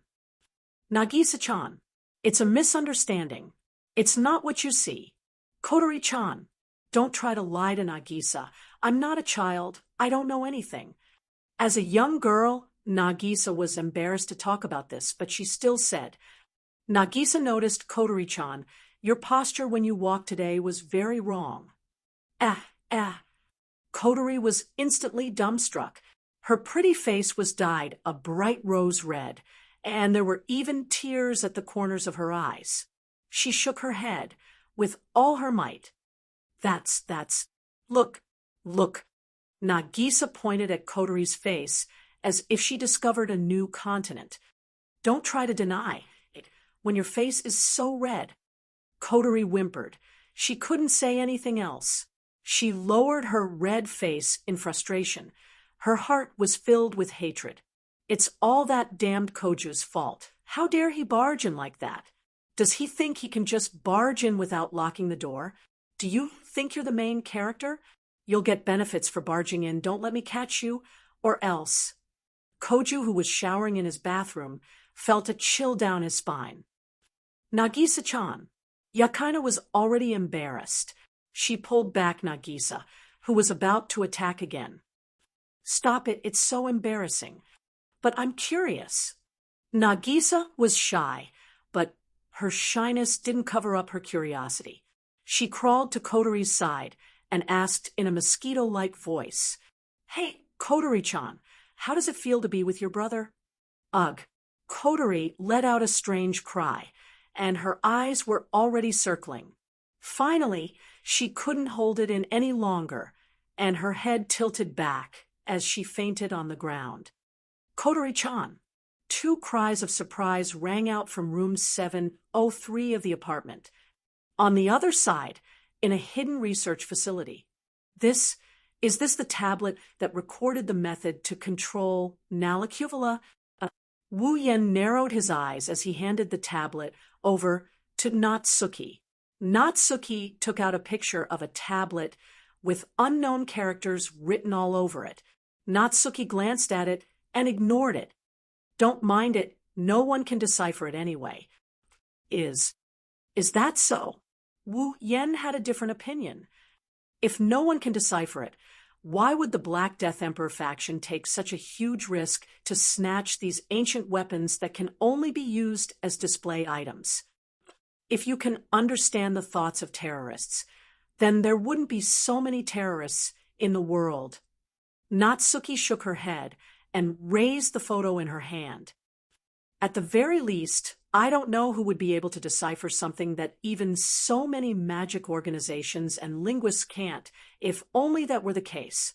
Wu Yen sighed and looked at Natsuki. Natsuki, think about it again. Is there really no one in Itagami Island who can decipher it?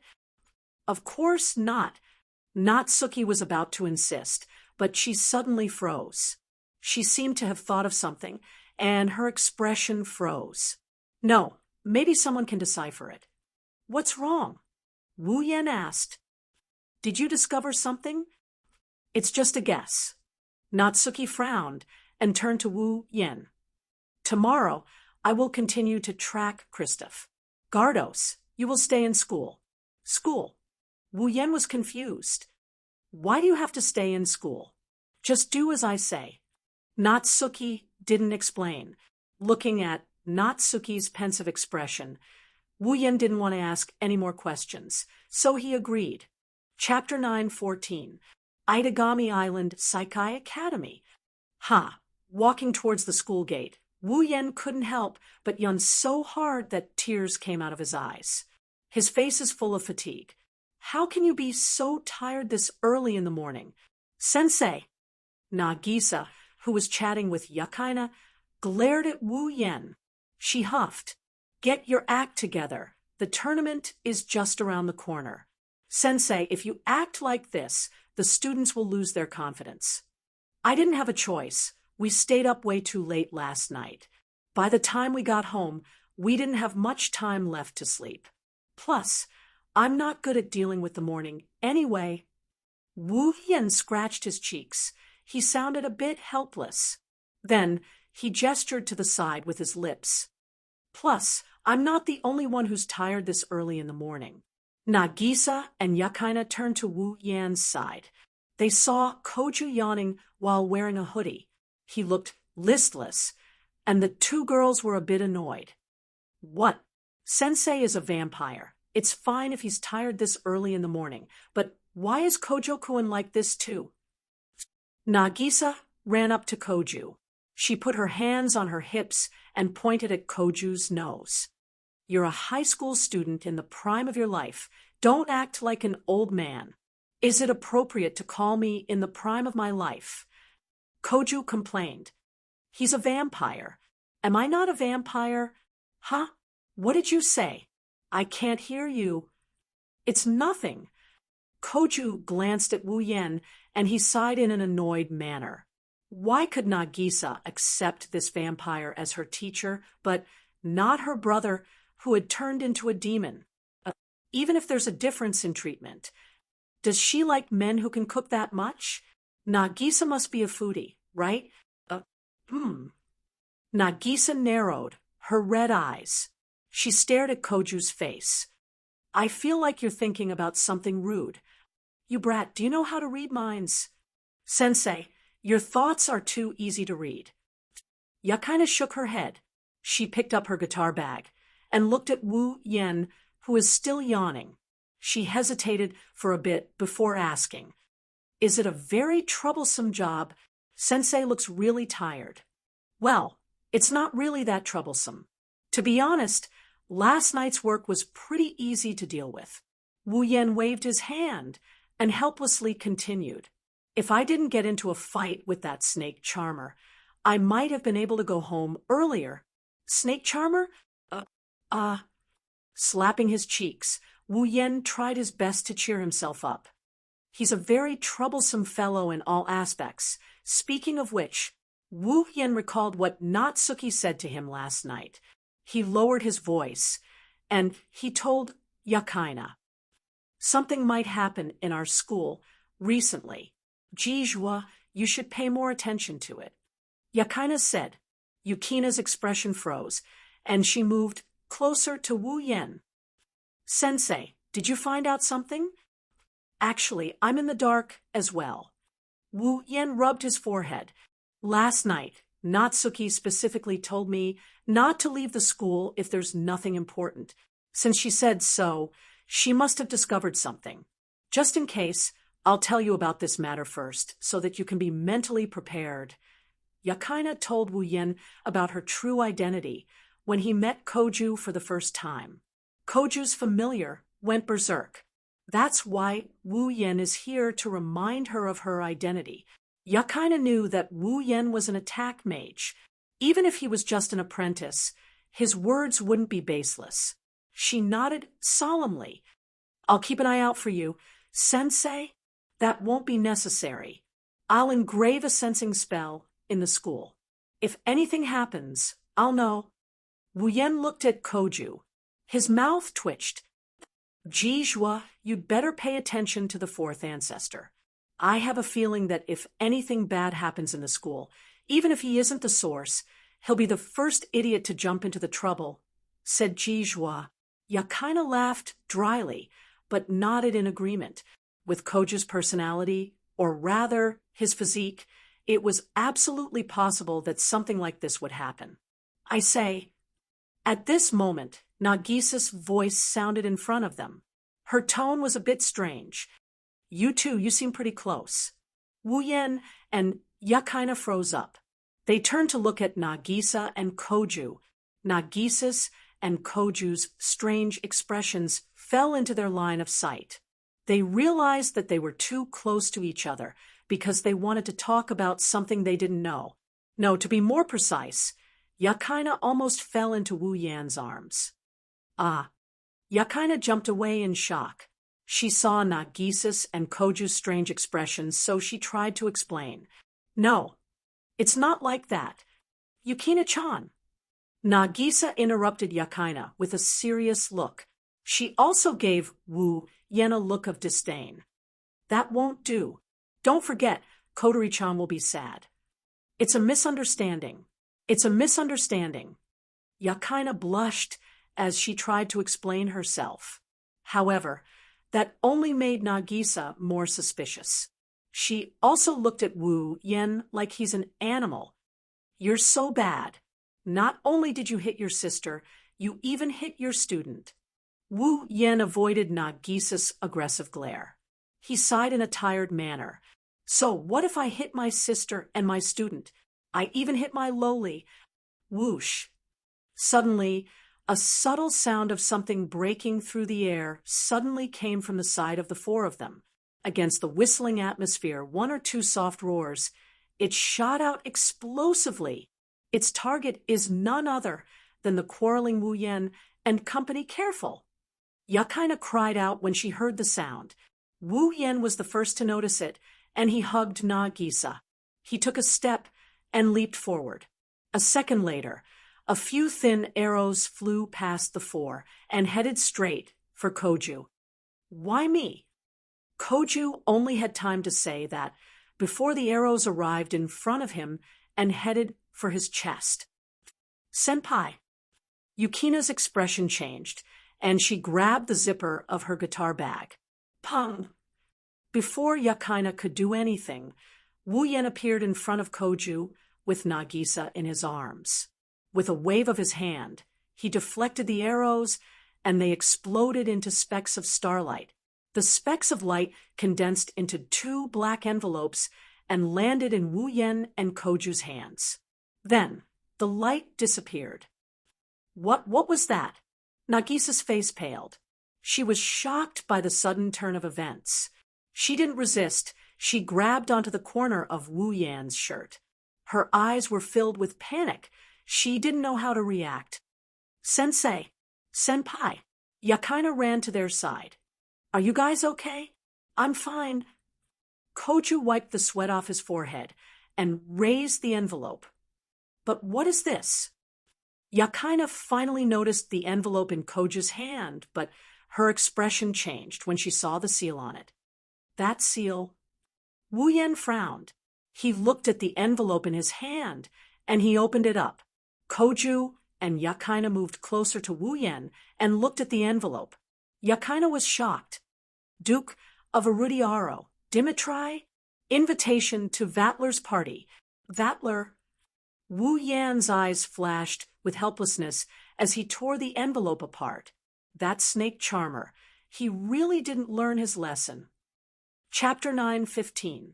At night in the apartment, Kotori looked at the 4 luxurious suits on the table. She sorted out the information she just received and turned to Wu Yan. In other words, the noble called Vatler invited you to a banquet? Yes. Yeah. Wu Yen smirked as he patted the 2 men and 2 women's outfits on the table. I don't know what that snake charmer is thinking. Is he trying to get revenge? Yes. If he wanted revenge, he wouldn't have resorted to this method. After all, he's a vampire noble who has lived for a long time. Kotori said nonchalantly. She glanced at Wu Yen with an amused look. Speaking of which, you benefited a lot when you were invited to the banquet last time. Maybe this time, some vampire noble's daughter will come out and make a shocking declaration. Ah ha ha ha. Wu Yen giggled, and he changed the subject by pointing at the dress on the table. Speaking of which, this is really unfair. Why is it that Gucheng and Jiju's dresses are delivered to our doorstep, while ours have to be specially prepared? Yes. Of the 4 suits on the table, 2 of them were mailed to Koju's house for him to attend the banquet. It was said that the Lion King organization had prepared them. On the other hand, Wu Yen has nothing to do with the Lion King organization. They probably don't even know if he exists, let alone help him prepare the formal attire. Wu Yen asked Natsuki to prepare the suits for him. If you don't want to go. In that case, just don't go. Kotori spun the jewel in her mouth and said, Nothing good will come out of this party. Just don't go. You're right. Wu Yen tapped the table and sighed. But it's still better to go. More or less, we should figure out the other party's purpose. Is that so? Well, I don't care anyway. Don't talk like you don't have anything to do with it. Wu Yen picked up a suit and stuffed it into Kotori's arms. You're coming too. Huh. Kotori hugged the suit. Why do I have to go too? Is there a way? She pointed at the letter that was crushed to pieces. Wu Yen said, They want me to bring a dance partner. I see. Kotori was enlightened.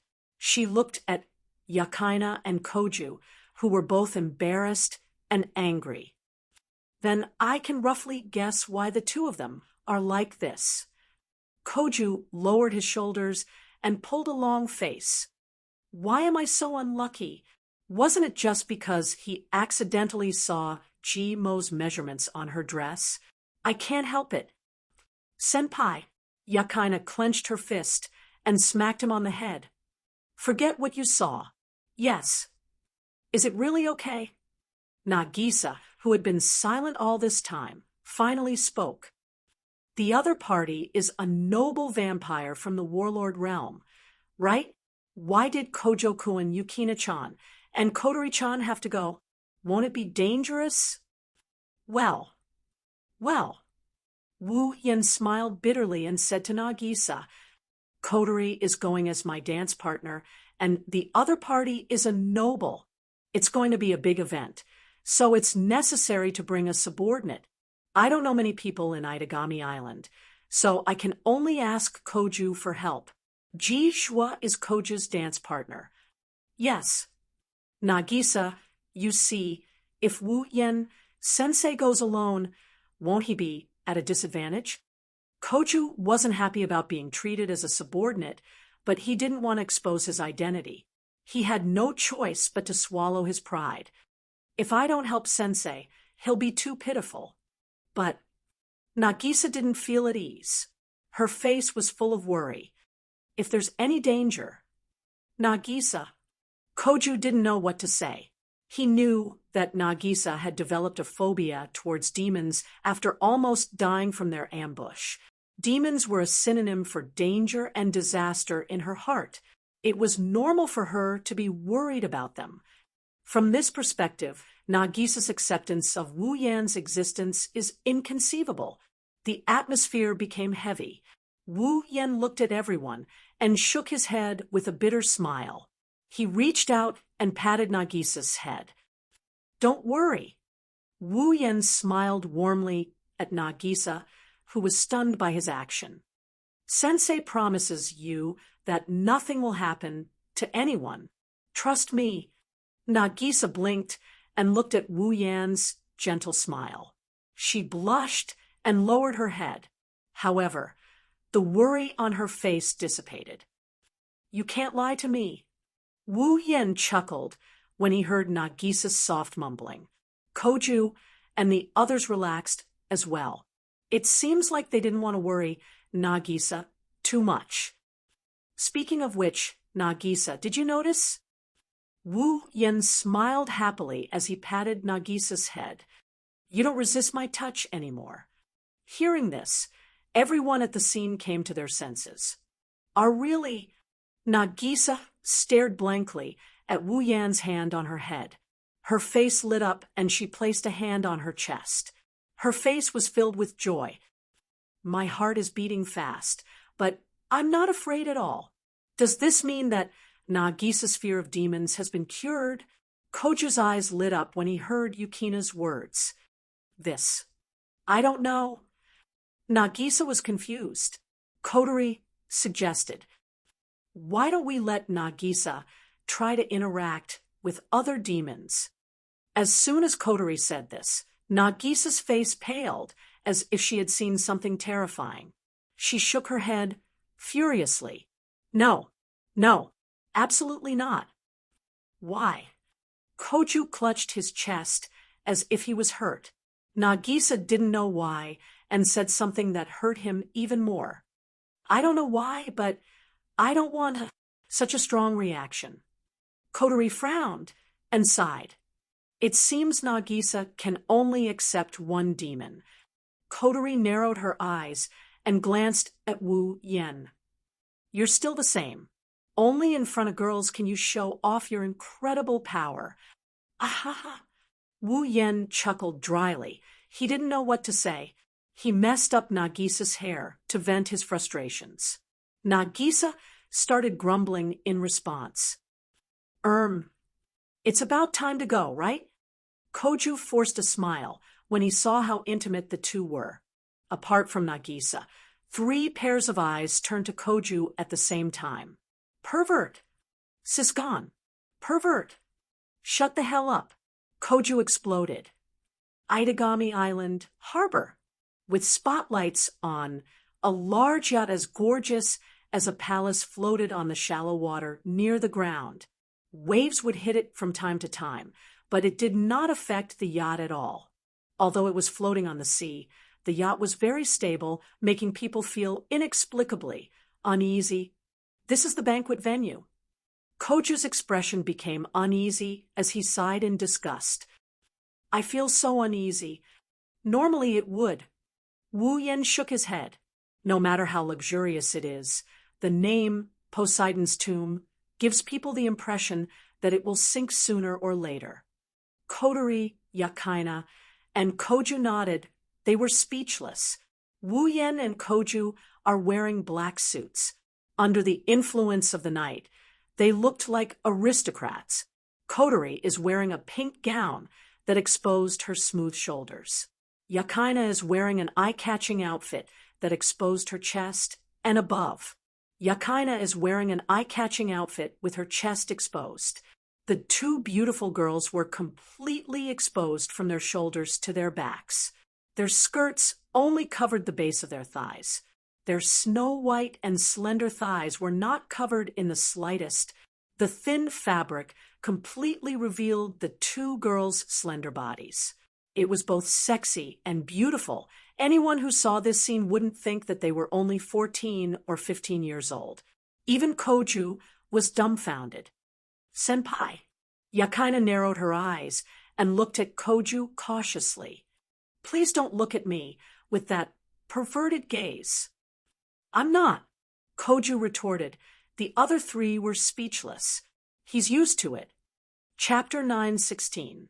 The deck was bathed in the darkness of the night. The dazzling lights dispelled the darkness. This place was very spacious. Not only was there enough space for about 100 guests to move freely without hindrance, there was even a swimming pool in the middle. Tables were scattered around, and delicious dishes and colorful wines were placed on the tables. Amidst the laughter and chatter, the food entered the mouths of everyone present. Wu Yen, Kotori, Yakaina, and Koju were standing at the entrance. Wu Yen looked at the deck and scanned the deck. Then, where are the vampire nobles in the Battle Monarch's domain? Koju said impatiently. As an ordinary high school student, he had never experienced such a situation. He would rather go home and watch TV than attend a social meeting. Yakaina is in a similar situation. Even though she pretends to be calm, she's only 14 or 15 years old.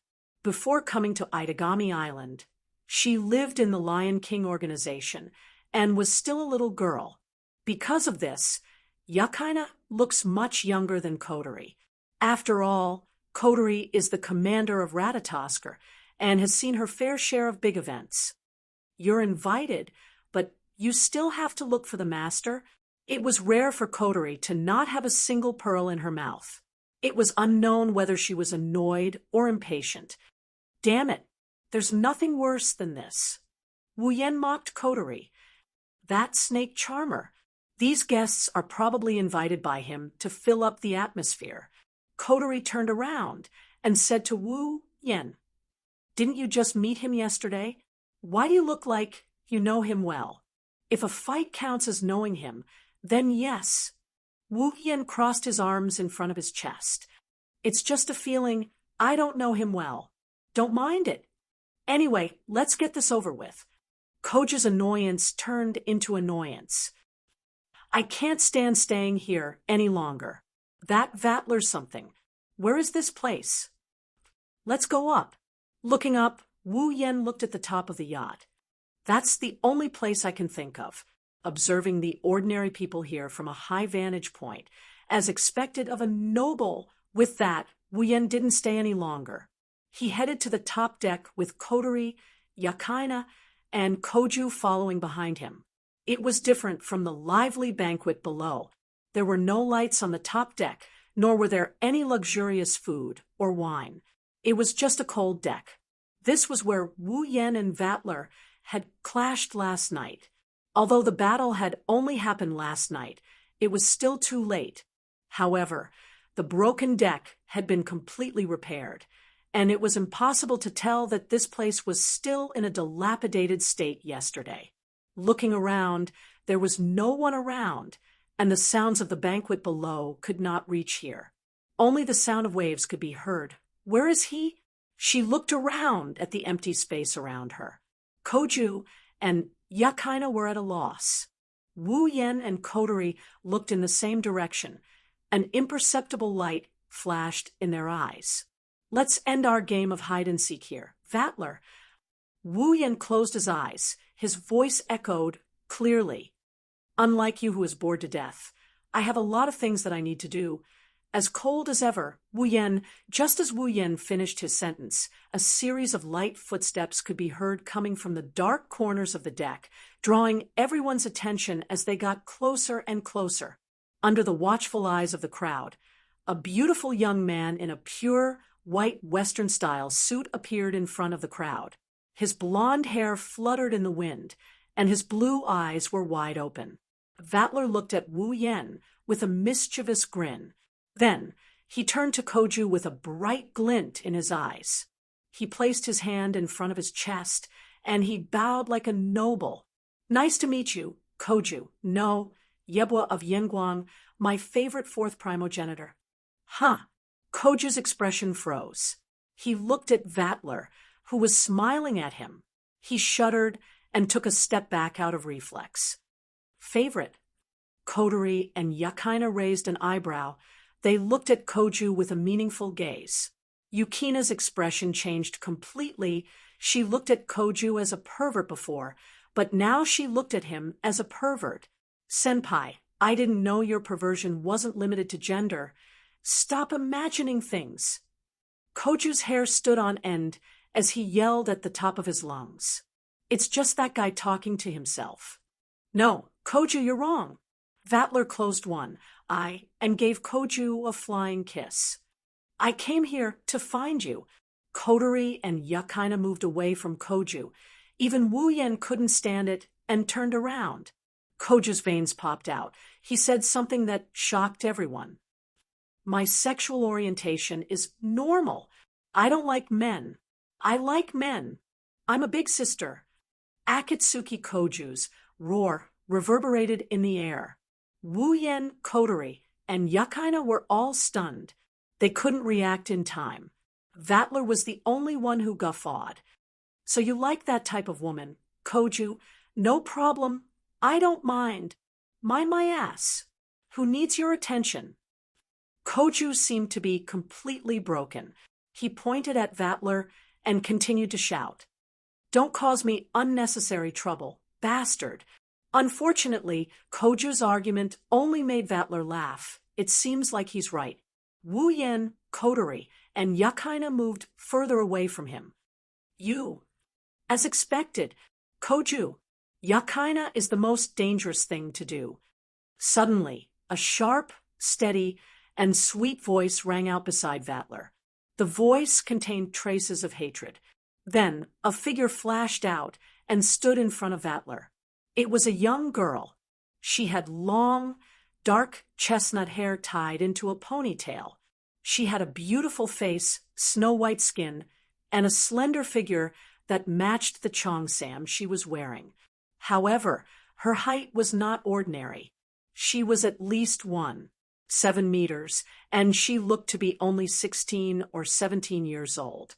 At this age, having such a height was considered quite tall. It's you. Yakaina was shocked when she saw the girl. Sayaka. The moment Yukina's voice fell, the girl called Sayaka's beautiful face lit up as if she had seen something beautiful. Her face bloomed with a bright smile, and the hatred in her eyes when she looked at Koju turned into love. Yakaina. She cheered like a child, jumped up, and hugged Yakaina. Her long ponytail swayed like a tail. Anyone could see that she was in a good mood. Long time no see. Yakaina. Ah, yes. Yakaina seemed to have only just reacted. She responded to Shah Yahwa's call. Shah Yahwa hugged her neck tightly, causing her to feel a little pain. However, compared to this, there was more joy on her face. Is she Shua's friend? Koju blinked and asked in confusion. Yes, senpai, Sayaka is my childhood friend. Yakaina struggled to break free from Sayaka's embrace and said to Koju, Oh, I didn't know you were that close. Vatler raised an eyebrow and looked at Koju. Then, Gu-cheng, let's have a good time together. Love each other my ass. Get away from me. Wu Yen and Kotori were speechless when they saw Yakaina and Sayaka hugging each other and Vatler approaching Koju. Both sides are the same. Kotori stated the truth. No matter which side it is, they both have sexual orientation issues. Of course not. Akatsuki Koju and Yukina's roars echoed from the shore. Chapter 9:17. Vatler. Wu Yen sighed when he saw the situation getting worse. He finally opened his mouth to speak. Let's make it clear here. Why did you invite us here? Wu Yan's words made Gu-cheng and the others stop what they were doing. The rowdy atmosphere started to turn serious. Vatler chuckled and closed his eyes. He stuffed his hands into his pockets, and the flirtatious aura around him changed, becoming sharp and incisive. This was how the real Vatler should be. Koju and Yakaina sensed the change in Vatler's aura. They came to Wu Yan's side, and the four of them stood in a line facing Vatler. They looked like they were ready to attack at any moment. Don't make such a scary face. Vatler shrugged when he saw Koju and Yukina's tense faces. He tried to lighten the atmosphere. As the ambassador of the warlord's domain, I should pay a visit to the fourth primogenitor's territory. No? I told you, don't act on your own. Koju clenched his fists. I've never said that I'm going to occupy this island, but according to legend, the world's strongest vampire is on this island. Vatler's tone changed when he mentioned the strongest vampire in the world. It's like he's excited. At least the fourth primogenitor is here. In other people's eyes, this island is the fourth primogenitor's territory. including the people on this island. Koju paused. Wu Yin guessed correctly. Unlike the other three primogenitors who ruled over an entire empire and a large number of vampires, the fourth primogenitor had never led a vampire compatriot or ruled over a territory. Instead, he had 12 disaster-like familiars. He brings fear and darkness to people. However, a true ancestor was a true ancestor after all. They were at the peak of the vampires and had the highest level of fighting power in the world. They were regarded by the world as having the same fighting power as a country, and they had such strength in this world. Ruling over a territory is a piece of cake for them. They have the right to create an empire. The other three primogenitors created their own empires. Koju, as the fourth primogenitor, is considered to be a primogenitor who wants to rule over a territory. Koju lives in Aidagami City. It's understandable that people would think of Aidagami City as Koju's territory. Vatler looked at Koju's frozen expression and raised his head in delight. Then, he looked at Wu Yen with an even more joyful expression. An uncontrollable smile appeared on his face. To the world, this is the territory of the fourth primogenitor because the fourth primogenitor lives here. But Vatler clutched his head as he stared at the expressionless Wu Yen. He started laughing. If people know of your existence, won't this knowledge be preserved? Other than Wu Yen and Kotori, Koju, Yakaina, and Sayaka frowned. What does that mean? Gucheng couldn't help but ask. Oh, Vatler looked at Gucheng in surprise. Gucheng, don't tell me you don't know what kind of existence this person beside you is. Wu Yen. Sensei? Koju subconsciously looked at Wu Yen. Yakaina and Sayaka did the same. Koju and Yakaina have been wondering about Wu Yan's identity for a long time now. Despite being only 26 years old, he possessed unimaginable power. Not only could he casually challenge the vampire nobleman to a fight, but he could also defeat the Lion's Gold, the fourth primogenitor's familiar, without even summoning his familiar. Even if the Lion's Gold's power isn't complete, how can a 26-year-old vampire defeat it in one hit without summoning his familiar? The answer was obvious even if one used their knees to think. However, Wu Yen didn't explain, and Koju and Yakaina didn't ask. Plus, Wu Yen gave them a good impression. He doesn't look like a bad guy or an enemy, so they didn't probe further. Koju and Yakaina didn't have the opportunity to know Wu Yan's identity, so they reacted when Vatler brought it up. Vatler saw their reactions and knew the answer he wanted to know. Unfortunately, he didn't give them an answer. If that's the case, Koju, you'd better be careful, Vatler said with a wicked smile. He didn't want to give up until he was shocked to death. The person beside you might be even more terrifying than the strongest vampire in this world. Koju and Yukina's expressions froze. Their eyes widened as they looked at Wu Yen with disbelief. Glancing at the two of them, Wu Yen shook his head and sighed. Is that all you want to say? Vatler.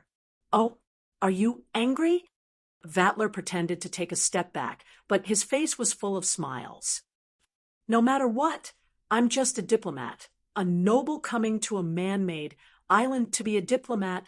Kotori suddenly interrupted Vatler. Compared to Aidagami City, the first primogenitor's Empire of Darkness should have some territories that are more valuable than Aidagami City, right? Even if it's a diplomatic mission, there's no need to send a direct descendant unless there's no one left in Warlord's territory. Vatler opened his eyes and looked at Kotori in surprise. It was as if he hadn't noticed her existence until now. You are? Me. Me?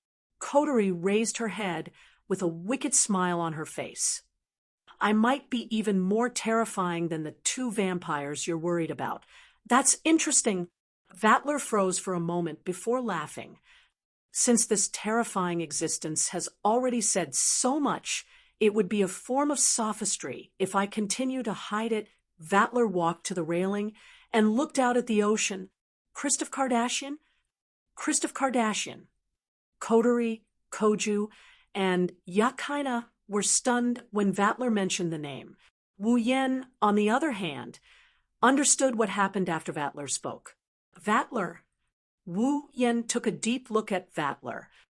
Your goal is the ancient weapon in the Black Death Emperor faction's possession, the Nalacuvula, right? Black Death Emperor faction. Koju exclaimed. Nalacuvula. Yakaina furrowed her brows. You already know that much. Vatler smiled, his eyes suddenly burning with passion.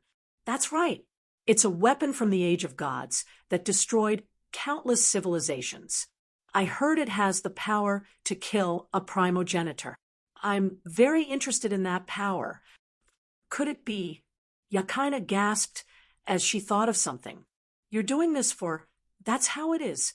Vatler finally laughed out loud, without holding back. Isn't it interesting to fight with a primogenitor-killing weapon? Stop joking. Koju roared. That Nalacuvula has the power to kill primogenitors. It must be very dangerous.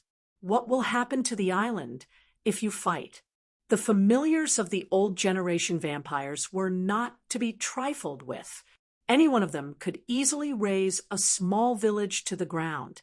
Koja didn't know what level of vampire Vatler is, but if he's a noble in the warlord's territory, he's no weaker than an old generation vampire.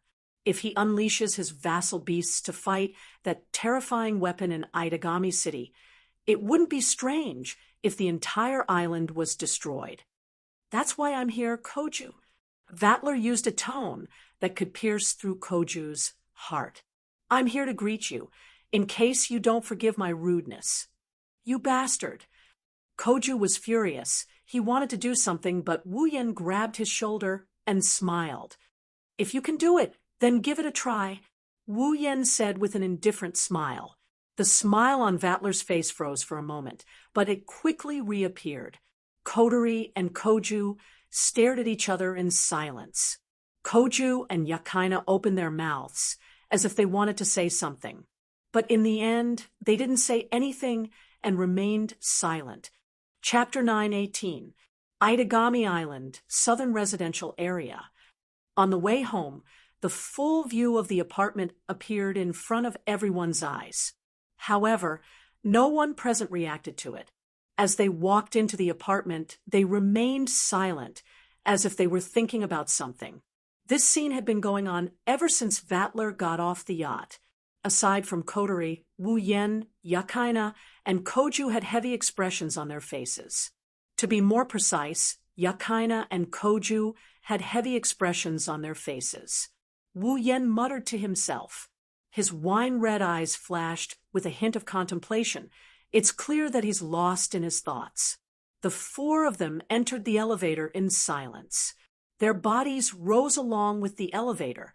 When they were about to reach their destination, Yakaina couldn't help but ask Wu Yen in a worried tone. Sensei, is it really okay? The silence was broken. Coterie and Koju looked at Wu Yen. Wu Yen snapped out of his daze, but he didn't hear what Yakaina said.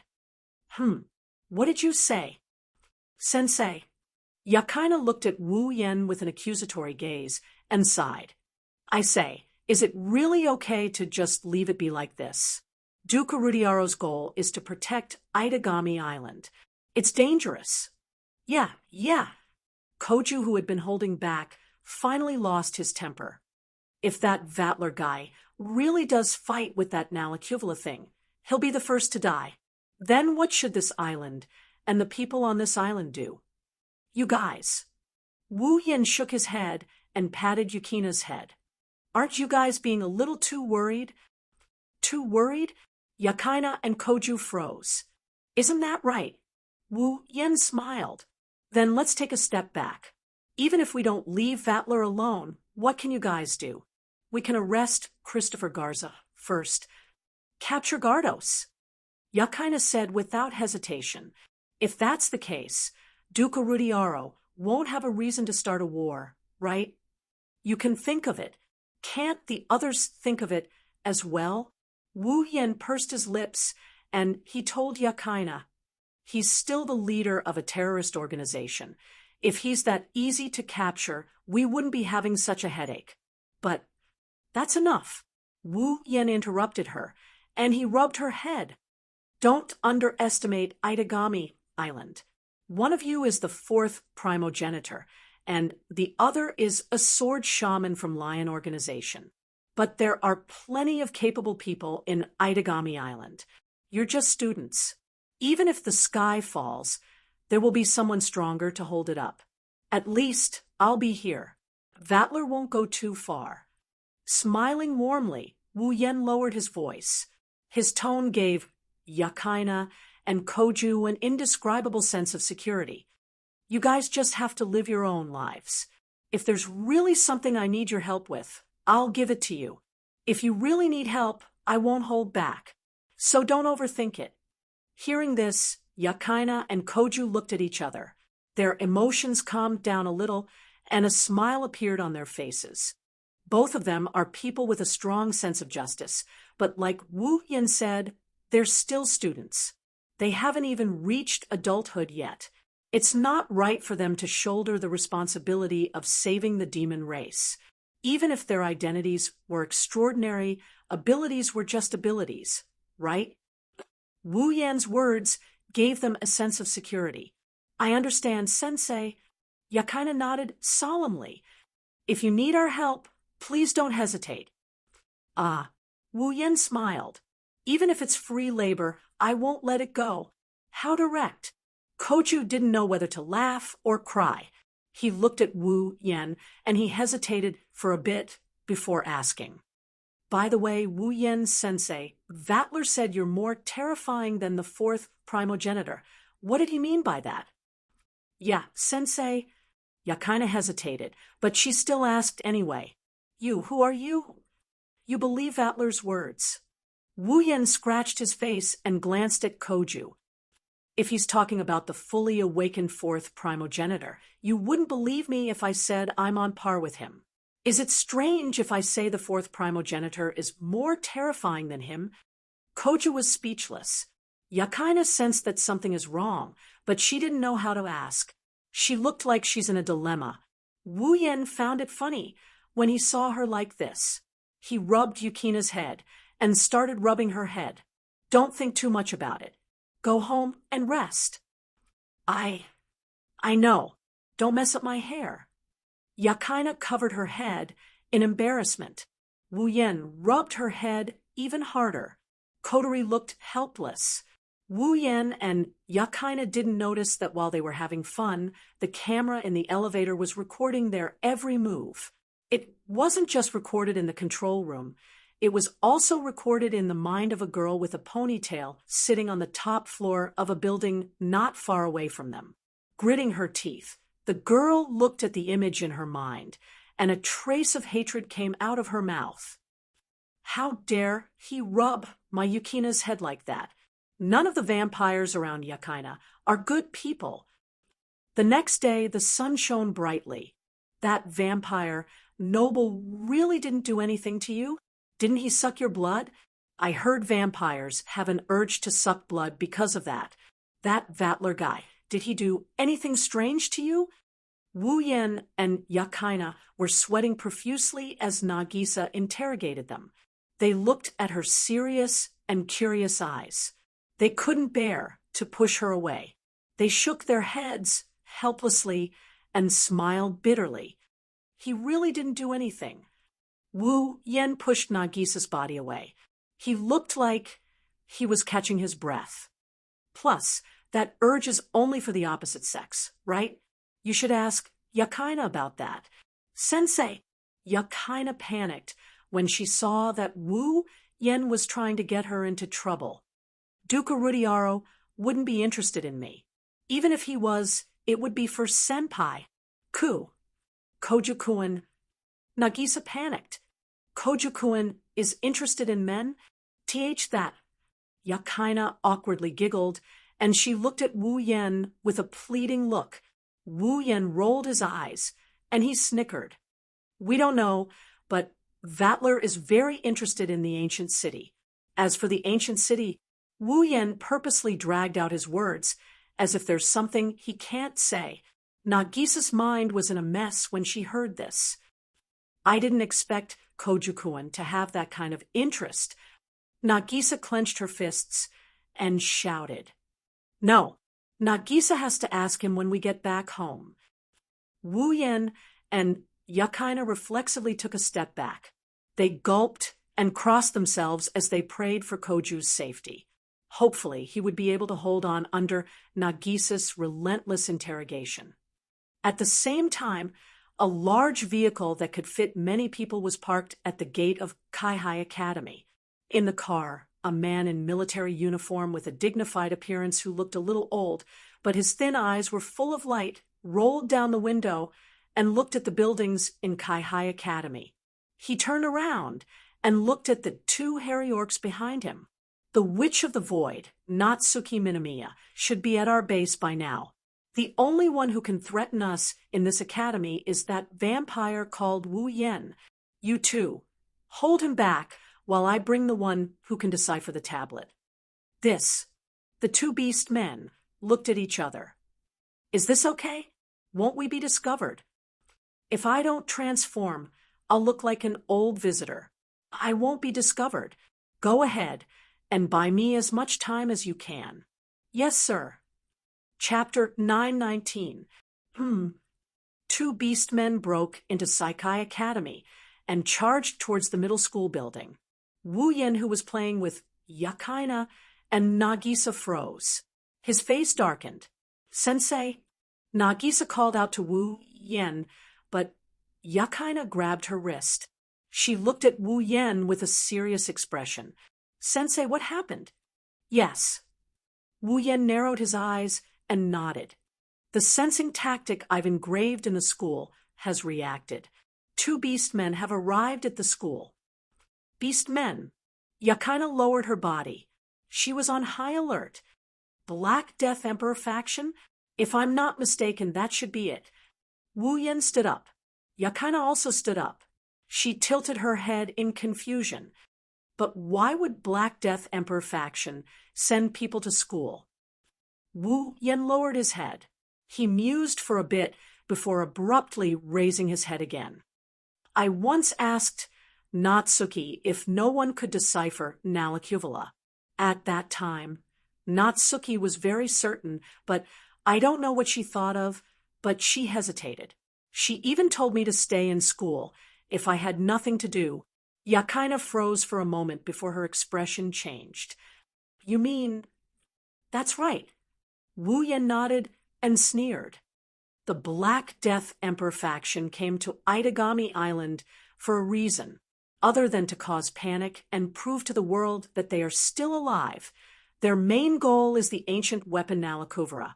Considering their goal and Natsuki's words, I'm guessing there must be someone in Saikai Academy who can decipher the Nalakuvara's control method. Wah! Yakaina sucked in a cold breath. In other words, the Black Death Emperor faction might be using the Nalakuvara. That should be it. Wu Yen sighed. Are these two beastmen here to capture someone who can decipher the Nalakuvara? Yakaina grabbed her guitar bag. She walked towards Wu Yen. Sensei, let's stop them. Wait. Wu Yen stopped her with a frown.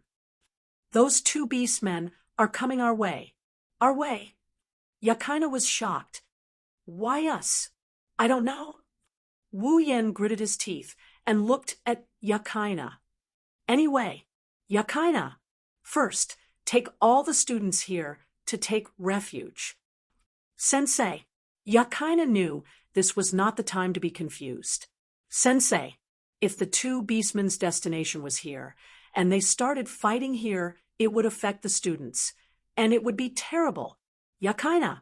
She ran over to the students and tried to persuade them to leave. The students were confused, but Yakaina was with Wu Yen, so they thought it was their teacher's idea. They didn't object, and they followed Yakaina out of the scene with their heads full of questions. Wu Yen nodded. He closed his eyes and expanded his senses to observe the movements of the two beast men. Wu Yan, who was paying attention to the beast men, didn't notice the man in military uniform walking slowly into the school as if he was here for a tour. Not long after, the two beast men arrived near the classroom. Wu Yan wanted to make a move, but a hand grabbed the corner of his shirt from behind. No, no way. A familiar voice filled with fear rang in Wu Yan's ears. Wu Yan was stunned. He turned around and looked behind him. Nagisa was trembling violently. Her face was as white as a sheet. It was as if all the warmth in her body had left her. She was the one who grabbed Wu Yan's shirt. Nagisa, Wu Yan was shocked. Why didn't you leave with Yakaina? Sensei. Nagisa shook her head as if she didn't hear Wu Yan. Sensei, I'm scared. Looking at Nagisa's pale and fearful face, Wu Yan's heart throbbed with pain as he cursed inside. This situation was exactly the same as when he first arrived at Aidagami Island and got into a fight with two vampires. Nagisa was afraid of demons, so she didn't react in time and tried to escape. Yakaina, who thought Nagisa was following her, left her behind. Wu Yan panicked when he sensed the two beast men approaching the classroom. Bang! With a dull thud, two orcs covered in black fur and wearing beast heads violently kicked down the door of the classroom and barged into the scene with pistols in their hands. Ah! The appearance of the two beast men finally ignited the fear in Nagisa's heart. Shut up! The two beast men raised their pistols and aimed at Nagisa. They were worried that her screams would attract the attention of others, but Nagisa couldn't hear them. She clutched her head and screamed in terror. No, shut up! The orc's finger was already on the trigger. Nagisa! Wu Yan hugged Nagisa tightly, exposing his back to the two beast men. He ignored them and shook Nagisa's shoulders. Calm down, Nagisa. Ah. Just like the first time they met, Nagisa couldn't calm down. She kept shrieking in terror. Judging by her expression, Wu Yan's words didn't register in her mind. Nagisa!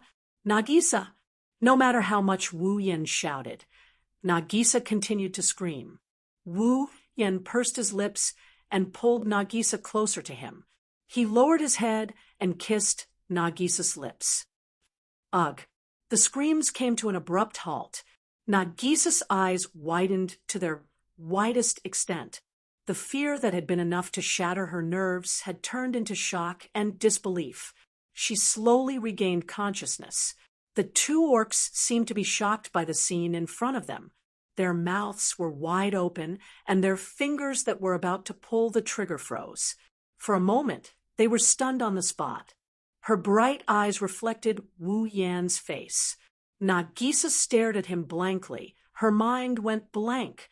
She couldn't believe her eyes when she felt the warmth on her lips. Her first kiss was actually taken away by her own teacher.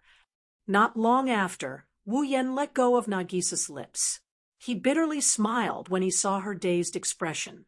He tightened his grip on her petite frame. Don't be afraid, I'm here. Nagisa regained her senses when she heard Wu Yan's words. Her pale face flushed red as she turned her head around in a daze. She had completely lost her ability to think. She could only nod her head out of reflex. The two beast men also regained their senses. They raised their guns and pulled the trigger without hesitation. Bang, bang, bang, bang. A series of gunshots rang out, accompanied by sparks and smoke. Metal bullets shot out and tore through the air towards Wu Yan's back. Upon closer inspection, the bullets were wrapped in strands of mana. Even an orc would fall after being shot by such a bullet. It was the same for vampires before they recovered. The sound of air being torn through came from behind. Wu Yan's eyes turned cold. He didn't even turn his head. Behind him, crimson spatial ripples rippled and protected Wu Yen and Nagisa. Whoosh, whoosh, whoosh, whoosh. The mana-infused bullets shot into the crimson space ripples, creating even more intense ripples. However, the bullets disappeared into thin air. They didn't hit Wu Yen. What? The two beast men were shocked. What kind of magic is that? A magic trick that will take your life. The cold voice reverberated in the ears of the two beast men. Their expressions changed drastically. Then, their vision was filled with flashing iron sand swords. Bang, bang, bang. Ah! The walls of the classroom shattered. The iron sand swords continued to fly forward and disappeared into thin air. The two beast men lay on the ground covered in wounds. Their bodies were bleeding and their auras were barely discernible. Chapter 9:20. Bam! Under the attack of the iron sand swords, the two orcs crashed through the walls of the classroom and were buried in a pile of rocks. They groaned for a while and couldn't get up again. Humph! Wu Yen waved his hand, and he put away the gate of Babylon in front of him. At this moment, a figure ran out from the shattered wall of the classroom. It's over. Looking at the rubble and the two beast men on the ground, this person's first reaction was to laugh out loud. Wu Yen was stunned when he saw this person. Sasasaki-senpai, this is a little too much. Sasasaki-senpai shook her head and sighed at Wu Yen. How am I going to explain this to the principal? Well, I'll explain it to the principal myself if it's bothering me. Aha, there's no need. Sasasaki-senpai scratched her head and stuck out her tongue. These two orcs are from the Black Death Emperor's faction, right? You're just carrying out your duties. There shouldn't be any problems. Plus, you're a junior. How can I let you take responsibility? Wu Yen smiled bitterly, but his smile froze on his face not long after. In his senses, a man in military uniform suddenly knocked out a student and quickly transformed into a fur-covered beast man. He then carried the student on his shoulder, and the beast man used his superior physique to break open the nearest window. He jumped in front of a car, and before Wu Yen could react, the car sped away from Saikai Academy. At this point, Wu Yen understood. These two orcs were just bait to distract him. The other orc was the real person who came to Kaihai Academy to kidnap the one who could decipher Nalacuvala's control method. But how did they know he was the one who would hinder them? Moreover, judging from their carefully designed kidnapping plan, they also knew that he had a tactic that could sense the situation of the entire Rainbow Sea Academy. Otherwise, they wouldn't have acted so purposefully. Could it be the Black Death Emperor's faction? They had information on him all along? Thinking of this, Wu Yen cursed in his mind. He didn't bother explaining himself and handed the stunned Nagisa to Sasasaki-senpai. Sasasaki-senpai, sorry for troubling you, Nagisa. He left this sentence behind. Wu Yen teleported and disappeared. Sasasaki-senpai, who didn't know what Wu Yen was capable of, was shocked. Is that the same type of magic as Natsuki-senpai? Sasasaki-senpai chuckled. Could it be that he hit it off with Natsuki-senpai? Senpai. Nagisa stared at the direction Wu Yen disappeared and clasped her hands together. It's fine, it's fine. Sasasaki-senpai patted Nagisa's shoulder and comforted her with a smile. He's an attack mage. Even if he's just an apprentice, he shouldn't have a problem dealing with a few orcs. After all, he's a newbie recommended by Natsuki-senpai. Nagisa nodded with a heavy heart. It's unknown if she took Sasasaki-senpai's words to heart. She's the only one who knows. Her heart is in a mess. Her face is hot. The artificial island, Itagami Island, is actually made up of 4 large floating structures. They are located in the east, south, west, and north of the city. It's a place for humans and demons to live. Other than the 4 large floating structures, there are many other smaller artificial areas around the island. They are used for other purposes. For example, there's a waste disposal chamber for non-flammable trash. These small attached islands were called artificial islands. Back when Wu Yen summoned his familiars for the first time and led the Berserk Koju to an uninhabited area, it was one of these artificial islands. Today, on one of the artificial islands on Aidagami Island that is under construction, it has a radius of about 5 kilometers. It's a square-shaped island that juts out from the sea to dispose of trash. A fierce battle is going on. On the flat and spacious island, the ground was covered with thick steel plates. The helicopters crashed onto the steel-like ground one by one and burst into flames with loud explosions. Some vehicles were unfortunately caught in the smoke and turned into a pile of wreckage, emitting fire and smoke, indicating the fierce state of the battle. It's a battle between the Black Death Emperor faction and the Special Forces. Smoke and gunshots reverberated in the surroundings. On the artificial island that was under construction, the cranes and surveillance towers collapsed like rotten wood. Some of the larger cranes and surveillance towers even turned into the most lethal weapons. They smashed towards the humans and orcs who were fighting amidst the frantic roars of the orcs. Around them, several armored vehicles with thick armor plates stood there. The Special Zone guards were hiding behind the armored vehicles. They were using special bullets to deal with orcs to shoot forward. Behind some obstacles in front of them, there were also guns fighting back against the Special Zone guards. The fierce gunfight evolved into a stalemate between the two sides. For a while, no one could tell who was the winner. On the side of the wreckage of the destroyed helicopters and armored vehicles, some injured people were hiding here. While enduring the pain of their wounds, they were trying to find ways to move their bodies so that they could participate in the battle and give their team a boost of strength. However, in this battle of attrition, the number of injured soldiers will only increase until there are casualties. Even so, it would be difficult for this battle to come to an end unless one side was completely defeated. Holding a parasol in her hand, Natsuki's black Gothic dress fluttered in the wind. She stood very close to the battlefield and witnessed everything with her own eyes. She didn't make a move to capture the beast men. No one knows what she's thinking. She kept looking forward with her usual calm eyes. Even when bullets flew past her, she didn't react.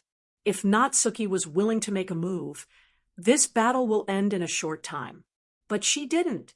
She already knows there will be more troublesome things to come. That's what she needs to deal with. Humph! Nayu let out a soft snort when she saw a rather large black shadow appear amidst the black smoke of war in front of her. So it still ended up like this.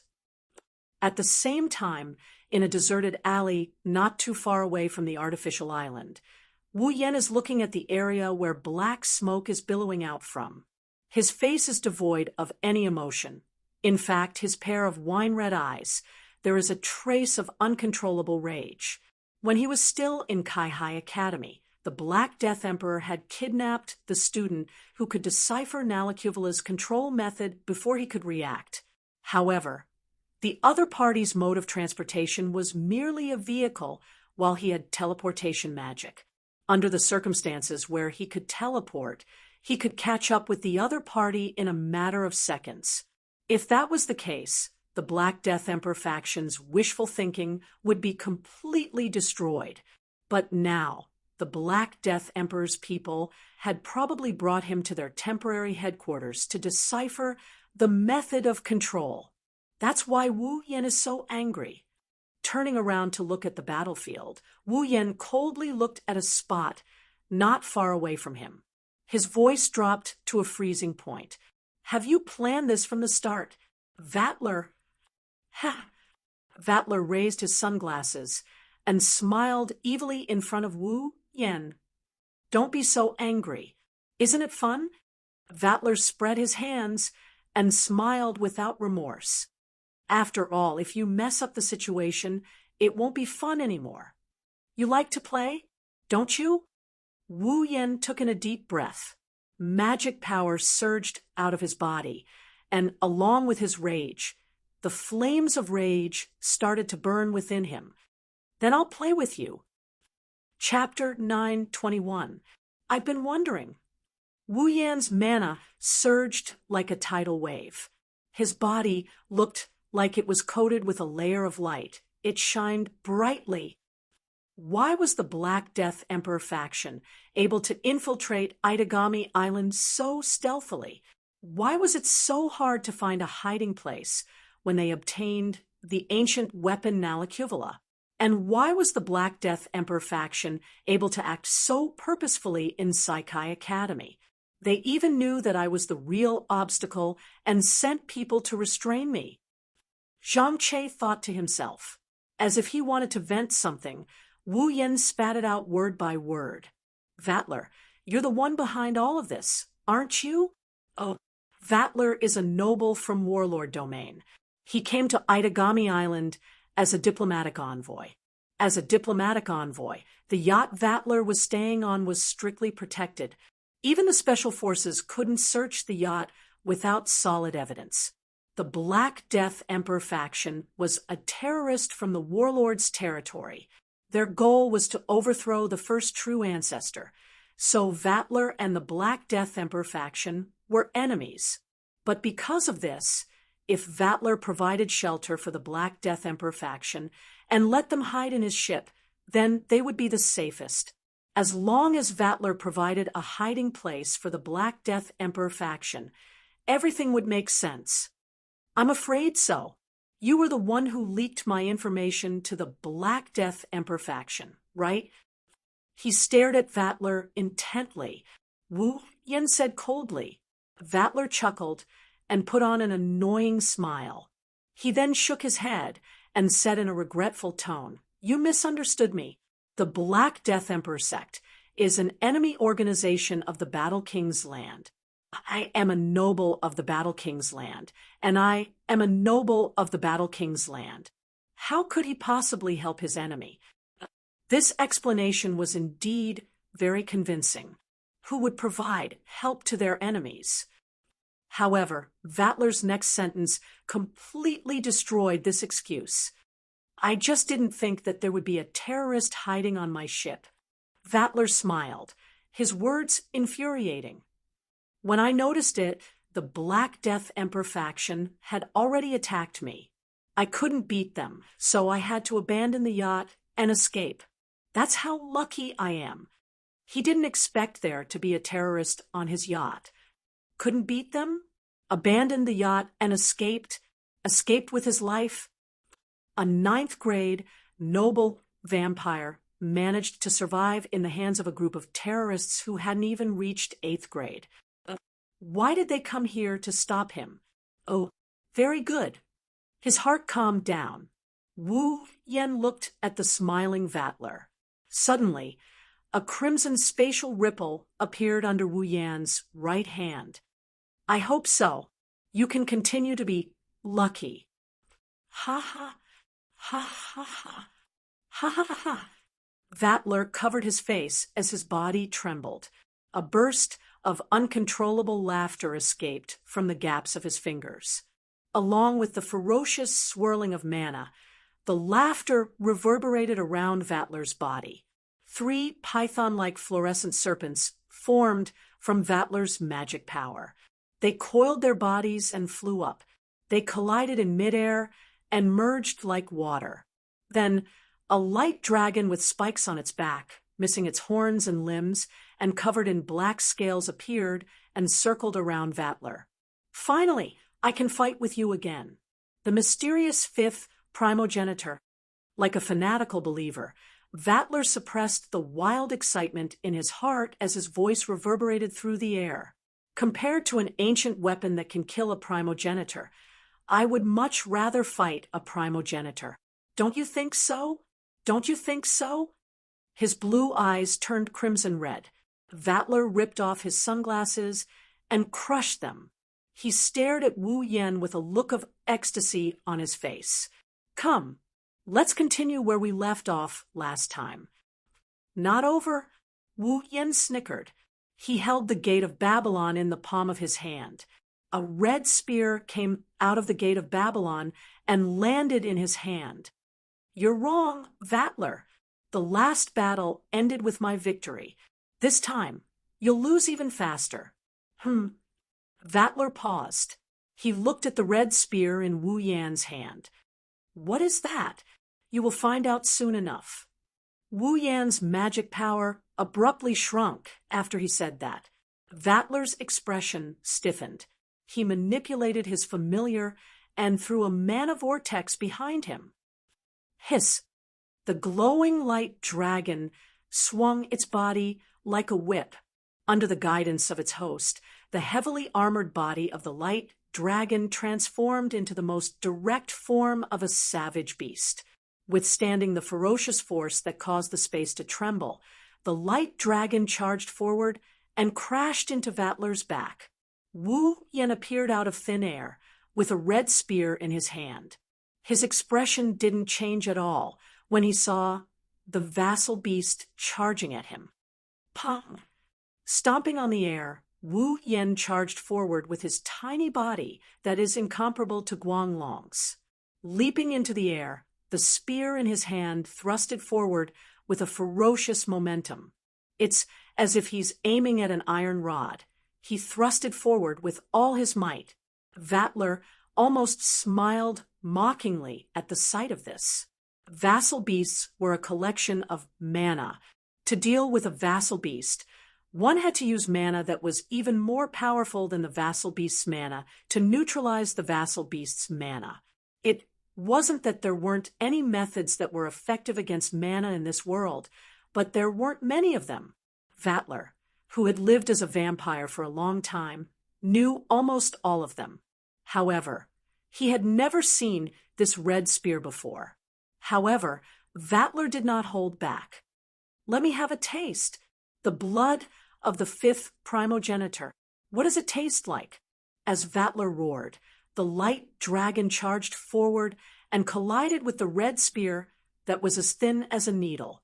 But in the next moment, an unbelievable scene occurred. Ding! The red spear pierced through the massive body of the familiar, accurately landing on its forehead. At the point of impact, a ripple of energy rippled outwards, followed by a crisp sound that reverberated through the small alleyway. Then, bang! Guanglong's familiar was powerful enough to turn the entire Aidagami Island into rubble. Guang! It disintegrated into nothingness. Wu Yen blocked the vassal beast of the vampire who is said to be the closest to a primogenitor with a single strike. What? Vatler's smile froze on his face. The impact created a tornado that blew away everything in its path. Wu Yen charged forward with the red spear in hand. His expression didn't change. He arrived in front of Vatler. Raising his head, Guanglong stared at the stunned Vatler. He gripped the spear with both hands and thrust it at Vatler.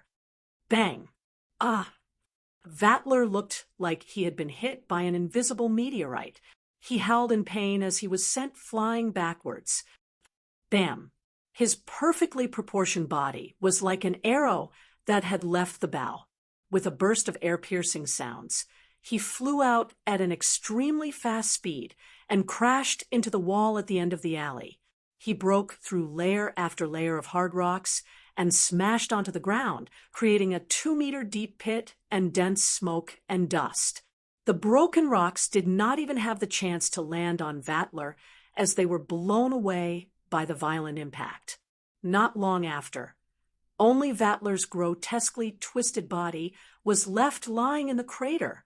His spine had been completely broken. Less than 10 seconds have passed since the start of the battle. In 10 seconds, Vatler, the closest vampires to a primogenitor, has been defeated. Ugh!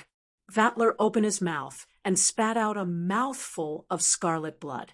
His pupils were dilated, and his lips were slightly opened. in the air.